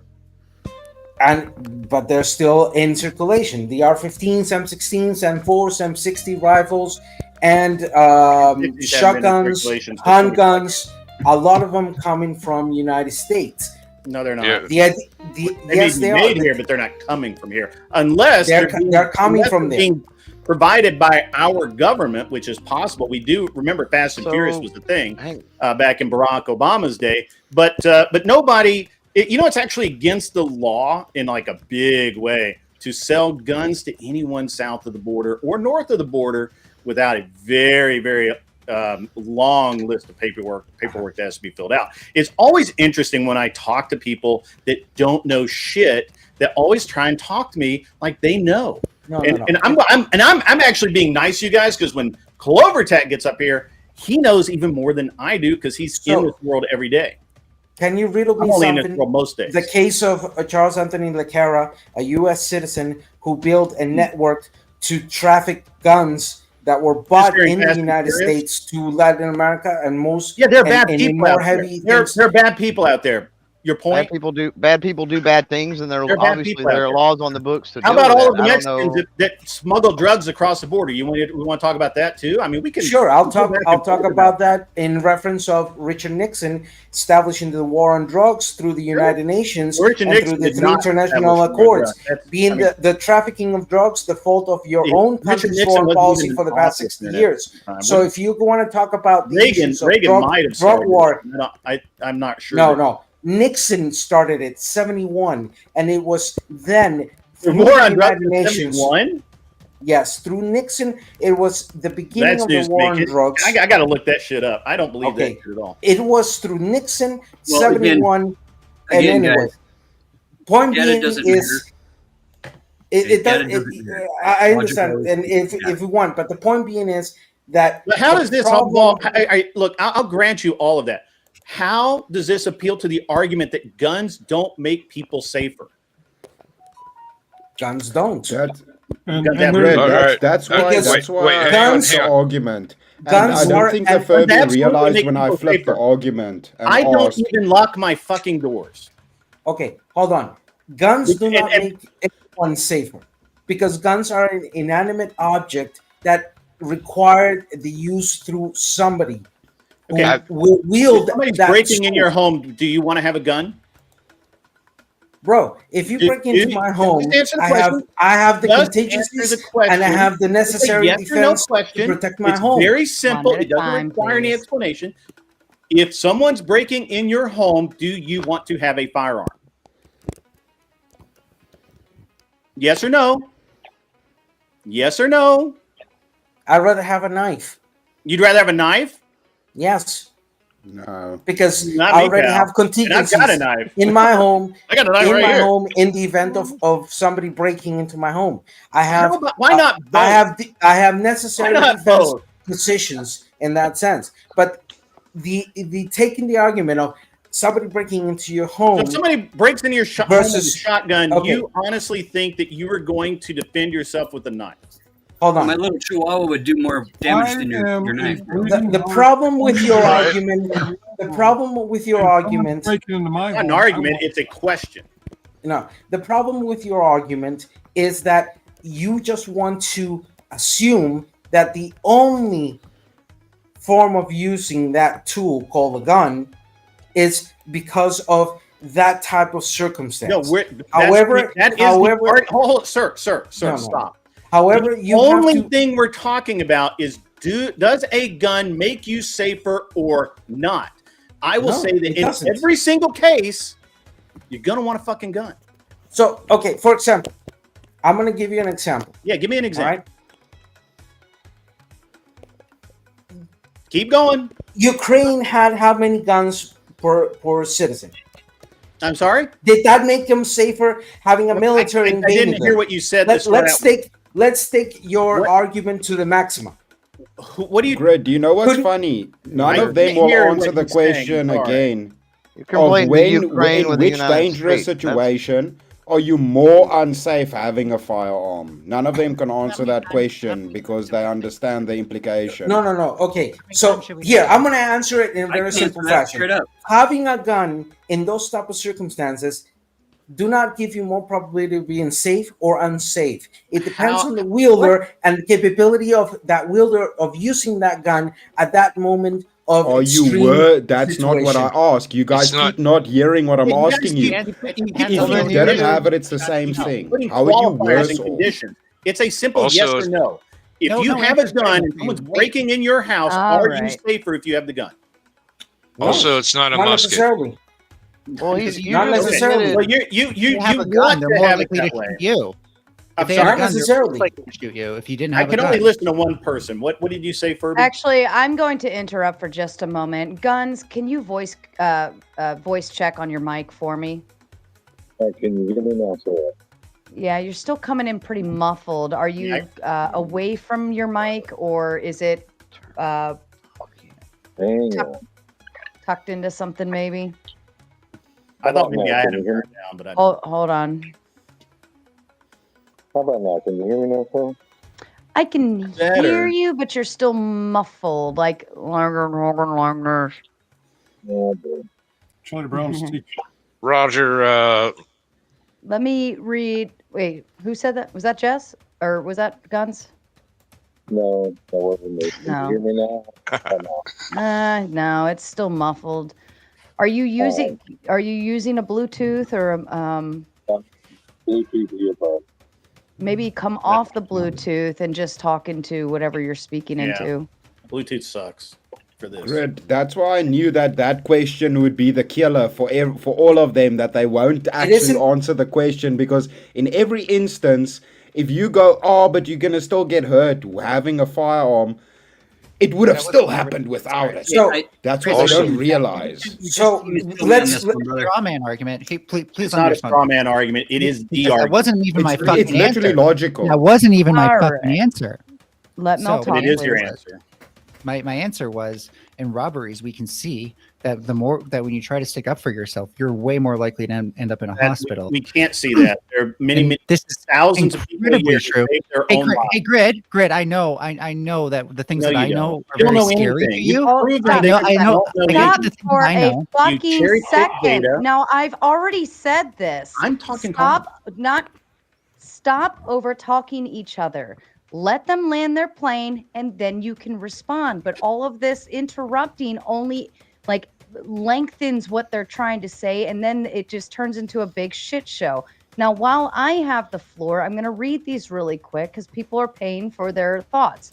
Just Gerald coming in with the big 5. He should buy one of our boomsticks. Restore order in his nation. And then also coming in again from Jess with the big 5. I'd get every member on this panel a brand new buckshot if I could. And then K2, keep on trucking, coming in with the big 5. My AR-10 makes me feel a lot safer. And my 12 gauge Remington 870. Fair enough. Thank you, guys. And all right, let Mel finish. And then Grid, you can respond. By the way, that last super chat really reveals how it's all about fees for gun owners and not really like the true risks of things. But yeah, so if you're being robbed, you're in more danger if you present a gun and stick up for yourself, because robbers are not actually trying to hurt you.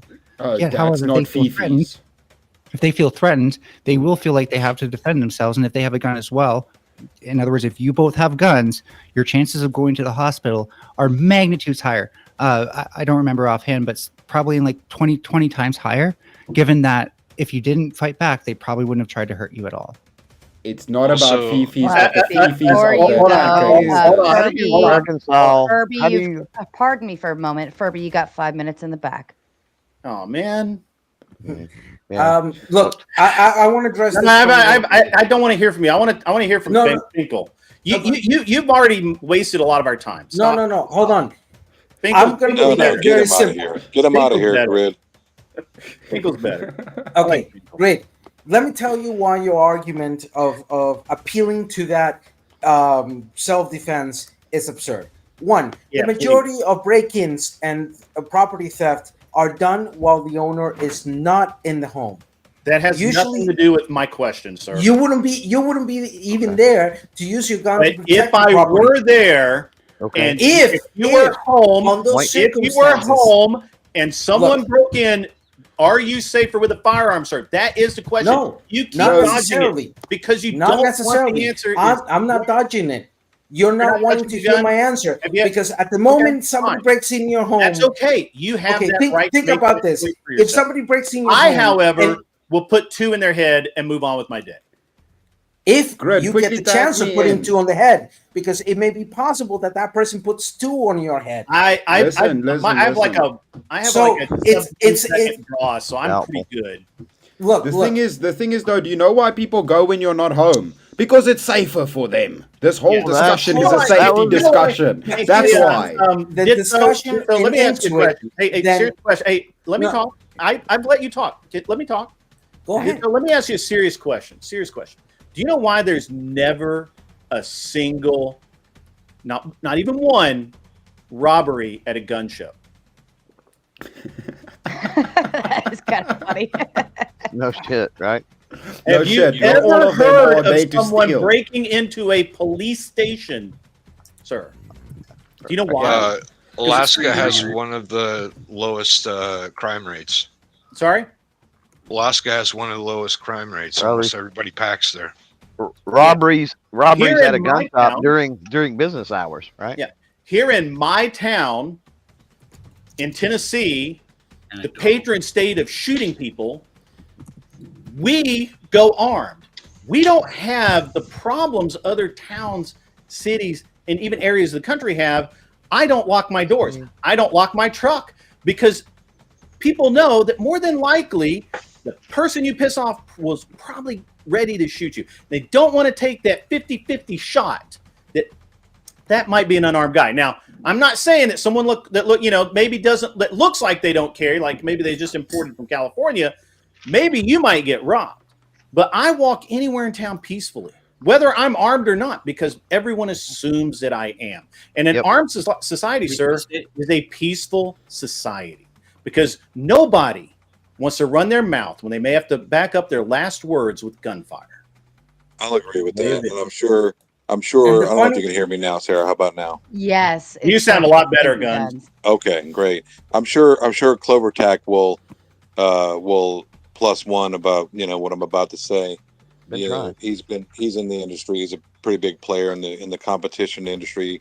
I myself have been a trainer for more than 25 years, both in the military and some big name companies that some of you may recognize. And I've brandished myself twice in my life. I didn't want to have to do it. And I've talked to several dozens of people that have been in actual gunfights. Some of them 2 or 3 gunfights. These are not police officers. These are everyday people. And a few of them, were never in the military. All they had was formal training classes. And I document all this stuff. And I never met one single person that got into a gunfight and afterwards was not carrying a gun afterwards. In fact, they were carrying a second gun and an extra magazine.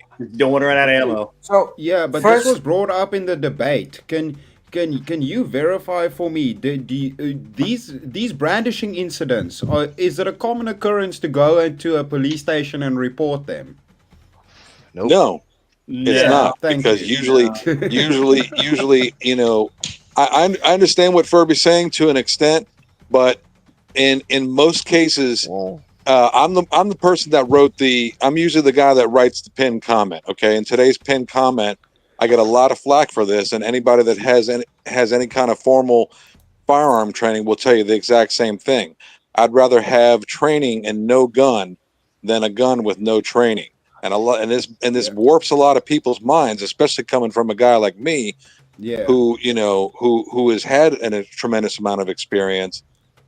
And it's all about avoidance, detection, and deterrence. And in between, there's de-escalation. Well, it's all about don't go stupid places with stupid people and do stupid things. Well, that's the thing, right? Brandishing doesn't require any use of the tool, right? I mean, it literally by itself needs no direction, ammunition. I'm actually going to give the floor to Finkel. Wrongful Rage got some credits back because he had paid to get you out of timeout grid, but that was already taken care of, so he gets some credits. So Finkel, the floor is yours. Thank you. Once upon a time, the British did not want to fight the Indians and the French, so they made the colonists do it. So they armed the colonists. But then the colonists got upset about taxes and this and that, and the British decided we better take those guns away.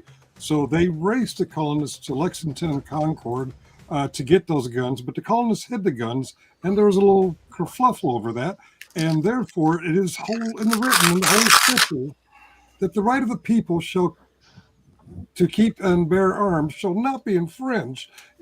Praise Hamilton, praise Madison, it's there. Can we stop talking absolutists about whether guns make you safer or guns make you more in danger? And how can we work together on making it a more safe culture with guns? Because they're there. They're here to stay. I'm a bleeding-hearted liberal. I don't like the gun nuts, but it's a requirement. Are you Finkel? Are you a member of Liberal Gun Club by any chance? I'm not. Were you fucking aware there was even a Liberal Gun Club? I didn't know there was one. There you go. So part of all of this is the awareness that there are these organizations and groups out there, and gun owners in general get painted into this silly corner, characterized, if you will, right, or caricatured. Maybe you get where I'm going with that. And like people don't understand. We were talking about when the conversation of self-deletion with firearm comes up, and I throw this out all the time. It's like, did you know that the former owner of a major firearms importation company that was family owned for decades gave that up to start a mental health organization? The gun community, the gun industry themselves are tackling the problem of mental health, both inside and outside of firearm ownership. Were you aware of that? Like, no, the vast majority of people are not aware of that. If these organizations are against red flag, like for instance, red flag laws that would be raised when somebody says that they're suicidal while also owning a gun, thus, disqualifying them from being able to own a gun, then they're probably being more counterproductive than anything. Mental health stuff is great for when you're treating the problems that may lead up to those things. But again, self-deletion, that ideation is transient. It happens with rapid onset, and it also can go away just as quickly. And it's that time in between that people are most vulnerable to it, where you don't want them to have access to the most lethal means available, aka, and I'm going to say this again, the instrumentation effect. That's great. Now, with the Second Amendment in play, what do you do about it? Okay. I don't give a shit about the Second Amendment. Oh, well, it was made by people. Conversation's over. Now, it was made by people who didn't know. Hold it up. It was made by people. Hold it up. It was made by people who couldn't conceive. It was made by people who did not conceive of it being used to justify individual gun ownership. Go hunt a moose. Conversation's over. Yeah, no, they actually didn't. They weren't talking about individual gun ownership, so it doesn't apply to individuals. If I may just address some real quickly. I completely agree with Finkel in the point he was making in that sense. Because, great, I don't want to just address you. I want to address the general argument in that sense. The arguments of telling me, if somebody breaks in your home, you prefer having a gun, we would make you safer, is an absolutist argument that does not see the contextual reality of. Oh, it's a contextual argument. In that event, hold on. I did not interrupt you when you spoke. So, in that sense, that context means that it depends on opportunity as well as detection, as well as prevention, as well as deterrence. That depends, and I brought it up. Majority of the cases of property theft happen because the owner is not there. Yes, because if the whole reason is I want to go steal the things you have, I don't want to go fight you. Yes, I want to steal the things. Why? So because that's a threat, right? Hold on. I'm gonna land it with this.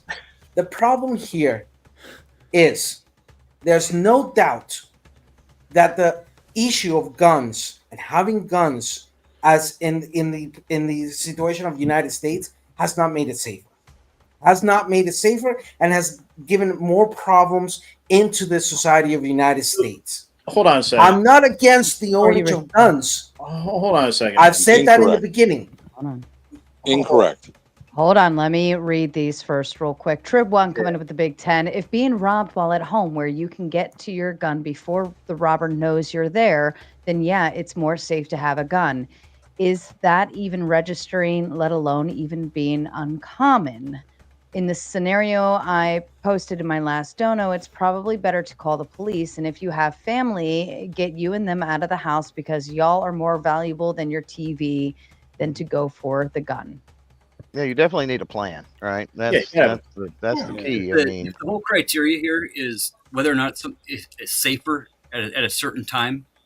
I think everybody can agree on panel that somebody who's not trained, who does not know what they're doing with a weapon, is going to be not safer, right? That knowing what you're doing with that piece of equipment, right? It's like guns are a pretty simple mechanism. I don't know that I get on board with that. And we mentioned brandishing that doesn't even. There's a difference in knowing how to use a gun versus knowing how to use it safely. I spent 2 decades as a youth shooting sports instructor. Yeah. Starting at 8 years old with kids in my families as young as fucking 6.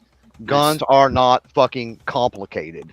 This whole idea, it depends on what level of training and everything that you're talking about. Now, I want to go back to something real quick because this needs to be pointed out. Because I'm coming from the position, I don't give a shit what Canada does or Mexico or any other country, right? I'm a red-blooded American, red, white, and blue. Finkel's holding up the Constitution. That's what I believe in. And our courts have stated the Second Amendment is a fundamental individual right, period. Sure. Yeah, well, I Did you just see, I still did you see disagree. our new leader's recent And comment? you're welcome to do that. You don't live Here, here. I'm throwing something in the back chat.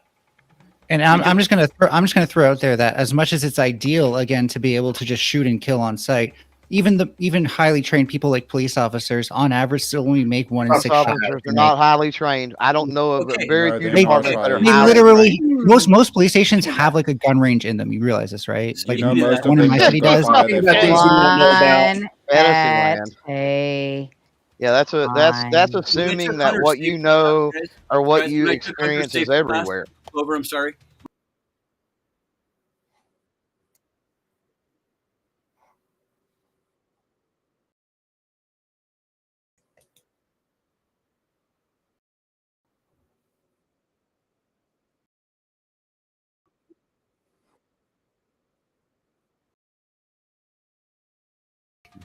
What I'm saying is untrained people are not safer with weapons. They end up hurting themselves. They end up hurting others. You know what I'm saying? That's So I'm true. going to push back on that a little bit because I've licensing, whatever it needs to be. Red flag laws are not going to work for one reason, because of the arbitration.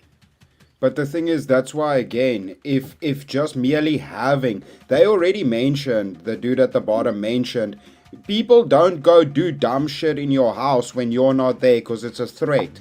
So a threat alone is a deterrent. So the usage of the tool is not even necessary if just owning the tool When is the already criteria is effective. safer But if or they not have a gun safer, as well, right? sorry, can I respond? When we look at two people in a situation and one has one and one doesn't, okay? Now let's say that they both do, but one has training. Exactly. How would you Okay? know? The person that's not trained is more likely to hurt themselves. But Fatty, may I ask you something? Well, Is hold would on, that let me person ask. with Well, training still be less safe? But wouldn't that person with training still be less safe? But wouldn't that People would are you not less agree that likely the to do person with something that where they know training? they're gonna get Please, hurt. I'm trying to ask Fatty something Yeah, for let 1 Mel second. Not the criteria though, Mel. It's not the criteria is safer, Would that- not less safe. Yeah, right? no, I'm literally asking. That's the same So thing. It's just in an reality, inversion it's of the kind of a question. loaded question, and like If, like if I'm people told me- demonstrating right now that that person with training is still less safe, then yes, I'm demonstrating that guns are unsafe. basically, yeah. And like Finkel said in the super chat earlier, you know, this is a situation where both sides can be a little bit right at the same time, and we don't have Yeah, to be so that's my problem with the debates. So- It's always an Hold on, absolutist. right. Can I address that, Fatty? I've been trying to. Liberty and freedom is not safe, though. We're glossing over that. I'd like to hear what Novak and I were you- discussing this say about just that. the other day, and so I'll push back a little bit in that there's an example not too far from where I live where an 11-year-old boy who had never picked up a gun before because his dad, or a pistol before because his dad didn't let him, successfully defended his home against an intruder. Matter of fact, he shot and killed that intruder. I'm going to push back a little bit against the idea that guns are these highly technical things that need tons and tons of training. Now, I'm a competitive shooter. I'm at a high level. Like, I know Jerry Mikulek. Anybody you want to name that's a competitive shooter, I probably have shot with them, or I know them and I've got them on speed dial. And I've Did you know Randy Weaver by chance? He lives right up here by me. He used to. Who's that? Oh yeah, Randy Weaver. Yeah, Back Randy in the Weaver. day. Yeah. I know He Doug had Hogue. weapons, I know. right? I know Weapons all the didn't make him Hogues. any more safer, right? They still came for him and got his family, right? Yeah. Well, I see what you're saying, and the argument is just because I own a monkey wrench doesn't make me a plumber. Just because I own a stethoscope doesn't make me a doctor. Just because I own a fire extinguisher doesn't make me a firefighter. Yes, there's a diagram on the fire extinguisher, but if you had some actual training and experience in using the fire extinguisher, you would be more confident should the need arise. Yeah. Okay. A lot of people. Hold on. Let me finish my point from earlier because it's I important. apologize, sir. It's important because. Yeah, sure. Training is important. I've trained a lot. I used to teach kids how to shoot. But I'm telling you that for most defensive situations, a lot of training is not necessarily that necessary. And to be honest with you, cops are the worst shooters. Every single time I've had one on the range, they are the worst and the least safe. No, you're just saying that because it's a convenient talking point. No, Also, it your is story not. was No, super he's cute. correct. Your story was super cute about how you teach kids to be safe around guns, even though shut up. again, I'm when we actually talking- check, Shut your you're never going to be done. Your diatribes are just as long as the people you cut off. Melanie, let him finish, each and then other. I'm going to read a super chat Go so right that ahead, you all I'll can finish shut the up. fuck up. So please be sure to send more super chats because they're going to continue interrupting each other, and I need something to dismantle them. All coming up with the big 20. The Second Amendment exists so every American is capable of fighting back against our government if it ever becomes tyrannical. If every citizen assumes the others have heat, they're less likely to fuck around and find out. I wish we had an F-35 so- and a couple of nuclear submarines. That would be so awesome. I could fight the government if they ever came for me. Fucking Vicky kill me. Pack coming in with the big 10. Thank you to the panel. You have convinced me I need to buy more guns and train with them. Thank you, My Ticky man. Tack. You're so kind. So, Well, actually, There's some, real high, quickly, you're still be at a Scott, higher risk of Just- self-deletion, by the way. I had Just two to finish my F-35s. I point could out. totally take on the government. So I posted a link Literally- in side chat that shows a study which children don't adhere to gun safety training, by the way. Just to finish Your what story I was was very saying, cute, Fred. because the Furby can't shut its furry little asshole up. Literally every single time that we've had police officers come out to a match, they're the least safe and they are the least their skill set's really low. Most officers go their entire careers without ever even drawing their gun. To say that I should rely on somebody that has no fucking clue is ridiculous. It's absurd. You really think that the general population is going to shoot better than them out of the box? Okay, Really? hold on. Let me That's bullshit. That's let me you're address delusional. something real quick. You're actually delusional. Here's why. I'm not Here's delusional. why, Mel. I'll tell you. Because I'm when we right. go to the range, we're all nice and calm, right? And we're not in a rushed, anticipated situation. We're not in a high adrenaline situation, right? And in those points of, even somebody that's never been trained is more likely to use that thing correctly than somebody that's thinking about all those things in the moment sometimes. So it's a I disagree. situational thing. It's a situational thing, and we can't just broad label. It's way more logical to assume that somebody who doesn't have training is going to fare even worse because they're not going to have any idea what the fuck to do in that situation. I want to address these. I want to. That's not what the stats actually. Hold on, Clover. Let me address two things. What real stats? quickly. Show me. Okay. Inside chat. Yeah, sure. Just give me a moment. Clover, I want to make it very clear. I'm not against the Second Amendment, the part of the right of owning guns, because that's standardized throughout the whole Western Hemisphere. Well, I should be clear that I don't mind hold if on. you are, but you're going to have to figure out a way to deal with that. Hold on, Clover. You interrupted me before I made the point. You jumped to the conclusion. What the major? You can't show that on a live stream. You can't show that on a live stream. Oh, you can't show it? All right. So why can't I the show it? complaint I can have in regards It's a of recording. the Second Amendment in the impact of my history in Central America is the regulated militia. And there's a history there on 1850s to 1857, William Walker. You can look it up, the filibuster wars. However, that's another discussion. The point being here is as follows. The absolute argument of saying guns make you safer is unreal. It's how the person who has that gun utilizes and is able to defend in that moment of aggression. I can tell you two things. I've been a hunter and a fisher since the age of 8. I know how to hunt. I know how to fish. I know how to shoot the guns. All right. I know how to skin my animals. I know how to do my stuff. That's my heritage over here. But as well as the fact that in the last 15, 20 years of my political activism here in my country, in Costa Rica, in matters of drug policy reform, human rights, etc., there has been 2 attempts of my life. I don't believe you, bro. Last time you said you were born in America. I don't believe you. Dude, Are we where's just allowed to Central not America? believe stories now? Costa 'Cause I don't Rica, believe anything where you is said. Costa Rica? I was South born America. in Central. That's not in America, no, bro. Central America. America You didn't is say a that. continent that spans from Argentina to all the way Canada plus the Caribbean. United States does not hold a monopoly on the term American. A person born in Costa Rica is as American as a person born in Mexico or Oklahoma or Ottawa. That's a fact. You I cannot mean, you guys escape. speak Spanish, but you're not in Spain, bro. I mean, I think you're playing loose with America there, dude. U.S. citizens. Turn into a U.S. 2-hour citizens. conversation, Ed. Let 'em roll. Okay, U.S. citizens speak English and they're not from England. What's your point? Exactly. So back to what you're It's an saying absurd about point. Again, you move the goalposts just to troll on that one. But the point being here is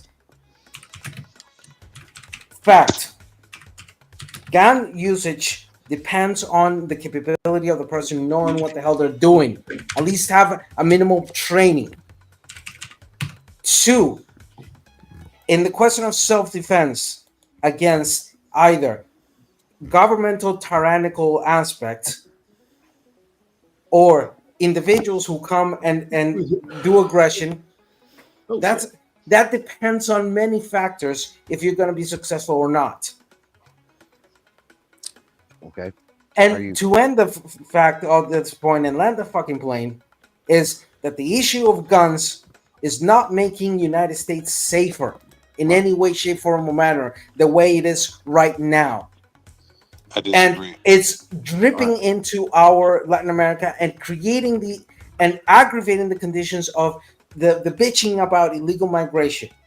So the issue of guns in the United States is no longer just an issue of the United States. It's fucking up my area, and it's been doing so for decades. Now it's our problem too, and that's why Mexico sued your gun manufacturers in your courts, and 13 different states have accompanied that suit. So the problem is just that it's bigger. Hold on. So go ahead. That's the whole point. And every day people sue Mickey hold on. Mouse because of some weird reason. Thomich, hold on. Thomich had his hand up, and I think he wanted to say something to that. Yeah. I was just gonna ask another kind of linking statistic.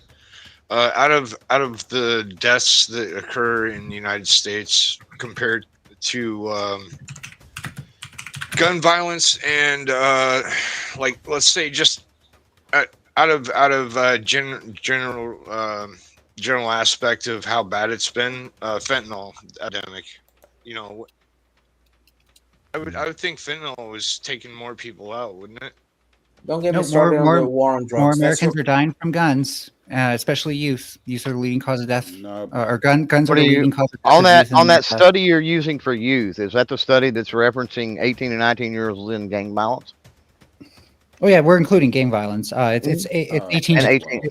It's anyone under the age of 24. Actually, is how we define youth. Yeah. So is that you don't see a problem with that being a little disingenuous with the whole save the children or whatever when the numbers drastically drop when of age people are removed from that study? No, they're not of age. People who are really still have like 24, like still have a developing prefrontal cortex, right? So we can okay. So we need to strip all the rights from people until they're 24. That's what you're telling me. You're okay with that? Well, I don't think having alcohol is I don't think being able to drink alcohol is a right. So I don't know what the fuck you're talking about. Well, yeah. Well, nobody was talking about stripping rights. Drinking alcohol as an adult said. is a fundamental right. Well, the choice of drinking or not drinking is a fundamental right as established in the last 74 years through the international law. So the free decision of somebody deciding to drink alcohol or smoke a tobacco as an adult, that's a fundamental right. That's like the basis of all the fundamental rights. No, they still have to adhere to self-determination.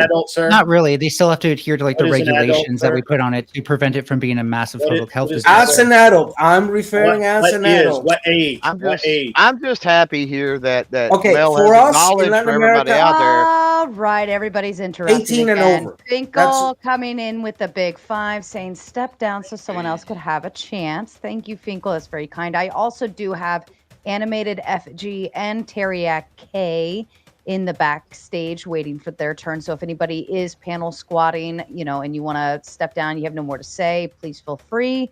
Or the chat can pay to bring either Animated or Teriak on screen and boot somebody. By the way, may I just I'll drop ask a off. I clarification have to question? work tomorrow. It's almost 11 over here. I do gotta fall asleep. Did you want to Gladly, give your some final other- thoughts? Sure. Simple as this. We don't gotta have The core issues of violence that are happening in society, the failure of the drug war, of the 60 years of the drug war, the incapability of dealing with mental health, and then having people unalive themselves with a majority of handguns, the incapability of handling the violences that are happening in your schools and that eventually is dropping and being copycat throughout the world, is something that United States has to really start sitting down and saying, we fucked up. Big fucking time in every sense of the word. As a society, as that aspect. Yes, Latin America will say to themselves, we fucked up and we're working on our fucking issues. But having the North American Destiny Manifest bullshit in the last 200 and 250 years does not make our issues easier to resolve. So please, we are not anymore begging you, we're demanding you to cut the shit and talk the real fucking issues. Fair enough. Thank you. Is it Ditso? Is that your name, Ditso? Yes, Ditso. It's in the language of the Reverie, means seed in one of the languages of the native here in Costa Rica, Native Americans, Native Central Normally, Americans. Ditso over here is an insult. That's kind of funny. Well, thank you for joining the panel and giving your opinions. Pura vida. You're always Beshko welcome. Wobla, pura vida. Have a good one for whatever that means. Nobody knows what he just said. All right, and then let me read these. Ghosts coming in with a big 5. Lake and Riley would have been safer with a pew-pew, or if illegals didn't come from South America, she wouldn't need one. And Jester all coming with the big 5. AR, shotty, revolver, or sniper rifle. I have so many options here. After this panel, I might buy one of each. Oh, fair enough. Thank you. Support that decision. Which one of those would make you safer? Yeah, people are the problem, not guns.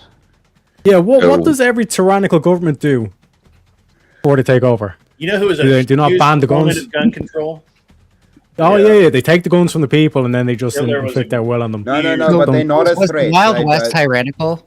Yeah, Because, like, yeah. many So Indian- it's kind of crazy that like we're Was the all Wild here saying West that you're tyran- actually Terry, safer answer my without a gun question. when you have tyrannical governments. Teriak, was the Wild West tyrannical? What are you talking about? The American Anarchy? Wild West. You talking about anarchy? more violent. No, actually, there was fewer gun violence on more average violent. because in a lot of Wild West towns, you're actually required to give them your guns. Open carry and gun touting was largely illegal because a lot of them saw it as bad for business. You mean that time in history where you could settle your differences with a duel? Yeah, and Yeah, there was that was actually no single shot. Yeah, people yeah, have okay. So, horses. So they were more afraid of and guns. another then thing as than well. using Do we believe in bodily autonomy for women? Sure. Yeah. So why do you not want women to have a right to defend themselves rather than having to call a man to come and defend them? Oh, because usually the guns in a household disproportionately harm women more than anything. So that kind of limits their bodily autonomy to be injured or Again, killed. like if a man is getting raped by or if a woman is getting raped by a man, you wouldn't want to have a gun to prevent that. Well, no, chances are that their assailant's going to have a gun because if there's an increased amount of guns in the area that causes them to need a gun in the first place. Yeah. But do you think that she's safer without a gun or with a gun? Well, this is then, actually a close as contact Chris thing was at night. saying earlier, though, the gun would be the equalizer if she had one too. Well, no, because then again, that would just go back to my she's not safer because now you're in a shootout, and shootouts are never safer. If I could jump in really quick. So she's safer without a gun. Is that what you're saying? I'm saying she's safer if her assailant doesn't have a gun, and we have lower rates of gun ownership. No, just answer my question. You're saying that the woman is safer without a gun. Terry, I answered your fucking question, okay? It's No, not the you answer you didn't. wanted. Is the woman safer without You're a gonna gun? have to use your big boy brain and handle the fact that you didn't get the answer you wanted. Is the woman safer without the gun? Yes or no? It's a very easy Bro, question. they can't handle it when you flip the prompt. I did that earlier. Exactly. Bro. They don't Well, wanna she's more likely to answer be it. shot I did that earlier. Yeah, like we get into this like fucked up logic, these fucked up statements saying no, the woman's actually safer without having the gun. I'm answering your because question, there might be a Terry. shootout, Well, and you're then you're narrowing safer it over not me being now. in a shootout. So you're technically, if the robber, because this is what was said at the very beginning, like the opening statements, was like basically it's like you're actually you're more safe if the robber has a gun and you don't have a gun. Dude, in I your house made because the logical Again, when you look at so the fucking outcomes of retarded. robberies, at the when you start look of at the outcomes of argument. robberies, I need to You respond to guys Terry. just are not learning tonight. What is the moon full? What the fuck is Yeah. going on with all of you? Moon is full tonight, actually. You all owe I'm me an behaving. apology So- because this is the 10th time you've all interrupted this way. But more time for Trib 1. Coming in with the Big 10 question for the panel. What's a realistic solution to make the reality of gun unsafety match up with the feeling of gun safety? Also, would smart guns ever be viable, or is it a pipe dream? And before you answer that, Uncle Guns, did you want to make your exit? Yeah, I'll get my closing step out. All right, go for it. The floor is yours. Nobody fucking interrupt this man.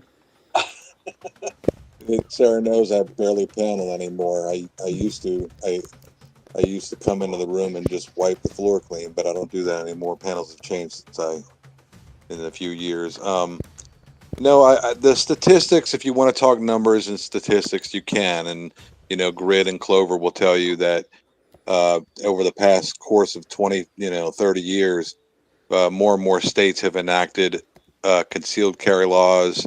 They enacted a constitutional carry, open carry, and statistically, violent crimes and homicides have gone down in those states and those cities.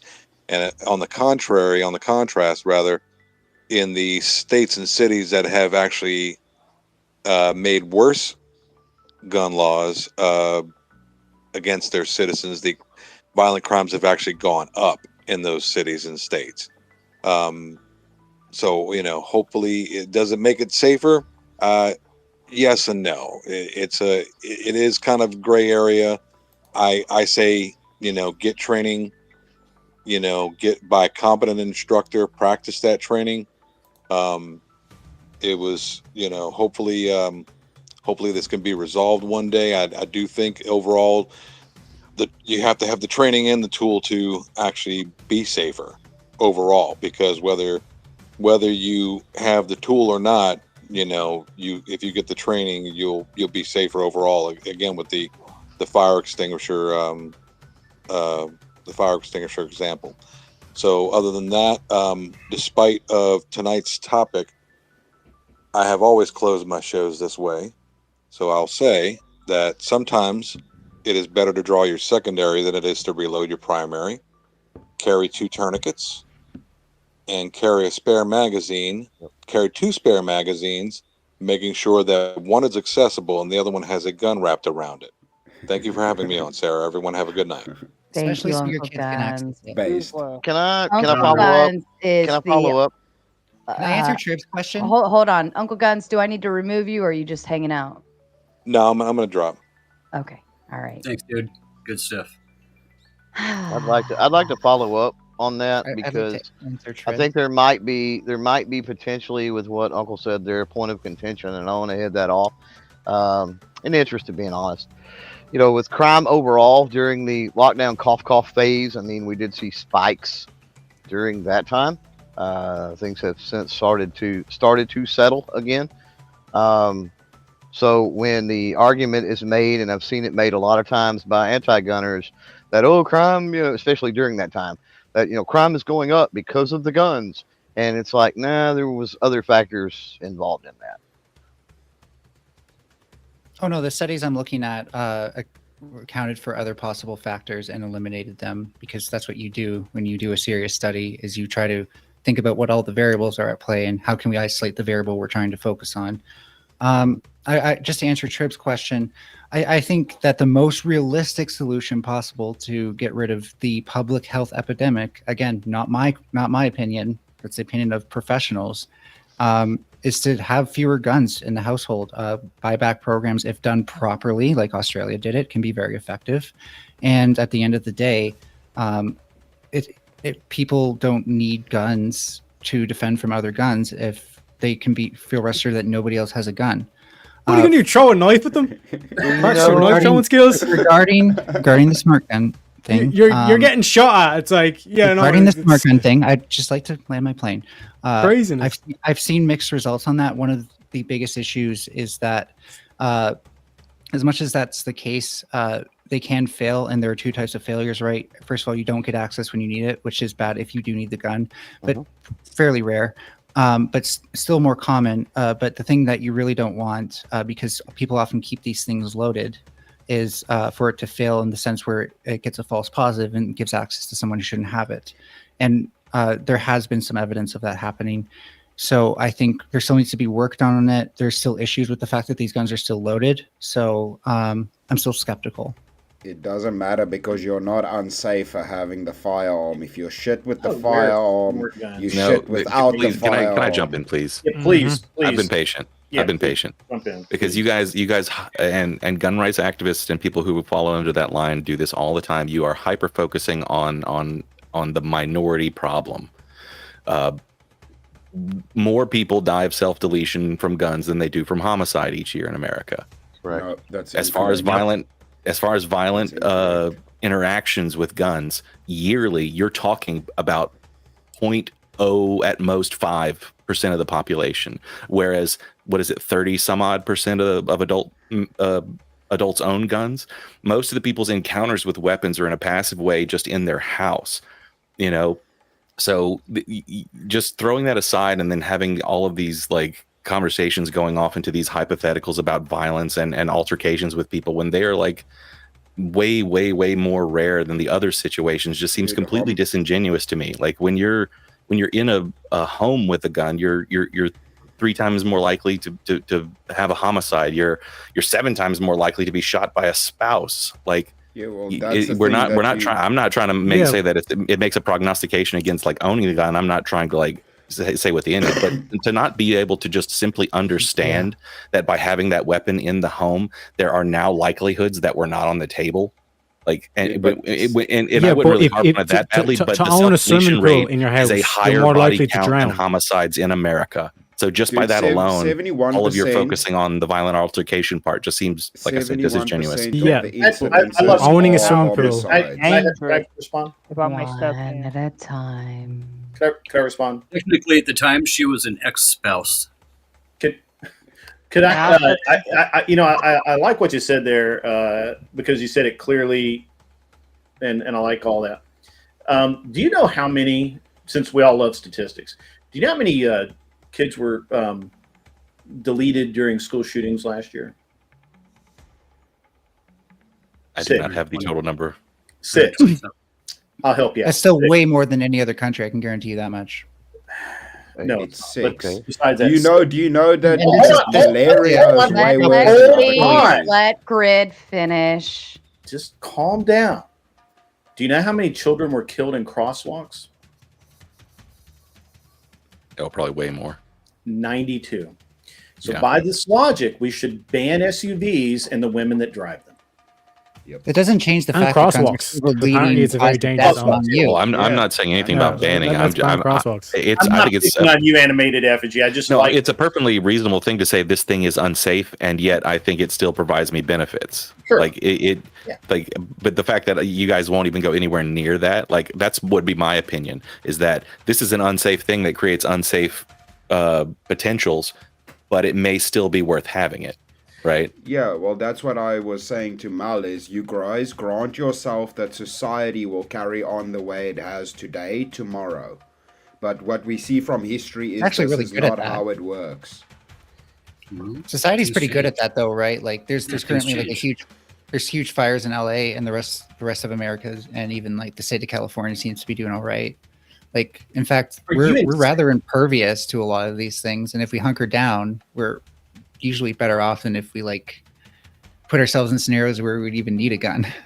Do you know that still in North more Carolina unsafe in that a there are fire still having a people gun? living in tents from Hurricane Helene?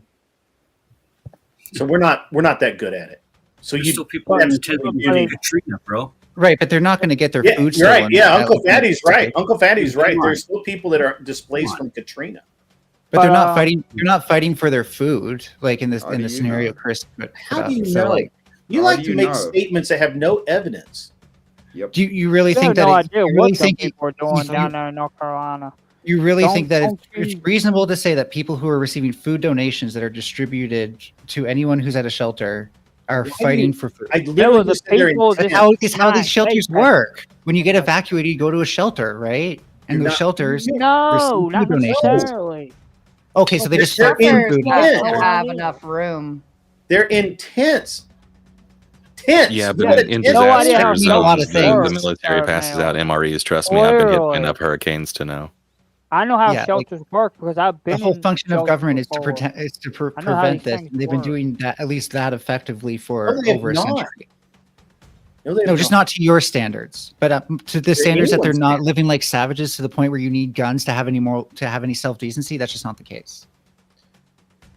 Tell all And the people- Christina coming in with the big 7. Furry, shut the fuck up. I'm from, I'm guessing Canada. Stay the fuck California. away from, you sure? It could be either, Comes in really. with a Yeah, it CA. could be. Yeah, CA. Yeah, I'm from Canada. Stay the fuck away from our firearms. It's our rights to hunt. No buybacks. Move to Australia. Yep. Actually, I don't think it's a right to kill defenseless animals for sport. Like if you actually needed to eat, like if you're an Inuit person in the Arctic, sure, but that's not. So very how do common. you practice game management to ensure that wildlife is No, healthy the and staying rangers around? You hand, can do you it hand all that by duty off. I want to themselves. respond to his question, please. You hand that off to agencies who actually have the resources to manage populations, like keep track of them, stuff like that. You don't leave that to individuals. So big There's daddy always government. professionals. There's always like some sort of authority It's the for Rangers. rather than Who are actually more- have an agency over your own life. People who would be more Well, competent. They'll than any always make the individual. arguments like, "Oh, we got to give women agency. We got to make sure that we have agency for women." But then when you actually try the power, it's like, I can't do that myself. There has to be some sort of professional that's going to tell me what to say. There has to be some sort of professional First of all, I'm opinion arguing with or the some sort of framework of the world. authority. Yeah, That's first of the all, thing. we're- But I'm you arguing just ignore within the the framework of downsides the of like world. tyrannical governments, all this kind of shit. You know what I So mean? autonomy for women is It regarding doesn't seem like abortion. there's a whole picture being actually. Hold on now, let him addressed finish. there. Like Teriak, how wrong do you want to be? Because first of all, my bodily autonomy. Well, thing you is didn't in even regards listen to my answer because you abortion. started over talking me halfway through. For abortion, I don't think bodily autonomy as a right means that everything that happens in the world has to be done by individuals. That's a way different Yeah, argument. so why should a woman have a right to their body in terms of that essence, but then when it comes to actually defending their own body, you say no, that has to be delegated to an authority? Because again, when we look at the statistics of outcomes for women who are in a household with a gun, they're in way more danger than safer. So again, this is about removing. Again, there's no stats that you can show that. Yeah, that proves that. that's an assumption, not an evidence. Exactly. No, that's you not. cannot prove the plenty- opposite. That's the there's plenty problem. of studies that have done I mean, found evidence. can you guys at least admit that one. most people who own Can you guns name will one? never get into a violent altercation in their entire lives? Do you know can you why? name one study? Because of the threat of violence. Hello? No, it's because statistically it's rare. The threat of violence. Statistically, it They is already pretty rare. consider that people only engage into people's homes and break in when they're not there. Why? Because people don't like getting hurt. The threat of violence is the biggest deterrent. It's logic. Just logic. Guys. There's some truth to that, Chris, because you know the Christian school person, psychopath, bypassed 2 other schools to go to one that they knew did not have security, did not have arms. Even though over the course of a 30-year period, there were no mass shootings that were shown to be stopped by someone with a gun. There's Again, also- Do you understand Well, that that's it's what I said not earlier? entirely Well, statistically, The every single amount mass of- shooting is stopped with a gun. Well, again, But how I big is the problem? That's what you guys conflate is. You act like it's such a big problem, and that's what Grid stated earlier, when you can look at very simple things that are way more harmful, but you don't care about my that. argument was But the the opposite. small minority you care about and blow it completely out of proportion. I'll My go argument with was the exact opposite of that. It's that you Yeah, guys are the well- ones conflating it. Like I Yeah. literally said, self-deletions have a larger body count in America than homicides. Like, Yeah. what are you talking about? The debate Here's my prompt problem is with that safety. claim. If you are hurting yourself, safety is a non sequitur. It doesn't matter because it's redundant. If No, you you are hurt the yourself thing with a making knife. yourself unsafe, there is no safe. if you can do Except more taking harm, your So mind this out. is but Chris, this is the whole thing. Like their whole argument doesn't make any sense because like they have to like start clutching at straws like this and say, well, let's look about self-deletion, let's look about Dude, self-harm. I said I but you don't can do grant that with a knife. self-deletion. Oh, You that's cannot major- be safe that's from a major yourself issue. unless you medicate hold on, yourself hold on, guys, into a coma. guys, calm down. Let me just say something here. So first of all, having known people who have self-deleted, gun or no gun, that was going to happen, pal. So Yeah, that's gonna happen. I think hold on, guys. You can't. You have no way of knowing that, though. Not necessarily. Are you? Well, I'm going to tell you that in the cases I'm aware of, gun or no gun is going to happen. And in one case, when every weapon was removed, they hung themselves. So don't. Well, just I mean, keep come on, moving- Grid. You know keep why it's moving the statistically more goalposts likely all that you they do it want. with a gun, right? It's because all Right. the other methods have a chance of failure, a much higher chance of failure. I mean, I don't know. I'm not going to argue that. I'm not an expert on suicide. I can tell you or what the anything like that. statistics are. I don't Are care you telling me if if you jump off a skyscraper, you have a Really chance of surviving?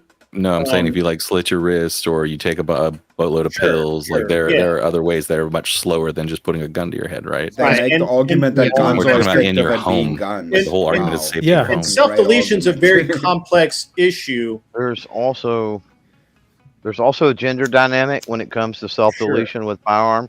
Yeah. Men are more apt to I'm going to get the fucking job done, and therefore Right. they choose the most appropriate, the fastest means necessary. Mhm. Where women, This- it can tend to be more of an attention thing, and they're not nearly as serious about it. So Sure. there is that dynamic. at It's a play. This is very where the complex guns are. issue. This is actually where the guns are a great equalizer, Okay. because when guns are in the household, women are more likely to complete their self-deletion. No, but it's what That's- Clover But Tuck they're, says. they're You less want- likely you to want use grant that it. as a first That is attempt, that though. is not No, a they're- good argument. That's not Their even chances, that's, chances that's- of dying you to that literally just increase make more than men. assumptions, not in evidence at all. No, again, I have evidence for this. No, you Thomas don't. Gabor No, you wrote a book don't. on it and talks No, about you this in his book. Yeah, He well, has cites people more write books research- about all Finish, kinds of things. Grid. Let her finish.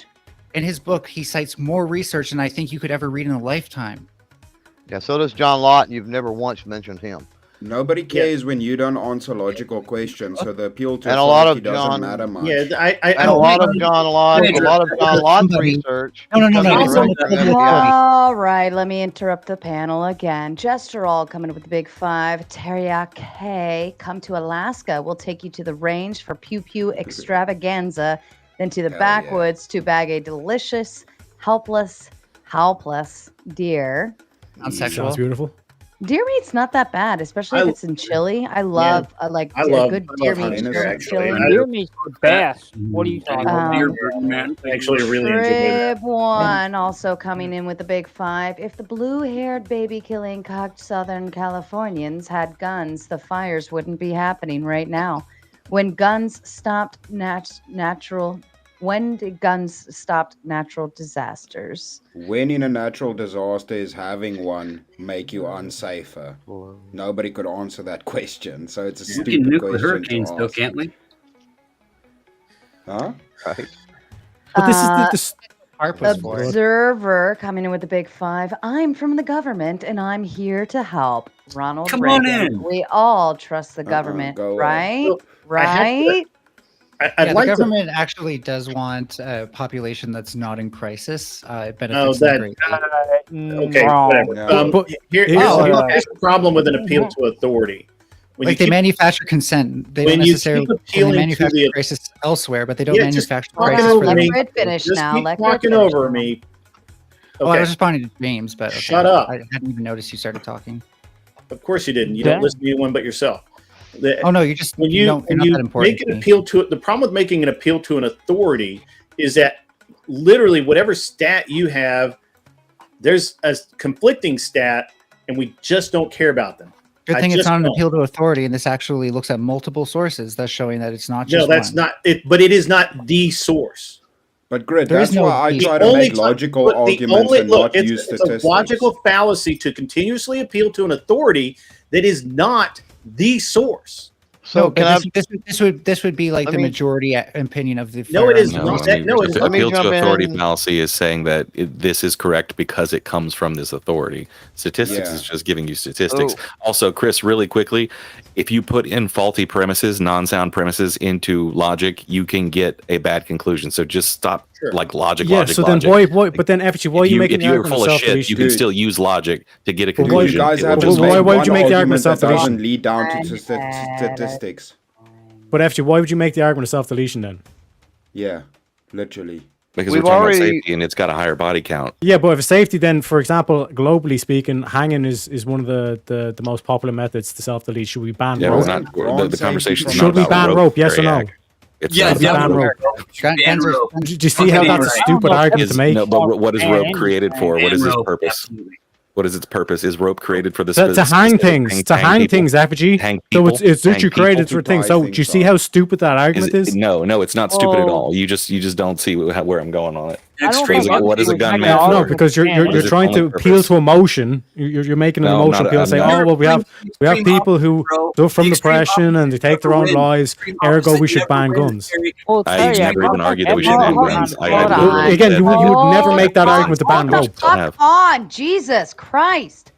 Uncle Fatty, did you have something to add in? I wanted to press Chris on the logic argument from a different angle. Yeah. Go ahead. Let's go. When you're, I like when you're this. going I through don't like the and you're in the statistics. argument, right? Yeah. And you say, data points to data doesn't matter, right? I choose to believe what I want to believe. Data points, and I can refute with logic. No, that's not what I'm saying. I'm saying if we can have this discussion just by using logic, and we don't need to appeal to statistics. Sure, but twice Not that during it the doesn't debate, matter. twice during the debate, you paused and asked the Fox for data. No, Where's the well, data on that? just refuted its data, saying it's not correct. Right, but then when you got into a point of contention, you straight asked her for data. Like, I need some data on that. So what? Which one is it? The point is I was going down the Fox's Is that questions. data matters, right? Well, for the argument's sake, in that sense, it was the point of discussion. But it was because the Fox didn't want to engage with logical So some arguments. data matters, so but other data doesn't I when kept we the don't want to debate believe moving, it, right? I mean, I'm all for. I mean, I know, the tyranny argument and all that, but like, I didn't even use that argument once.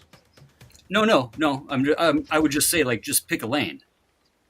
Yeah, it's very simple. Again, I can ask you the same questions and you're probably not going to answer it, because if you answer it, it shows our point. That's what I asked earlier. If I just flip the prompt to give a situation where it doesn't make you unsafer. The same thing with the self-deletion argument. Saying I'm safe from myself is ridiculous on its face. How do you have safety from yourself? That's not my argument. Explain that to me. Quickly That's explain not that to me your without argument. medication or You're making a straw man tying argument. somebody up. You're making a straw That's man just argument right logic. now. No, that's not, because you're making a straw man argument. So you're Okay, logicking. answer the question then, if it's not a good argument. How are you Yes. safe from yourself? No, I'm not propositioning that It's by the like prompt removing of the guns. debate. On which I'm person? not You guys understand propositioning. it's the prompt of the debate. I'm not propositioning that. Do you not get that people can becomes safe. self-harm? But So like more is self-harm that with you anything. hurting yourself? Does safety factor in? Do you Okay, Chris. understand? That's the point. Chris, let's say I break my hand, Chris. You've never had. I'm sorry. please, You go ahead. Chris, let's say I break my hand versus cutting my hand off. In which situation did I incur more harm? Break or cut it off, right? Yeah, probably Okay, cut it so- off. Yeah, so probably when you cut it off, right? So would you say that's a more dangerous situation too? Like anything Yes, that that's can result- definitely a more dangerous So you're situation. safer if you were probably safer if your hand only got broken. Oh And no, that's- you were safer if you just didn't do anything. If you Oh, sure. literally did But that's- nothing, you would I have just been mean between those safer. two This points. is a in my- false dichotomy. It's Well, if just you- ridiculous. Well, no, it It's just- shows that the more harm something can do, the less safe it is for you. the more But something, if the you're- more but harm if- something Split can to do. So the yourself. more Wait, effective wait, the wait, tool wait. Safety is One at a removed. time. Okay, so a furnace would be worse than a firearm because it can take your whole body away within seconds. So what's your argument? But it's Again, way less this likely isn't to do logic. that, and it's not going to do that because you have an impulse to self-delete. But isn't the prompt whether Yeah, it's so I can safe or step not? into a not the glass degree? oven and be gone way more efficiently than a firearm. Nobody really has one of those in their house. So again, this is about what's in the household and what's available. I have a friend that has one. I can just walk in there and fucking not just self-delete. I can even sort out my own cremation. Removing So the if you guys goalpost. want to have an efficiency discussion, You're just we avoiding can the have obvious that. fact right now. You're just avoiding the obvious fact right now that that attempting to self-delete with a gun is inherently more dangerous than any other method. 85% chance tool is more effective. 85% chance of completion versus 60% chance from the next lethal Bro, method, which is hanging. my intention, whether I have a fucking shell chucker or a knife, if my intention is the same, it has the same outcome. The one might be more effective, but it achieves the same result. It's harder to get the same so like result. this is the thing. It's harder Like, to get they, the same they, result. They with try to something where only use it just Harry, for the please guns. let me but then respond. it gets applied to Before all you sorts jerk of yourself things. off, let me Alright, respond to Crib Chris. just to fall one flat in coming the in with face. the big 5. Chris is right. If you create a scenario where guns end up in the safe category, then guns will be safe based off that. But then there's other scenarios. So going back to what Chris said, if you have that intention, it's often transient for one thing. So if you have a less lethal means available, you're less likely to do something that's going to result in failure. Because, for example, in hanging, a lot of people are afraid of the idea of hanging there helpless, still being alive, and having to suffer through that. So people are more hesitant towards it. So that is actually why it's tried less than guns. Then why is So where Japan's you rate guys higher? Where you guys are missing the logic is Hold on, you're guys, conflating guys, safety guys, with one at a time. efficiency. I know the logic buzzword. Dude, safety and efficiency are two different things.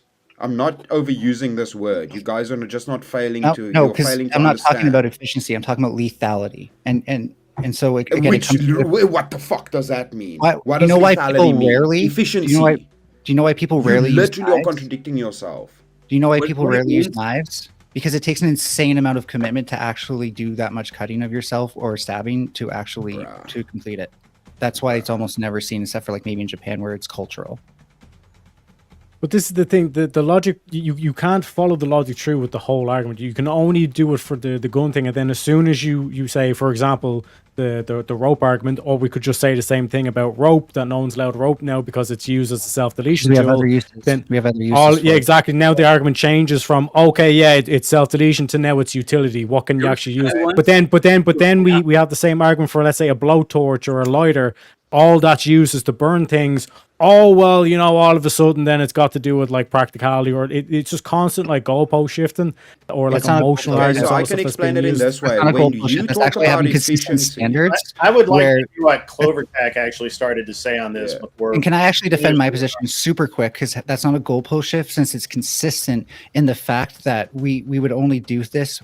We'd only talk about banning something, for example, if this was its only use. Otherwise, we talk about heavy regulation. No, because again, rope is used to hang things. I say no. Really like No, to hear what CloverTech. Lighters are used to burn things. People get electrocuted off a toaster. Yeah, and I'm pretty sure, like here in Canada, Exactly. That's here in another Canada, thing. you're not allowed to Like, buy a should we lighter ban under that shit? 18. Actually, Don't we?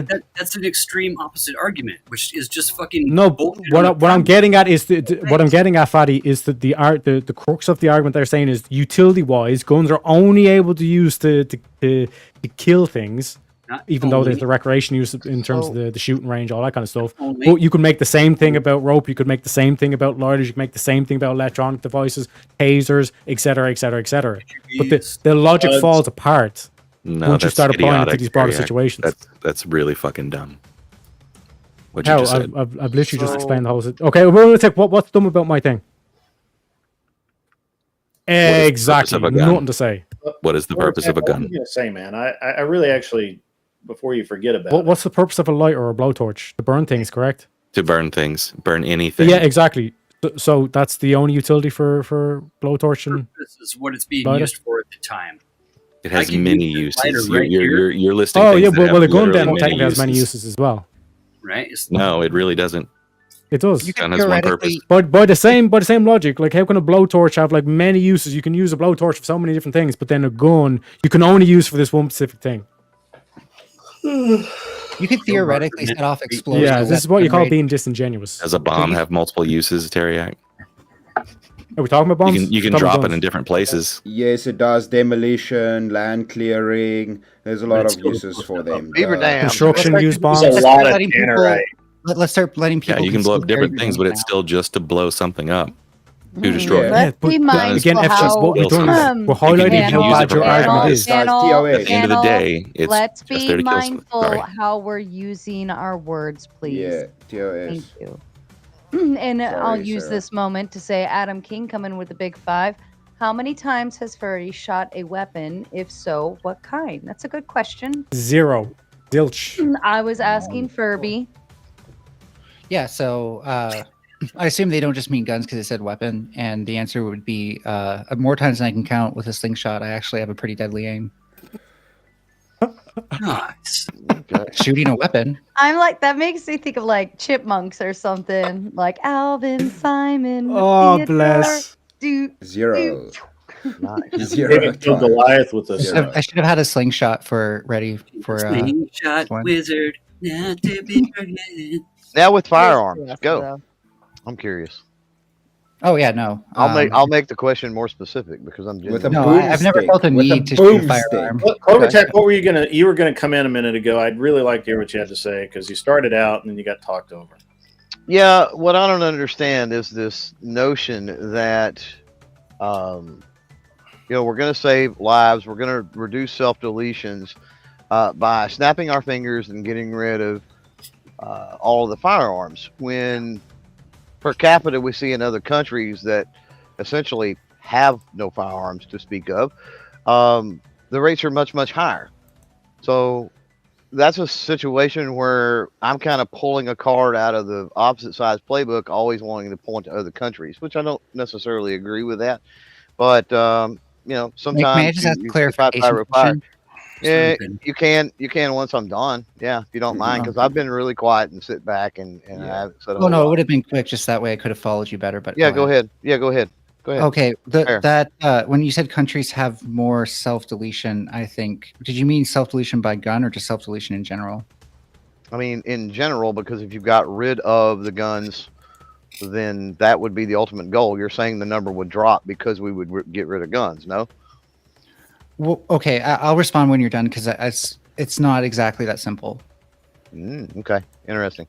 So then I'll follow down the road of this idea because the panel has been back and forth on it. That what about a blowtorch? What about peels? What about carbon monoxide or rope or this, that, or the other? Yeah. At the point that you have decided to self-delete, whether and I would argue you're not in the right mental state, regardless. But at the point that you decide to do that, you're not using anything to do that in a safe manner anyway. Safety is non-existent and not even in the realm of self-harm. Like, it's contradictory to the idea of safety to self-harm, right? Yeah, that's what I was saying. It's the problem that they're mixing up efficiency or lethality, which is a grading for a violent level. And that's why I asked earlier, are it's we talking about safe or efficiency. not safe, or are we talking about Yeah. degrees of safety? Yeah, Because that's of two totally efficiency different or conversations. yeah, that's what they weren't getting. I've Clovertech actually got it. answered how they are effectively the same when it comes down to because the lethality of the weapon is what determines how safe it is. Yeah. So how do you reconcile the, and younger? So could Japanese? I just you asked me a question after I clarified. Could you just restate that because I think it was important to touch on? Yeah, I did. I doubled you up. So Also, I just want to state, bear in mind, this is for the self-deletion discussion, right? Yes, That's what we're specifically. talking about, because Yes, it's regarding specifically. yourself. Specifically, yes. Yes. So, which is roughly 2/3 of the numbers that are reported yearly. Roughly, It's half now, Been, it's been but slowly. yeah. It's been on the decline. So I would accept that. Anyway, so I got to go back and think of how I worded this because I think it's important. But if we snap our fingers and we get rid of the firearms, they're gone. Everything, right? No access to them, or at least minimal access, like some of the other countries that have astronomical self-deletion rates, right?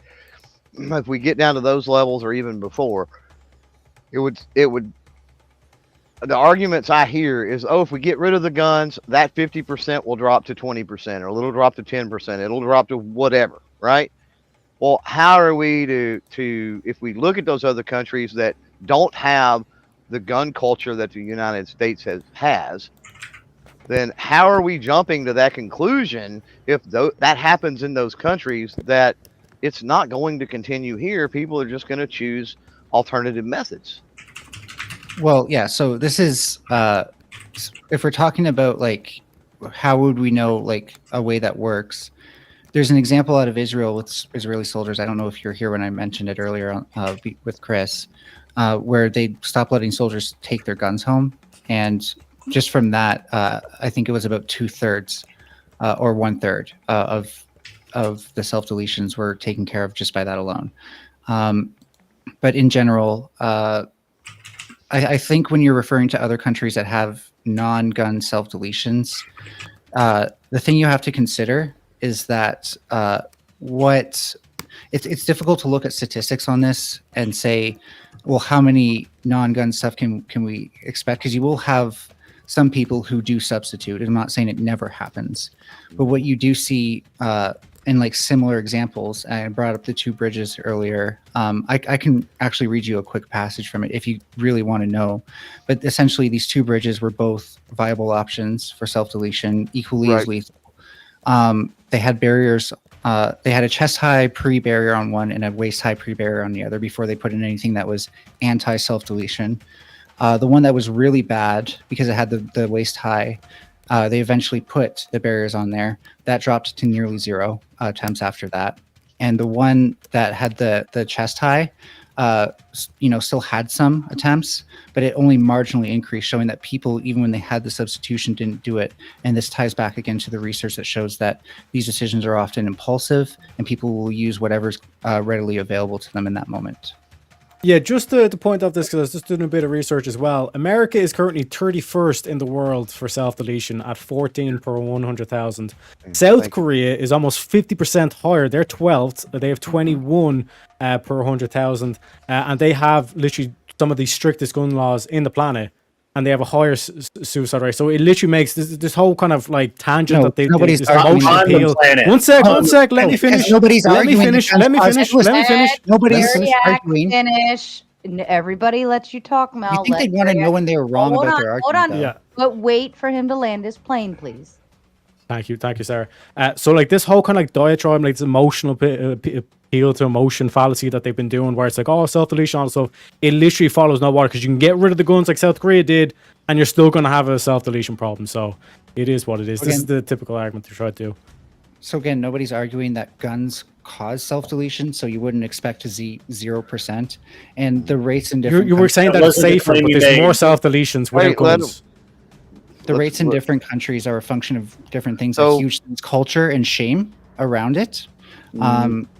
So in places where it's more shameful to dishonor you or your family, you might see more. But as I've pointed out, there have already been examples where we look at where there's a change in gun ownership and how gun-based self-deletions clearly drop, and there is also a marginal drop in overall deletions because of that. So I'd like to bring those goalposts back down to planet Earth for a minute. Can I get in one Absolutely. thing? Go ahead. Grid, Go ahead. I'm not going to interrupt you, sir. Yeah, go right ahead. So let's. I just want to follow this to in my mind what would be a completion here. So we get rid of guns. Okay. They're gone, right? We do this in the best way we can, knowing that people that want to get guns, blah blah blah blah blah, right, are going to be able to get them, right, one way or another. Like, you're not going to magically snap your fingers in my scenario before, right? It's done through legislation. Maybe we repeal the second, whatever.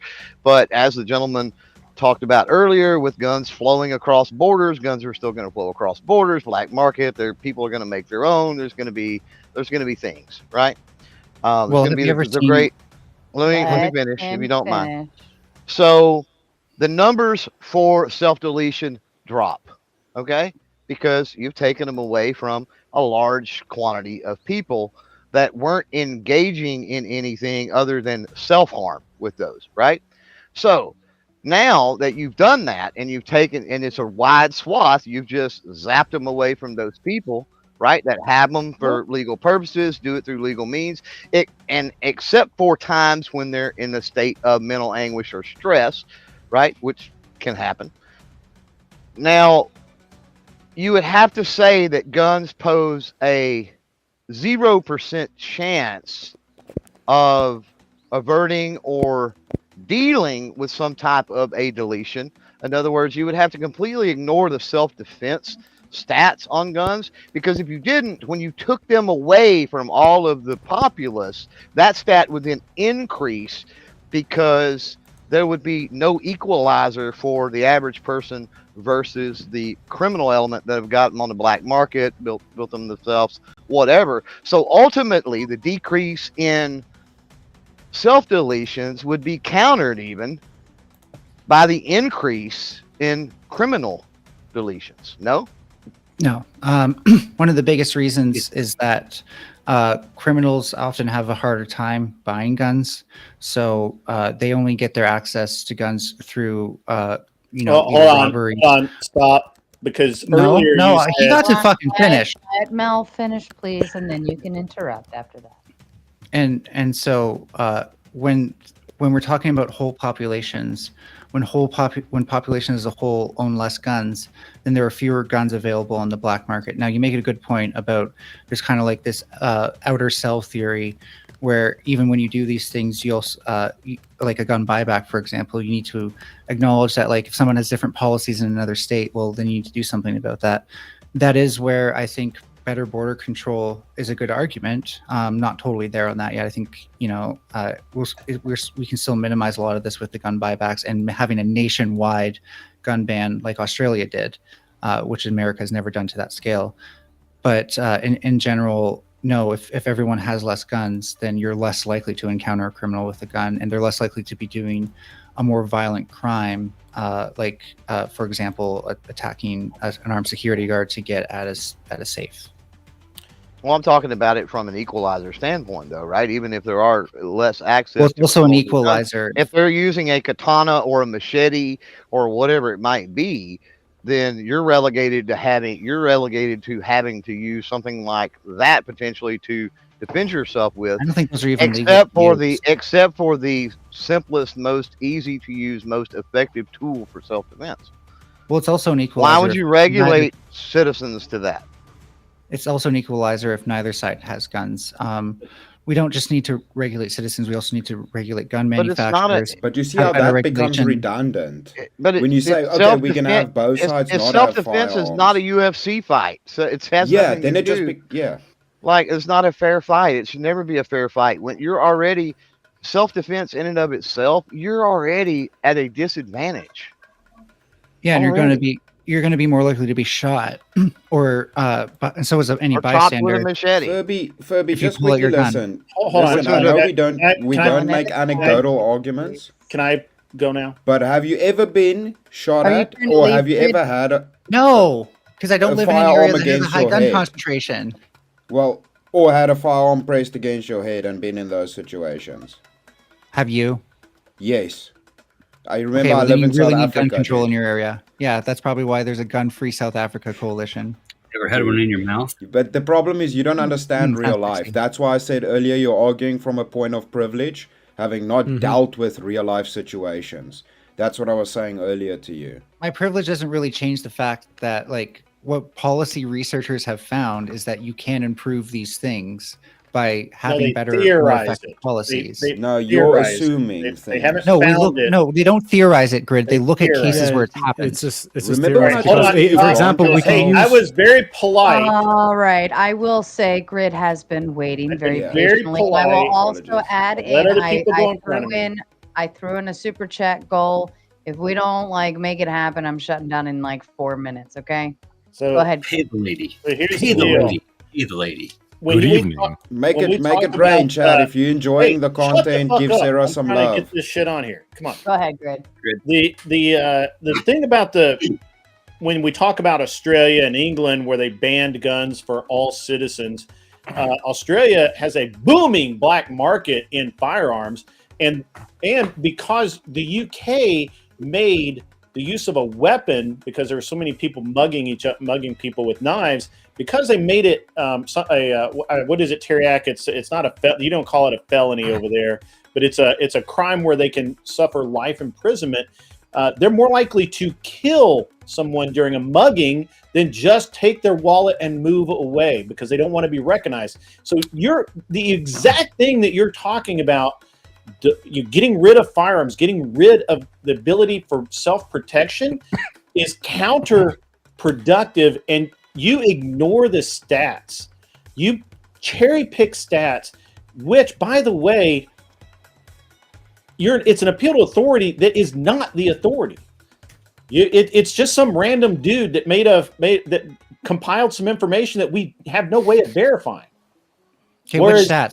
Hold Post on. them in the Stop, side chat. stop. No, I thought you were I'm done. not You gotta done. stop doing massive I'm not pauses. Go done. ahead and let Grid finish off. Can he not make pauses like he's done at least? Well, I think it's normal and natural for people to make pauses, and it's okay. He's taking a breath. Grid, go ahead and finish, and then Mel, Thank you. I Mel appreciate will that. respond.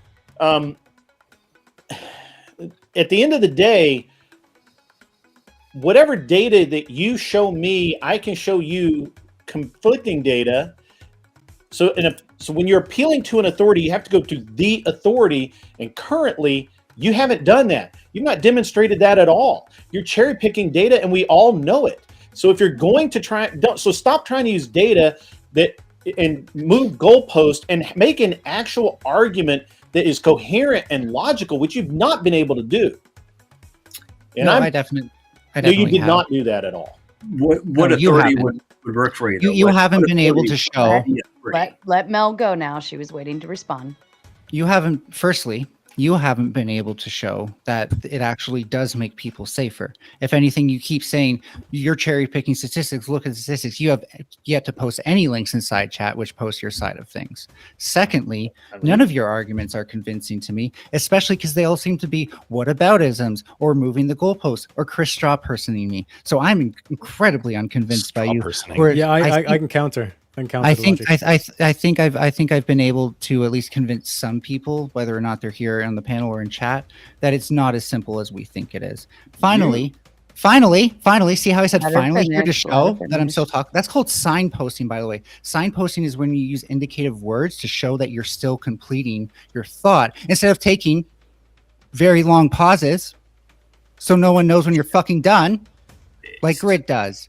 So finally, what we see is that the data is not just coming from one source. I'm not cherry picking. I'm looking at sources that match not just the expert opinion of firearm researchers, but the general data, because a lot of these things are literature reviews and meta-analyses, which don't just look at one study, but the state of the literature itself. Yeah, so to destroy Mal's logic, like when we looked at like the porn argument, basically Sarah hosted the exact same topic of the porn thing. Mel came up here, it's like, well, if you have prohibition, then it just goes into a black market, and then it's actually easier to get because you don't have to get licensed, all this kind of stuff. The same argument can be done for if you ban the guns. Then as the criminal, because this is why we're saying, let me finish. We all gave you your time. When Mel like looks at this, like all they do is they look at from the like one perspective, only the good person, like what happens to the good person. But when you look at like from the actual criminal's point of view, it's actually easier for them to get a gun because now they don't have to get a license. Now they don't have to actually register. All this kind of stuff that like it's like magically more difficult for them to get a gun now because the guns are banned. Is the complete opposite when it comes to porn or giving children hormone drugs and all this kind of shit. It's just like completely backwards logic. In one case, prohibition is great and awesome for guns, but then it's the worst thing possible for porn and all this kind of shit. Because we have to actually look at the thing itself instead of treating everything like they're a moral absolutist issue. Prohibition is either good or bad. I am a moral It's either a realist. solution or it's not a solution. Hey, Kariak, I am a moral realist, which means I look at whether or not something can so you just change your mind every single day. be effectively remedied this way or not. And what we have seen from gun prohibitions is yes, they are actually quite effective. You understand? Do criminals the prompt register is guns? A yes no, or no discussion, right? It's not a gray area. It's a yes or no with the prompt we received. Yeah, and I missed the prompt. Still taking the affirmative or the negative. It's are you safe for owning a pew pew, Grumple? While you read the title at the top, Clover Tack comes in with a big 5. Come on, don't be a freeloader like I was. And then Robert Demita comes in with a big 10. Thanks for the debate. Adam King coming in with another big 10. Furry, what if a woman has to fist fight with a man that intends great bodily harm? Do you really think the strength of a man versus a woman is an equalizer? Does she have fingernails? She's still less likely to have a gun turned on her, which is still less dangerous. What if there's a bear in the woods? Well, that's a different argument. Do you hear Don't it? you dare! I know that trap. But like, just notice how the question was Bear dodged. It's trap. like, oh, it's less likely for a gun to be turned on, but it's like the question is like, who, like, what is going to experience more harm, or like would she actually like Whoever the gets chance shot, of her actually getting raped? Like, is it lower or higher if she has a gun? It's clearly lower if she has a gun. All she So has to you do is don't take know out the that. gun, I can and the man guarantee you starts pegging it down the street. And Where have you seen any Gerald research on coming that? in with the big 5 saying not convinced. I think I need a machine gun now. And for You the do. record, you Yeah. guys have purchased yourself 100%. another 30 minutes and then we will shut down. So, Good by the way, evening. saying you're simply not Can you convinced move and up not, here where Hey, I'm at? not having a Hold counter on. argument. Rumpelstiltskin has stepped into the room and apparently wanted to has respond something to to the super say. chat. Hold I on. just- Let Rumpel go. Oh, I just wanted to say hi. You're on one of my favorite kind of, like, there's a few things where like I kind of know what I'm talking about, maybe just a little bit. But this is, yeah, no, 100%. Everybody is safer. Like if you have like 115-pound little waifish woman, and then you have a 300-pound dude that wants to do harm to that woman, is that woman safer with a pew or without? It's what John Brown, the Colt 45, the Equalizer of the West, John Browning, you know, Lord among men, invented some great Colt. things. Sam Colt. Sam Colt, that's right. Yeah, the 45, you know, back in the day.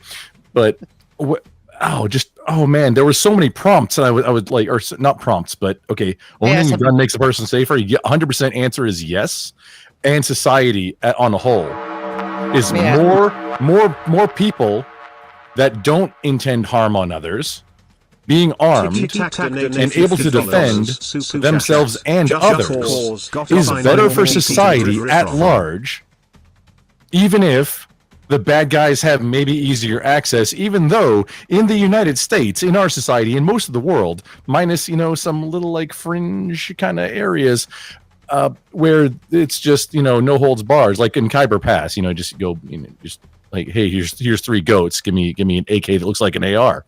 Cool. Yeah, that's fine. Like the bayonet's a giant dildo. I mean, yeah, whatever. Give me all the bells and whistles.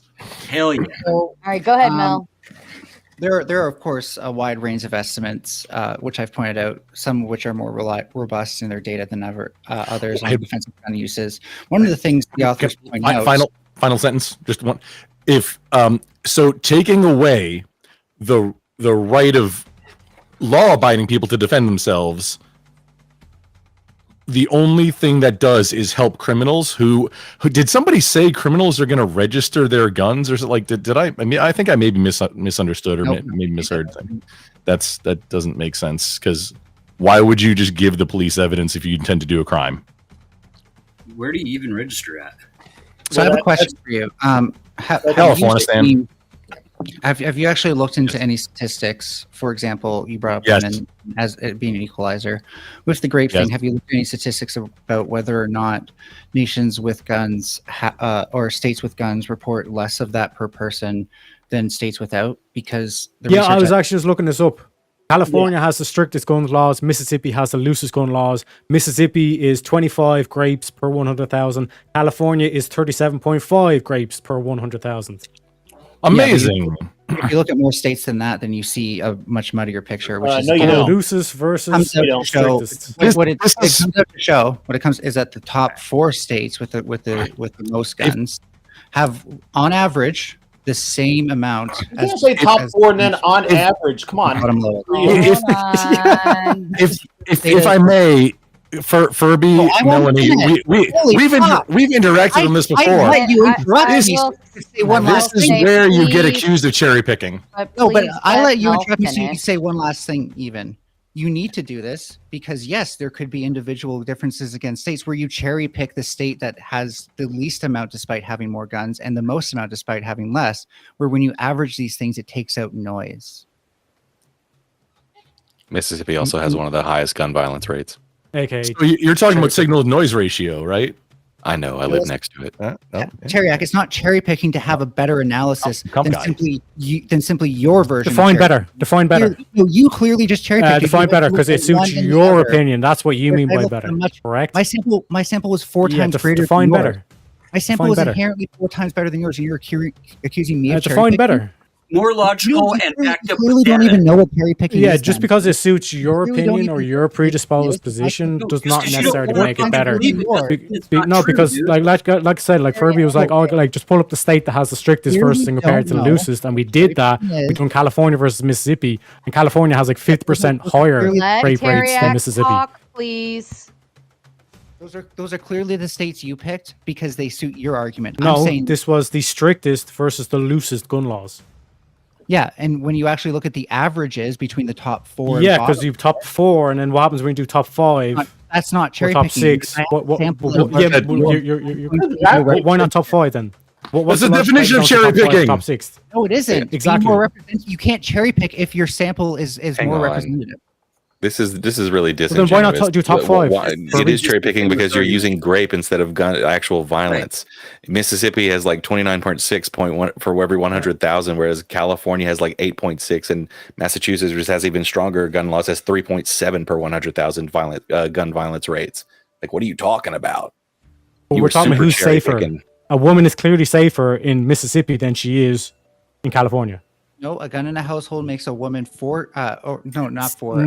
No, we just gave the example there. We just gave the statistics, and you tried to say, "Oh, well, then if you just do top 4, but not explaining why Yes, you you don't do cherry top picked 5 or grape top instead 6 of or actually top 10." picking gun Yeah, violences, which is what we're talking because about. that was the topic in terms of like if a woman has a gun and a man's Women coming never after killed her, by guns? she is far safer with the gun than without the gun. I think Theriak is actually making that up because I have conflicting data. What? Yeah. What part? I have data that shows that it is actually higher in Mississippi per person. Is that cherry picked also, or cherry plucked? What's the past tense of cherry? Any more or less. Cherry plucked. It would look like the authors of this cared greatly about cutting out like other factors, so that might explain it better. Of inconvenient factors, or No, factors that would be better explained by other things because you want to focus on a variable that tests your hypothesis, not you're other variables. you're No, trying to it's not remove. Wait, you're trying to remove confounding variables, but you're doing it by cherry picking, which doesn't work. No, you're not. No, you can't just assume that. Do you know the difference between an independent variable and a dependent variable for one thing? Well, it sounded like you were trying to describe confounding variables, but you weren't. No, I didn't do that. The researchers who were qualified to focus on the thing that they are studying and not other variables are the ones who did that so they can focus on the thing that they are studying. That's called removing confounding variables, which isn't what you said, but you were trying to kind of describe it, but poorly. Just, Okay, cool. You were trying to justify cherry picking by describing confounding variables, which are different things. No, I wasn't justifying cherry picking. You're again Well, still I apologize. I don't know if that's what you were intending to do, but that's what it really sounded like you were doing. No, I was actually talking about how it's not cherry picking to have sources that look into things more deeply. Yeah, but you were saying that my stats were wrong. Yeah, because I have stats. Where are you quoting your source from? Oh, the Harvard Institute of Public Health. Yeah, I'm quoting direct from the FBI statistics. So Harvard, fun fact, Harvard gets $45 million a year as an endowment from the federal government. You That think doesn't any mean- research is maybe that they want to keep getting federal money? By doing good research, yeah. Just out of curiosity, you think, hey, maybe we can get a grant? Thank you for putting in before I could respond to Teriak. So, continue. So you can't just look at FBI statistics and read them directly. There's a lot of the papers actually say this. That's why. Okay, That's why. because we need experts. We need professionals. Why a lot of the papers Their I opinions. cite discuss that. They discuss how you actually have to look at things like, for one thing, a lot of these things are per population, but they don't consider other variables. Per 100,000. You ever made a They'll good consider faith other argument? variables. Like the thing that you want, if you don't want it to just be surface level data, which doesn't actually tell you much about guns themselves. No, we're directly comparing. Is a woman more likely to be raped in California or more likely to be raped in Mississippi? And she's more likely to be raped in California. Well, no. So again, the Well, top yes, but statistically speaking, she is. So there's That's something the called fact. so there's something called a case control study where instead of just looking at these two numbers and thinking, oh, this number's bigger, so I must be right. You look at each state as a case of like how many grapes does it have, and then you compare the other things and you decide which one is the biggest factor in determining this. Guns were not determined to be a factor in the outcomes of grape cases. So Says who? I warn you that Meta-analysis that exactly, just like more meta-analysis. That's all they do is you just get meta-analysis and say, well, this expert's opinion is this. Do you know what I mean? Well, no, Jerry, you think that every great we directly compare the two numbers. Let me read these, and then we can let Grid talk. Ticky Tack coming with the Big 10. Thank you, Ticky Tack. Fight, fight, and fight. Ticky Tack, where are you? Ticky Tack is playing around in the chat. Darth Maul coming with the Big 5. To the Pew enthusiasts on panel, what is your favorite Pew Pew, and what is your next purchase? I answered him. I'll answer.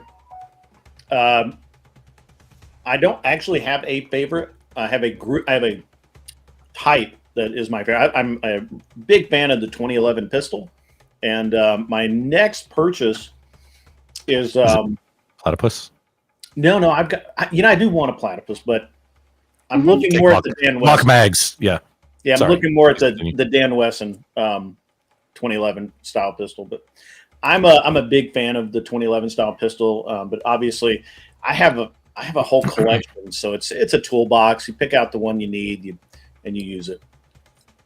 I answered him in the chat, but just so the next purchase, I'm not going to say my favorite because I mean, it's like choosing your favorite kid, right? It's just whatever is the most commodity thing that is reliable. But yeah, next purchase, I would love to, if I can find one, a Solitherm SA-18 1100 20 millimeter semi-automatic cannon would be, and that does require a destructive device $200 stamp for the rifle, for the cannon, but not for the ammo. Yeah, or alternatively, 950 JDJ, which does not require tax stamps, but it's like it's just shortened case. It's the same round, but it's shortened case, so it's not. It's like 1,500 grain. I'm trying to buy a HK91 right now, but it's obviously an NFA item, and there's only like 3 or 4 in the country right now that are transferable. I just looked at what 93s were. It's like an MP5, but it's 5.56. The long boy is 93. The short boy is 53. What's a 91? 91's 308. Oh, is the long or short barrel? 91's long. Can I think it'd be cool to have the shorty boy. HK slap on the shoulder. Can I give a different perspective on this? So 30-06 shot my first deer and shot competition with it, and they're in German Mauser because it's over 100 years old and it comes from my grandfather. Nothing about efficiency. Secondary to that, I want a 30-06 Vepr, which it's an AK. They're manufactured in Ukraine, and I found out this fact like 3 months after the Russia-Ukraine thing kicked off in like after Joe Biden got inaugurated, like a day after Joe Biden got inaugurated. I discovered that fact of I need a 30-06 Vepr in my life. I even found a guy who makes 30-round mags. He only made a run of 50 of them. I think he still has 20 left for sale. And I'm like, do I buy? Will they ever be? Can I get them ever? Can I get one ever again? Well, I know how much money you make now, and don't worry about that. Yeah, but the only 90 HK91s I can sell that are transferable in the United States are all over 18 grand. All of them. That is very low for is it a full auto? Over. Yeah. They're select. You can get an auto. So the cheapest thing you're gonna just so everybody knows, to get into the full auto game, the cheapest thing you're gonna get is into like a Tech 9, which is absolute garbage dog shit. Pardon my French, and maybe 10-12 grand these days. An auto seer for an AR, you can. Last time I checked, you could get under 20 grand.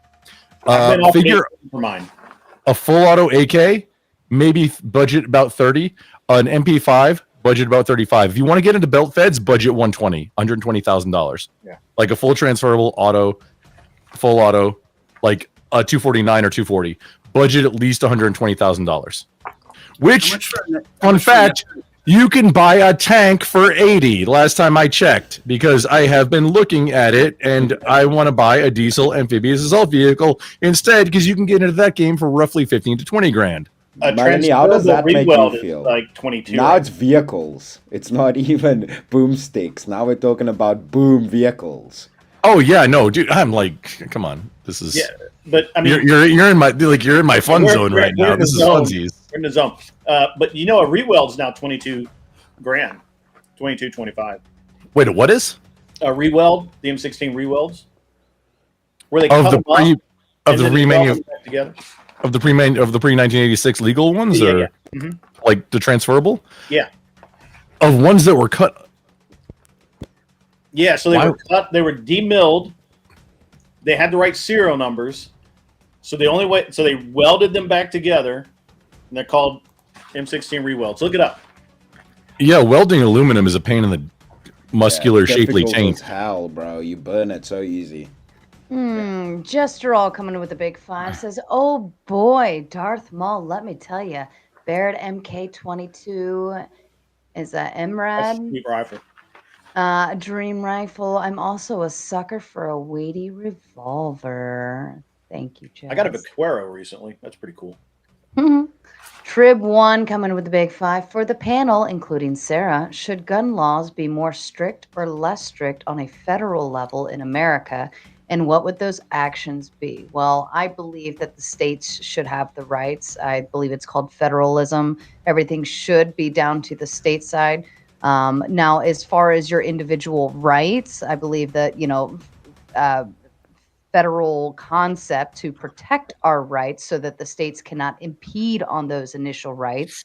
But anything as far as, gun right ownership, so on and so forth, I think the regulations thereof, that should be stateside. Let's go around the panel. Mel, are you back with us or are you still on the phone? All right, Grid to you. Obviously states' rights. And we're going the right direction on that. We've got more open carry or constitutional carry laws passed every year in more and more states. And so it warms the cockles of my heart to see the way the country's going. Cockles. Clover tag. Maybe it's Also the cockle. most important part of the heart. For big facts. I have scientific studies to prove this. The Second Amendment obviously ties the hands of the federal government when it comes to private firearm ownership. And since the federal government trumps state, and that is regulated to the federal government as well, then all gun control is an infringement. Grumple. So, repeal or overwrite via new amendment. 1934, 1968, 1986, all three need to go away. Heller just invalidates half of it anyway. Heller and Bruin invalidate half of it anyway. But yeah, the states, but just if I may, currently, just I'm gonna advertise real quick for this topic. So currently, you can have a tank as a civilian, 100% with a functioning cannon. You can have a full automatic assault rifle, which assault rifle does have a definition. It means it's select fire, usually medium cartridge. Assault rifle means it's medium cartridge and select fire. That means it goes pew more than one time from one action of the trigger. You can have a grenade. You can have a bomb. You can have a destructive device. You can have an RPG. Every round of ammo, it requires a $200 tax stamp. Everything, all of those items, all they require is a $200 tax stamp, and anybody can have them. Go and it's all authorized by the National Firearms Act of 1934. If you hate people having full autos, go and solicit your politicians to repeal the NFA, because that lets people have all these dangerous things. And if you don't want them to have it, you should bug your politicians hardcore to get them to repeal the NFA, because that lets these people have these dangerous things for just $200. That's a latte these days. Yes, please repeal the. Great. The NFA is horrible. Come on. Effigy. It lets people have things shouldn't have. Oh, I'm fine with federal regulation. I think regulations need to be consistent across the board. There's all kinds of things that involve interstates, firearm trafficking, and all that stuff. You can exploit different laws in different states. So, yeah, I mean, states are going to have their own laws anyway, but at some level, I think you have to have homogeneity across the whole country. Doesn't necessarily mean there needs to be more, but I'm fine with federal regulations. Teriyaki. Yeah, I think it should be up to the states, individual states. But I think there are some common things that like a lot of people would agree with. For example, like history of mental illness, felony, substance abuse, things like that. Also, one thing I would like to point out is that like if you compare Switzerland to America, they have pretty much like similar kind of gun regulations or gun laws in terms of the whole. But when you look at Switzerland's deaths of firearms, it's only 2.1 per 100,000. So in terms of the whole thing, it's culture and not the actual weapon itself. Guns don't kill people; people kill people. Fatty. I think federal regulation and state laws need to coincide better with each other. There's a reason for federal regulation. It's a standard of care, right? It's a standard. When looking at new things on how to prevent this, whatever the conclusion is that's going on, how do we implement these things, right? Without having some sort of cultural come together moment, you know? When we got both sides so heated, right, and so staunch on their whatever belief that we can't meet in the middle anywhere. I mean, we can look at stats or we can go with logic, but we can't use logic and then at the same time say, I want to go with stats. I have a final word after everybody's done. For that, Fox for the win tonight. Great panel, great debate, guys. And if you guys want to talk about like how do we solve the problem, that's the conversation I really like getting into. Yeah, that's a good discussion. Just tonight, I wanted to focus on the prompt. You know, that's the thing. Yeah. Yeah. And there's nothing saying that anything's ever safer. You know, and other than condoms, always use condoms. That's good advice. Never stick your dick in. Uncle Fatty, thanks for jumping on panel and everything. We'll see you next round. For sure. Great to see you guys. Chris, your thoughts on the question? So I'm at some point still gonna fight Grid on this because I represented Team America tonight, but as usual I'm a scallywag, so I like to just test ideas out. So yeah, I have a different stance on licensing as I'm in a country that does it. So yeah, that's as much as I'm gonna say on the topic. So I wouldn't say I'm 100% for the American system, even though that's what I was arguing for. Fair. And Melanie, are you back? Oh, am I ever? Can I have to go. Can I take that opportunity to read everything I have on firearms regulations real quick? Because I think it's all relevant to the things we've been talking about tonight. Yep, floor is yours. Take your time. Okay, so early America, including the founding fathers, were heavily in favor of gun control. As America grew into a unified nation, many states and cities imposed heavy restrictions on gun use in public because it seemed to interfere with commerce and public decency. Firearms should require a test and regular retesting to prove competency in firearms handling, safety, and storage. Unannounced inspections of people's homes would ensure that they are being stored properly at all times. It's interesting to note that guns are the only... No, don't interrupt. It's her closing thoughts. It's interesting to note that guns are the only consumer products manufactured in the United States that are not subject to federal health and safety regulation. All the products that Americans use to come into contact or come into contact with are regulated by a federal health and safety agency. The toy gun thing that I was talking about being regulated by the CPSC and not actual firearms is a good example. In 2006, Israel was able to reduce soldier self-deletion anywhere between 40 to 56% by prohibiting them from taking their weapons home. I know I mentioned that multiple times tonight, but that's a great example of where policy can make a huge change. And I think I underquoted it before just to be safe.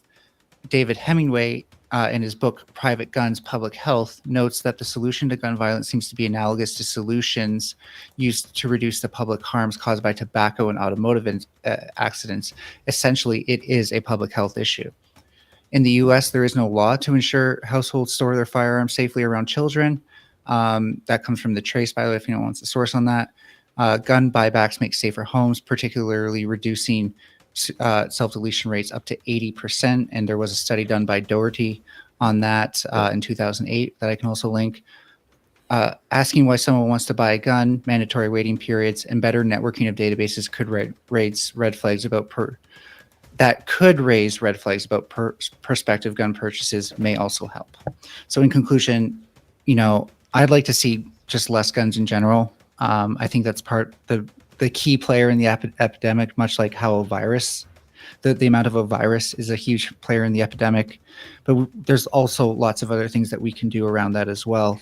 I just think that eliminating guns is the most effective way to eliminate gun violence. So, and maybe that's almost so obvious it's circular. Guys, did you know Hold that on. eliminating knives is the most effective way to eliminate knife violence? Yeah, but it also eliminate our ability. Like, how to cook fucking food. stupid are these points? Like, do you know what I mean? I gotta say that since the Revolutionary War in the United States was fought over literally over gun control, the fact that the opening statement of the founding fathers were for gun control is incredibly inconsistent and It's ludicrous. Well, they're against gun confiscations, not I mean, like gun regulation. Like they literally wrote, "Shall not be infringed." Literally. Well, and we never scratched the surface of, I talked about, somebody anyways, being like a I said, genie and snapping sorry. fingers. But Thank you, aside Sarah. from that, like, how do you get rid of them in the United States? Like, that's a pipe Oh dream. wait, Come on. I had an item, which I honestly, the as soon as everybody was done, which I think, Furby's gone. Yeah, that was her closing exit statement, so she had the right to leave. Yeah. And before you get into anything, NE Logger comes in with a big 10.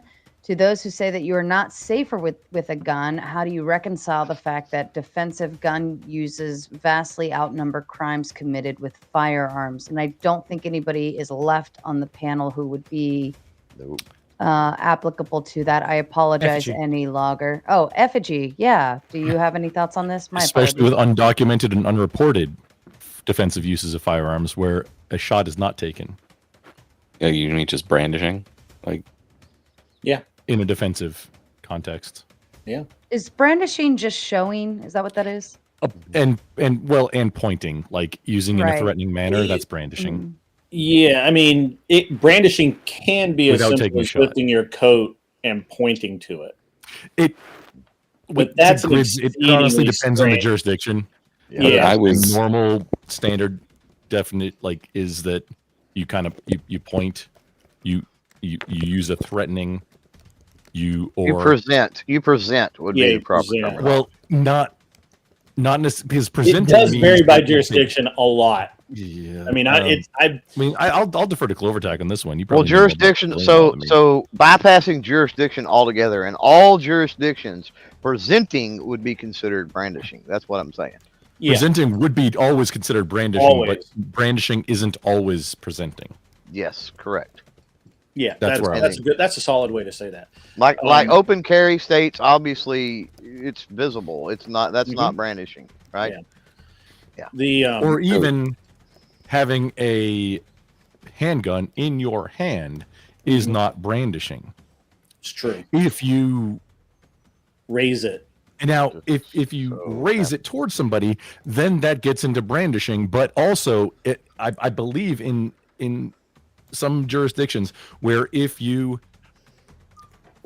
not fighting words, but make threatening. If you we're start going yeah, let's not go down the rabbit hole. We're getting way down in the weeds That's- because here's that's way in here's the the weeds, thing. though.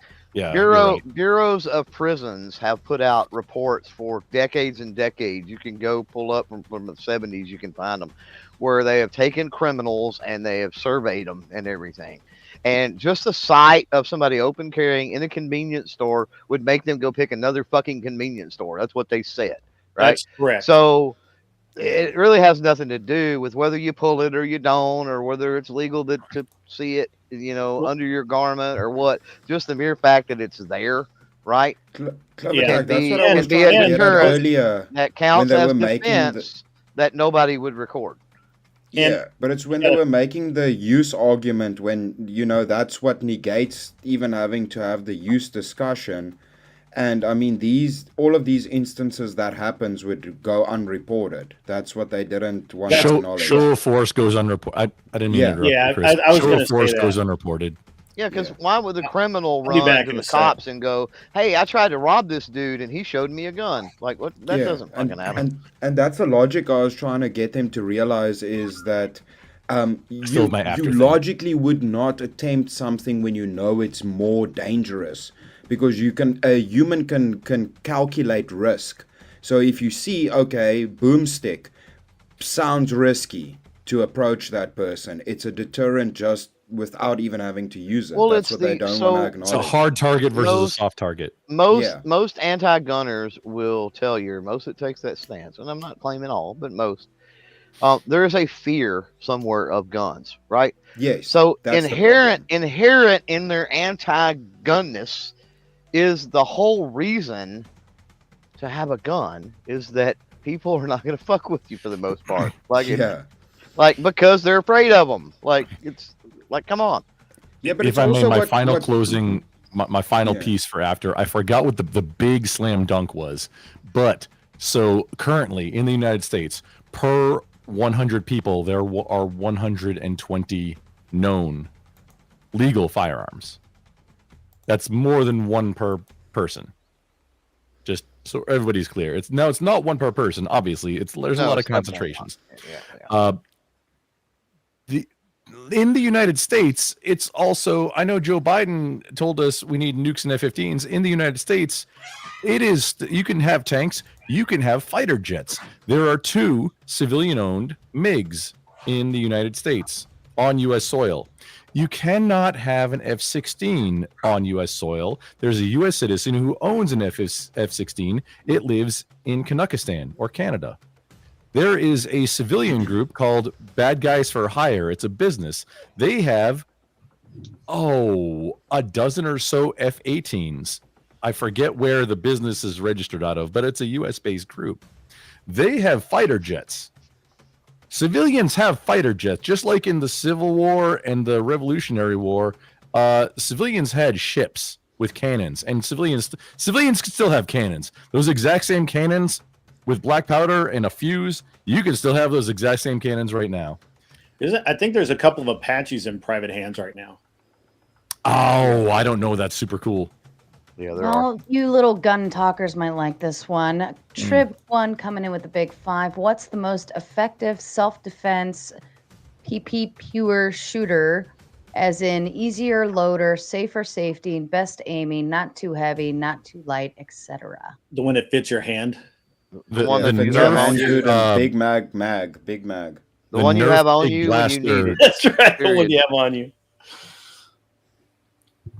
Oh, I guess that's an easy answer then. For serious, if you're looking for something for home defense, shotgun, just buy a shotgun with a suppressor. Biden said it. Shut up. Shotgun, just buy a And shotgun. no, for home defense, you need a suppressor on it, and get you a suppressor because you probably don't have ear pro on your nightstand. Yeah, and if you're married or you have a Auditory significant other, exclusion the first if time. you have to go and take care of business in your house, say, if any rounds go, you are shooting indoors, sir. You are not going to be able to hear anytime soon. Really. And neither is your Auditory wife. exclusion the first time is amazing. And you want your wife to know, hey, it's me coming back into the bedroom. If she's behind the bed with her pew-pew, you want her to know it's you coming into the bedroom.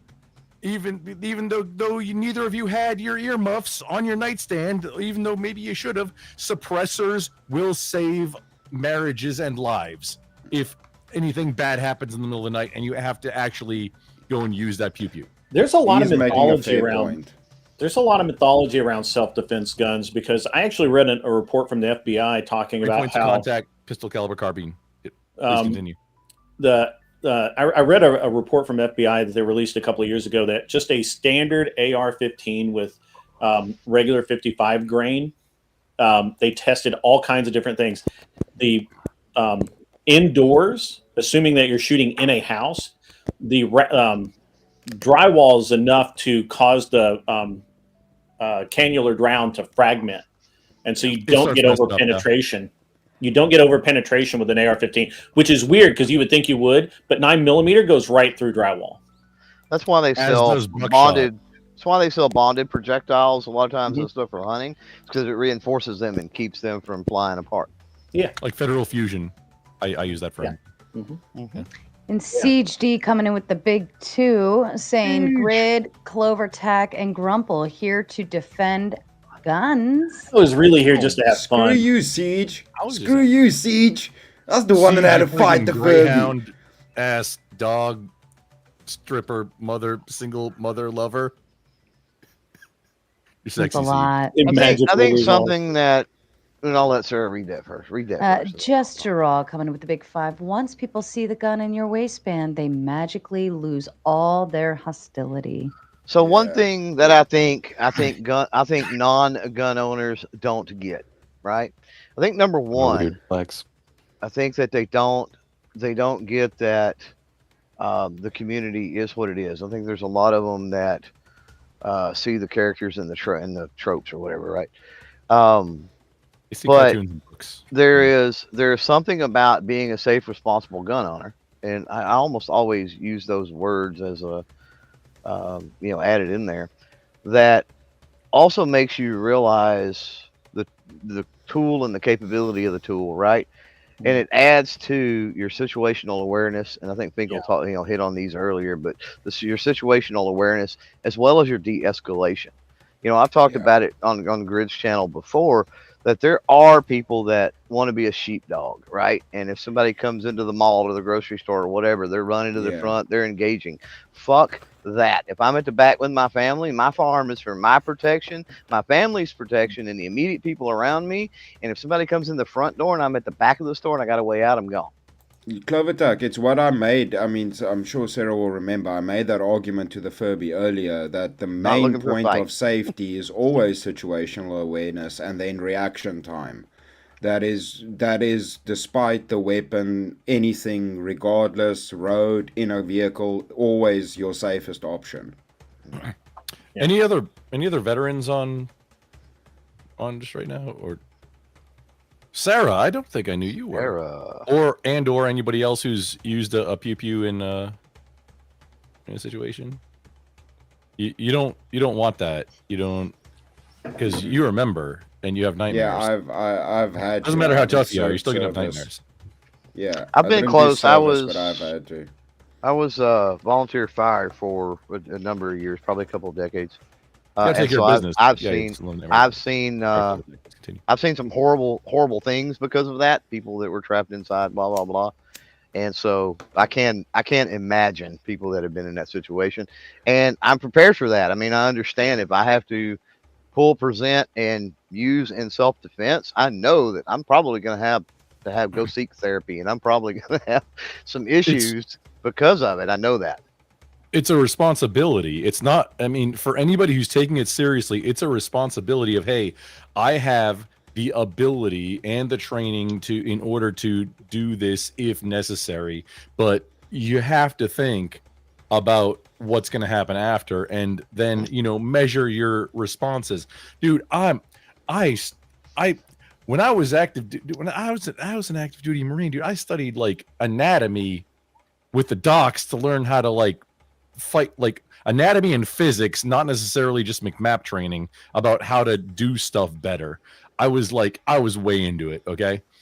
But and I don't know that I wasn't thinking about it at the time either, but you have to think about it. What happens, and there's was it Jeff Cooper, or it was one of the big guys, not Admiral McRaven, Left of Bang, I think was the name of the book. Just like the mentality of what happens to the human psyche after bang on a human target that's actually a human. Was that a Ayub? The what? Was that a Ayub? However you say his name. Masad Ayub? Yeah. No, that's not by him. He's really good about the knife versus gunfight, because it's not as one-sided as you might think. The knife versus gunfight. Masad Ayub is big on knife versus gunfight. Have you ever seen? So one of my favorite presentations that I saw him do was he's talking to everyone, and he's like, and obviously this is a little stage, but he pulls out like his gun, and then his backup gun, and his knife, and his backup knife, and his backup gun for the backup knife, and the backup knife for the backup gun, and his sandwich, and his backup sandwich, and his water bottle, and he's like, it doesn't matter how prepared you think you are, you don't have enough. Like whatever it is that you think you have, it's not enough. And it was one of my favorite presentations.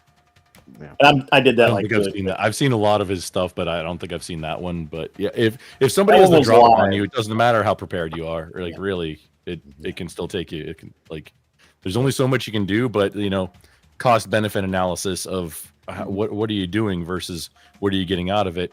You still have to live. Yeah. At the end of the day, unless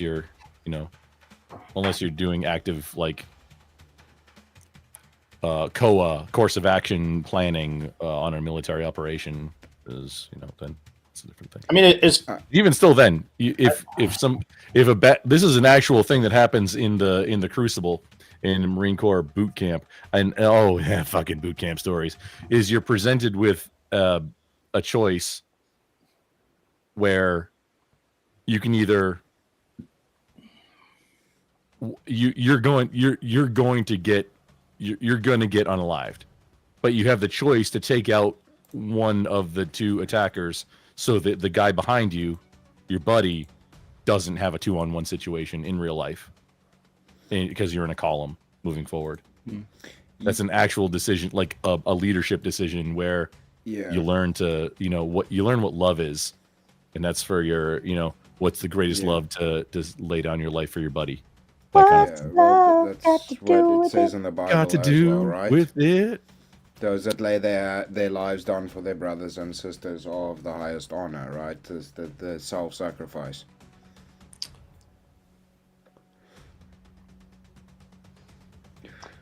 Honor still living. And I just want you guys to know that all of your paneling, particularly when Mel comes on, every time she comes on, I've started making donations on her behalf. And this evening, we made a $50 donation to the Pasadena Humane Society to help with the animals, relocating of animals in the LA fires right now. So that is officially done. Every time, I know you guys give me a lot of heat when Mel comes on. You guys complain, you say terrible things, you chastise me for always having her on. But I don't. It's content. Well, yes, when she does, we typically do very well in terms of the super chats. And so, she doesn't want any money. She doesn't want anything for it. She just comes on to help the channel. She believes in supporting the channel. And so in her honor, we are pushing that outward to, help support something else. So you guys give me a lot of shit for it, but she does it for the good of the channel and for additional purposes. And she takes the heat. You guys super chat shitty things, but in the end, somebody else is benefiting. So W Sarah and W Mel for that. That's pretty cool. But I did my best. I tried to behave. I wasn't rude. You were very nice. You were very nice. I tried my best. I've known Melanie for years, before the Furby became a YouTube thing. It was back on Twitch. Try and keep it cordial, but some of the shit that comes out of that face is ridiculous. And it's all just content. The way you worded that, Grumple, it's brilliant. Go carry on. That face has a beak. It's a Furby, We should also address Fani's question. I feel like that's a good one, but I think everybody will probably say the same thing. Unfortunately, after brandishing, if you get into a situation, you need the little things inside that go boom. So it's not. I mean, the most useless thing in the world is a gun without any bullets. Yeah, it's. I'd rather. If you're good at gun kata and you can fight, it's worse than useless. It's actively bad. That's yeah. Well, that's inviting calamity. Okay, one thing I will say that I know from Special Forces training, if it's big enough, it means you're increasing your reach, and getting hit with a piece of metal in the face is not fun. So it's not ineffective. It's just not as effective Oh as it no, could be. So it's rather actively the downsides are way worse than having what, like 3 to 6 inch increased punch like impact. so Yeah, sometimes that for can make the difference. so for folks that feel that way, and I run into this quite a bit, right? First of all, I would say, get comfortable. That's the whole thing with going to the range, practice, training, and range time is fun time, right? So get out there and get comfortable, because it's really not a big deal. But if you find yourself not being able to do that, I had rather somebody, rather than them carry with one not in the chamber, I would rather somebody carry a double action revolver with hammer down on an empty chamber, because at least then you've still got 4 or maybe 5 rounds or something, that it's not going to go off because the hammer's down on an empty chamber, and all you got to do is skin the smoke wagon and pull the trigger. I disagree on 1.5 points, Clover. That's fine. That's an opinion, so you're free. Yeah. So Did we answer? I apologize. I put this question up from Chris's side because it was a question to the panel, and I thought maybe you would want to answer it. I want to answer that also. So, which also is me disagreeing with Clover. Thoughts on having an unloaded gun visible, like in an open carry, like in a duty holster, with no mag in it. That's I say that's inviting calamity. It's like, oh, this is for show. It's akin to like carrying a Nerf gun, open carrying a Nerf gun as a serious adult in a public place, only worse, because it's an actual firearm that somebody all the memes, all the tropes that the anti-Pew folks like to use about, oh, what if somebody gets it away from the teacher who's concealed carrying, so how would the students even know? What if somebody gets it away from you? That's what could actually happen if you're carrying with no mag in it, Pew. And now what I'm saying is only considering a pistol, a handgun. If you're carrying an unloaded rifle as a deterrent, I mean, that's a beaten stick, honestly. Yeah. What Chris was saying, using it as a club, I mean, dude, I've used a skateboard before. A skateboard has saved my life. The skateboard defense, yeah. Where did we disagree? Or are you getting to it? I think I was getting to it. Or did you misunderstand what I said? Were you not listening? Well, I'm not all that bright, so I probably misunderstood. You hadn't had enough crayons today. I'm a simple monkey, dude. I ate red crayons for like the red. Okay. I mean, Marines. So most Marines I know prefer the grape, but that's fine. Oh, excuse me, sir. I doubt you know very many. Then Grumple has informed me that the Marines only eat the red ones. Oh, I can name a dozen. I mean, you'll eat you can. They're non-toxic. You can eat the other ones, but the red ones taste the best. So it's like the cheese tortellini MRE, dude. You just that's what you go for, or the jalapeno cheese spread. It's like currency. The red crayons. Alrighty then.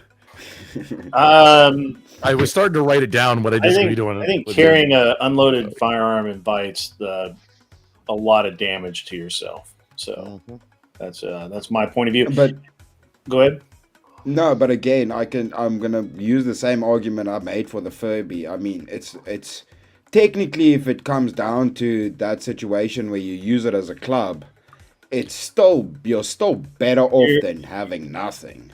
You're better off with one of those aluminum combat tactical pins, to be honest with you. So when you're still going to get your ass kicked. So the place, Clover, the place where I was the half, at least, that I disagreed with you was I totally agree with, if you're learning to concealed carry, yes, carry unloaded for as long as it takes you to feel comfortable with it, for you to be comfortable that, hey, yeah, it's not gonna. Well, he was saying carry it. Well, I never said I preferred he never said that. And that's definitely, I said, Oh, well, I was making a not separate one point. in the chamber. You jumped to the thing of not even having a magazine. I was talking Yeah. not having one Oh, that- chambered. I would no, prefer that's- people revolver. not do that. I would prefer let me reassert my position. Well, that's what the question was, or I that's would what I took the prefer question to be. people- Is like, hey, if you have a semi-auto, a magazine-fed semi-auto, and there's not even a magazine in it. That's what I read the question to be. Yeah, Maybe but we- the maybe thing we is, read it the wrong. he what said, Cloverduck is Clover saying said started out with that. Don't do that. But if you're going to carry and if you you're feel uncomfortable with it, unsafe, yeah, to have a false trigger first, like a dead shot before it actually loads. yeah, just is have what a I'm saying. hammer down on an empty chamber on a revolver. Yep. So I'll share, and I fully endorse people doing this. When I switch to appendix carry, because it is pointed at my cock and or femoral artery, right? Right. I carried That's bad. without That a sounds mag, bad. without one in the chamber for 2 weeks, 2 full weeks. Even though G19, or like 40, 45 sometimes, and sometimes at 20. But appendix carrying is a risky endeavor because it's literally pointed at your own stuff, which is rule 1. I mean, it's not one of the safety rules, but don't put your own stuff in front of the muzzle. Yo, everybody, if you that want goes these, out the window when you're appendix carrying, even though it's in the holster. everybody, if you want you the gotta take it around. instructional video, go subscribe to Grumple's OnlyFans. He's got all the information up there. For It's you. at onlyredcrayons.com. I've actually seen somebody have a ND while The they were in SIG appendix carry. D320s. That. Well, no, that's I was happening. we were at an range in California. It's called Oak Tree, and I was there for a class. And the guy in the bay next to us was doing drills, and we could hear the kydex, right? Because you know that sound that guy working out a kydex, that just the kydex click, and I could hear, and we could hear that, and we'd hear ding, and then you go back and ding, and so we're in the middle of this class, and all of a sudden we hear the ding. And we don't hear the click, and what we actually hear is a boom, and then some groaning. And so we looked over, and there the guy's sitting there or laying there, and he had apparently looked like he had put it back in appendix while he was looking at the target. He didn't see the gun into the holster, and it got caught in his shirt and triggered, and it took a massive chunk out of his leg, and also obviously there were some powder burns in some sensitive places. Yep. And he got very lucky that our instructor was exceedingly good. He had obviously we all had gear, right? Like we're IFAC'd up like none other, but if you're carrying, carry an IFAC on your ankle. It doesn't matter. Yeah. Yeah. Carry a tourniquet. Two There's really tourniquets, advantage two, of yeah. like Two, gauze. two. Whatever. Well, know how to wait, There's ankle guys. kits. Again, also know how to use a tourniquet, Oh, right? Because we know absolutely. that's Yes. important. Yeah. Yes. So but two, because if you have to use one for somebody else, then that leaves you without. So carry two. And sometimes you need 2 for a single appendage that gets Well, one. that's true too. Yeah, Depending it on could where be you multiple hit. people too. I mean, or multiple shots on one person. But no, Grid was Grid was saying something. Yeah. So the interesting thing about this is that at the end of every bay at that range was the the closest emergency room and life flight with grid coordinates. That's hot. Every range should have that. like you literally This at is the an end outdoor of range? every bay, there was a sign that had emergency room, life flight, grid coordinates of the bay. That's cool. Yeah, that's That's helpful. See, safety. That's what we're talking about.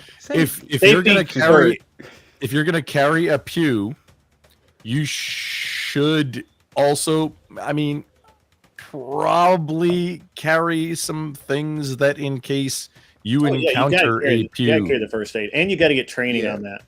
And which 100% everybody needs medical training. Some of us. I just wanted to say I recommend it across the board to if you're a parent, even if you don't have pews, in any situation, even with children, it's good to know. Yeah, I mean the interesting. I mean, I'm sure that I'm preaching to the choir, at least on one half of this panel, but like I've got in my stuff that I carry, I have an IFAC that's got an Israeli bandage. It's got Halo chest seals. It's got a bunch of good, it's got a bunch of good stuff in there. A couple of tourniquets attached, one inside, one outside. It's ready to go. In my truck, I have even more. Like that's good. And so it's a very common misconception that I'm practicing just to put holes in people. Right? We learn how to stop the holes. Right? Worst case is you can use like friggin' cellophane or the wrapper, which like the wrapper from an Israeli dressing and an Izzy to create a chest seal. You can use a cellophane from a cigarette carton and some tape to do a chest seal, which you don't need a Halo chest seal. I mean, that's what I recommend because it's like peel it and stick, and it's it's a one-way valve. It lets it out and doesn't let the air back in. You're good to go. I recommend it if you can afford it. They are like a little bit pricey for a really niche thing. Same as like a tension pneumothorax needle. I've got one of those. Which also learn how to do that before you attempt to do it on somebody. Yeah, that's one of the more advanced things. I'm blue collar. I have a leather belt. I have a t-shirt, and I have super glue. Let's go. Oh yeah, you need some paper clips and duct tape and hey, MacGyver style. Ballpoint pen. Don't forget the. Sarah's really bored right now. you also need a mullet. In order to do MacGyver stuff, you have to have a mullet. I know nothing about guns. I've shot a few here and there. I have no issue with them. But as far as all of the details, I have no fucking. Oh no, Sarah! Right now, we're not talking about unhealth care. We're talking about plugging first aid.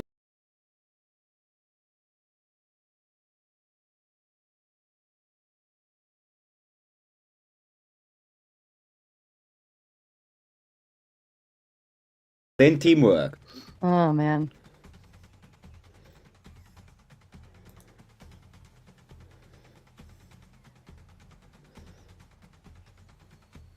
In yourself first. Which that's what I was saying. I used to, when I was active duty, I was a comm guy, but I still studied anatomy and kinesthesiology, like the way bones move.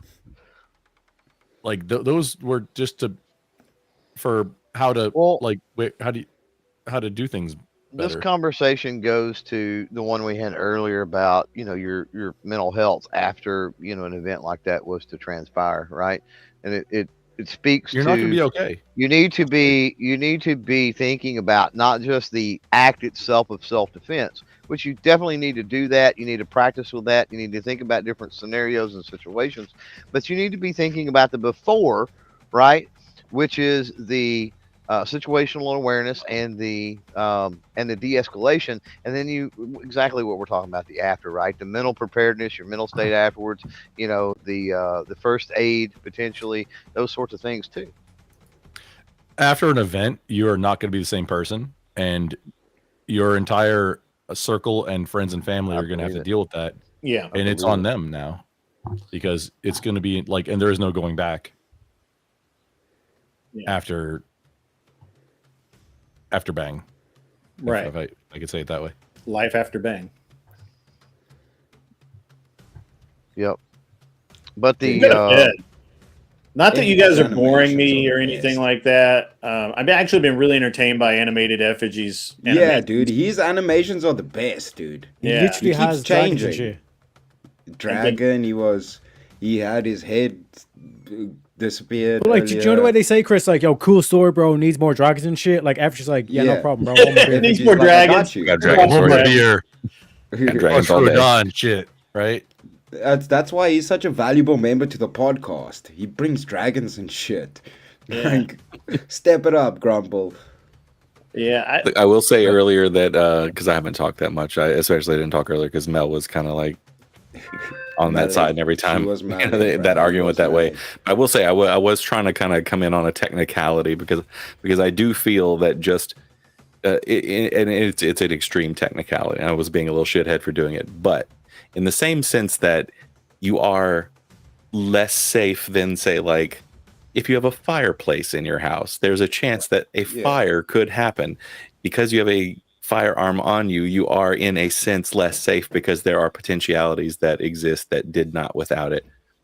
And which is, I think, just it reminds me from your conversation, because you guys were just talking so much about gun safety, that Yeah. to me it kind of admits that with it you are unsafe, therefore you have to train yourself to be safe with it. But that's why Yeah, I pressed on, are we talking about the degree of safety or whether or not it does or does not exist, right? I was That's- arguing just from like that's internal two versus different- external. that's You two guys are different stuck on the external. Yeah. conversations. And Oh, who's absolutely, to say, absolutely. yes, okay, if you have a gun in the house, the same as you if you have a pool in your backyard, you'd be more susceptible to drowning. If you have a gun in the Sure. house, okay, you could say that, but then but that gun could also mitigate potential safety hazards outside of the home. And by the time Yeah. you factor all that into the aggregate, can you say whether it's more safe or less safe with any type of certainty? Yeah, and Right. let me just really quickly, because you know, I don't want to beat the point to death, but so I carried for a decade with no real training other than going to the local quarry and shooting tin cans and whatever else that happened to be out there, and never put a hole in myself. You know, never had any issues, all that kind of. It was only when I got into competition that I started to go further with it, and it was only when I really made so my earlier mind, I had a mindset change about initially it was, you know, I carry this to defend myself and that's it, and you know, if I have to use it, I have to use it, and that's it. I didn't care anything about first aid for someone else or anything like that.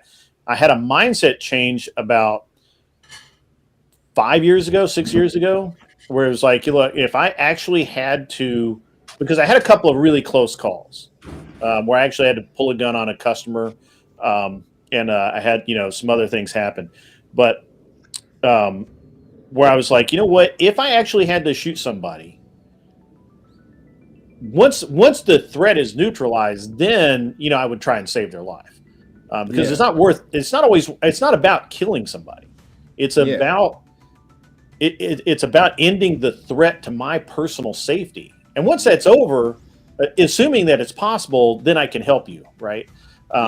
But maybe I can't, you know, maybe I do too good a job. I don't know. But that's when I started getting into the first aid aspect of it. It's not because I thought I was going to shoot myself in the leg. It was not because I had any qualms about me personally having an issue.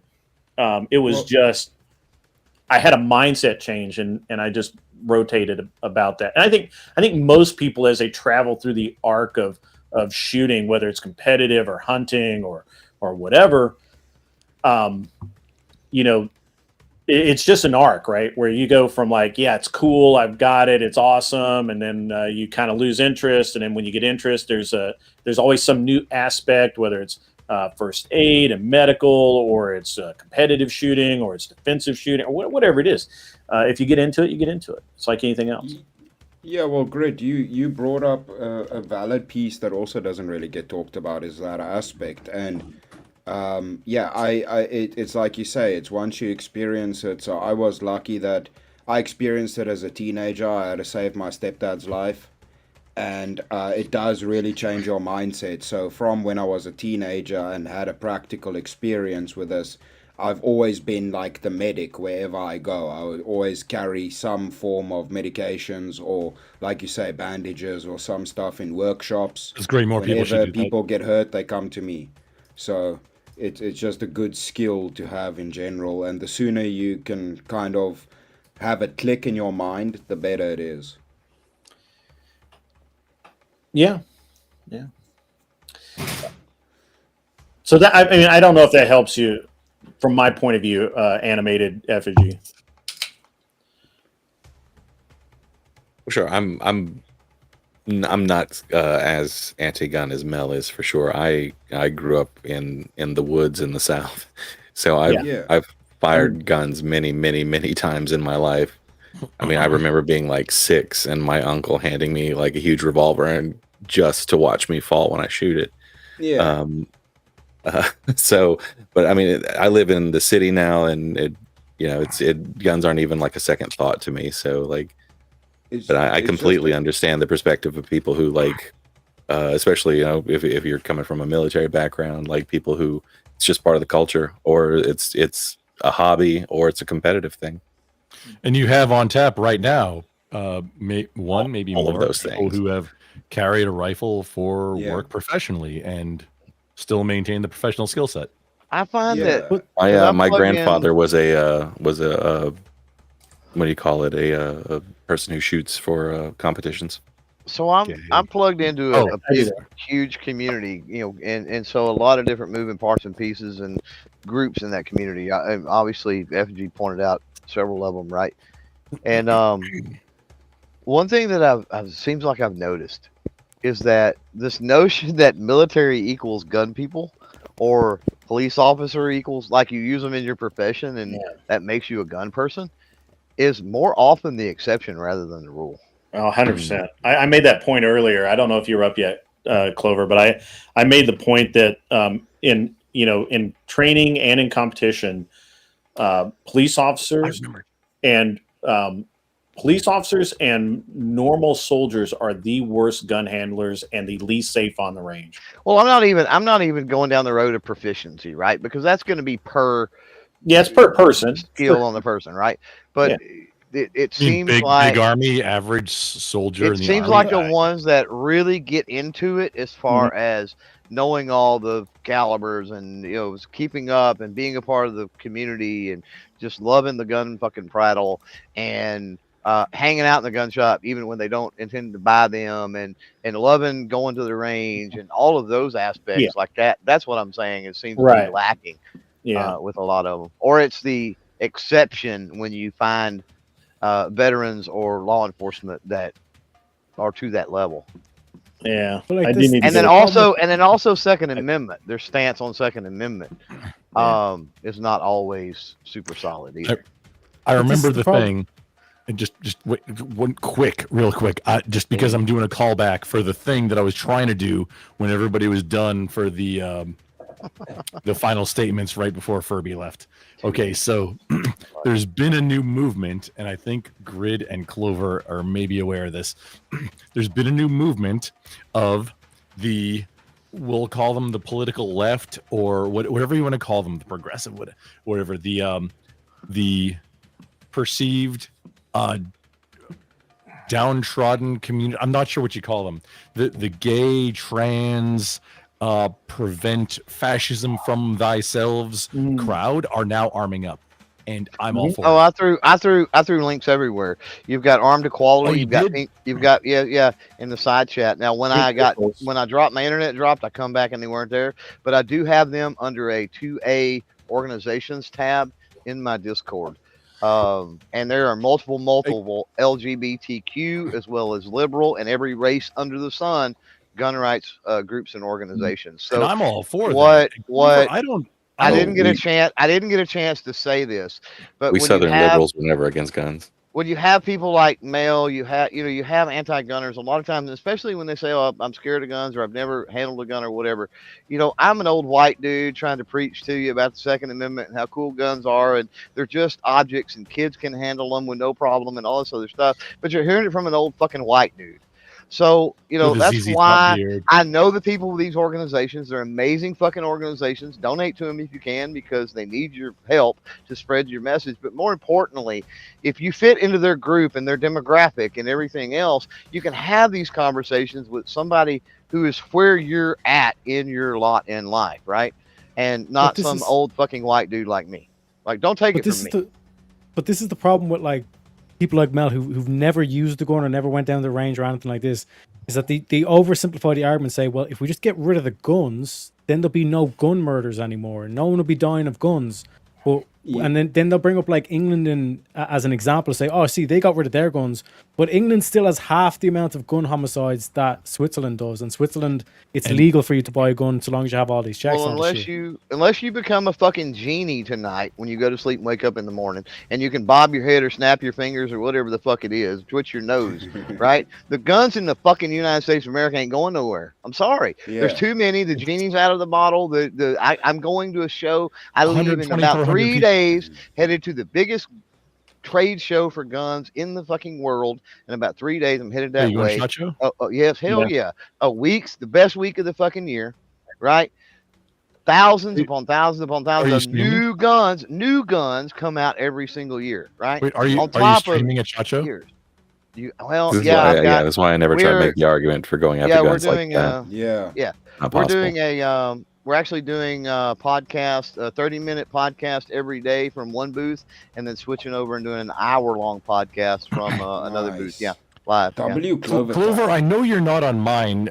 Can you link me yours? And can we like exchange Discord servers and shit? Yeah, I'll put it in the side for you. Yeah. No, I mean we've DM'd each other. Just DM it to me. Have we? I gotta go. I'm going to bed. I need to leave. Grumpo, old man nap. Actually, I was Good talking with you, do Grid. the same thing. Yeah, as everybody. great talking to everybody. Animated Effigy, good to see you again. I had to dip out on you the other night on the, but whatever that was, wherever. But good to see you, Teriak. I apologize for kicking your ass the other night and then leaving. That was rude. That's debatable. There was no debate. Chad always wins, but it's debatable, Grid. It's debatable. You guys had a fucking heated debate. That was entertaining. Good job. It was great. It was awesome. I loved every minute of it. To everyone out online and everywhere that this is being watched, I know I've got this up on my stream. Sarah's got it up still, obviously, because that's where we're at, and I don't know who else is streaming it. To everyone, This is live. I am not. Good evening, good night, and goodbye. I love you all, but I am Piss off, Chris. Piss off. I am inside each and every single one of you. You just look in, and I will be there. Even out at you, naked, wearing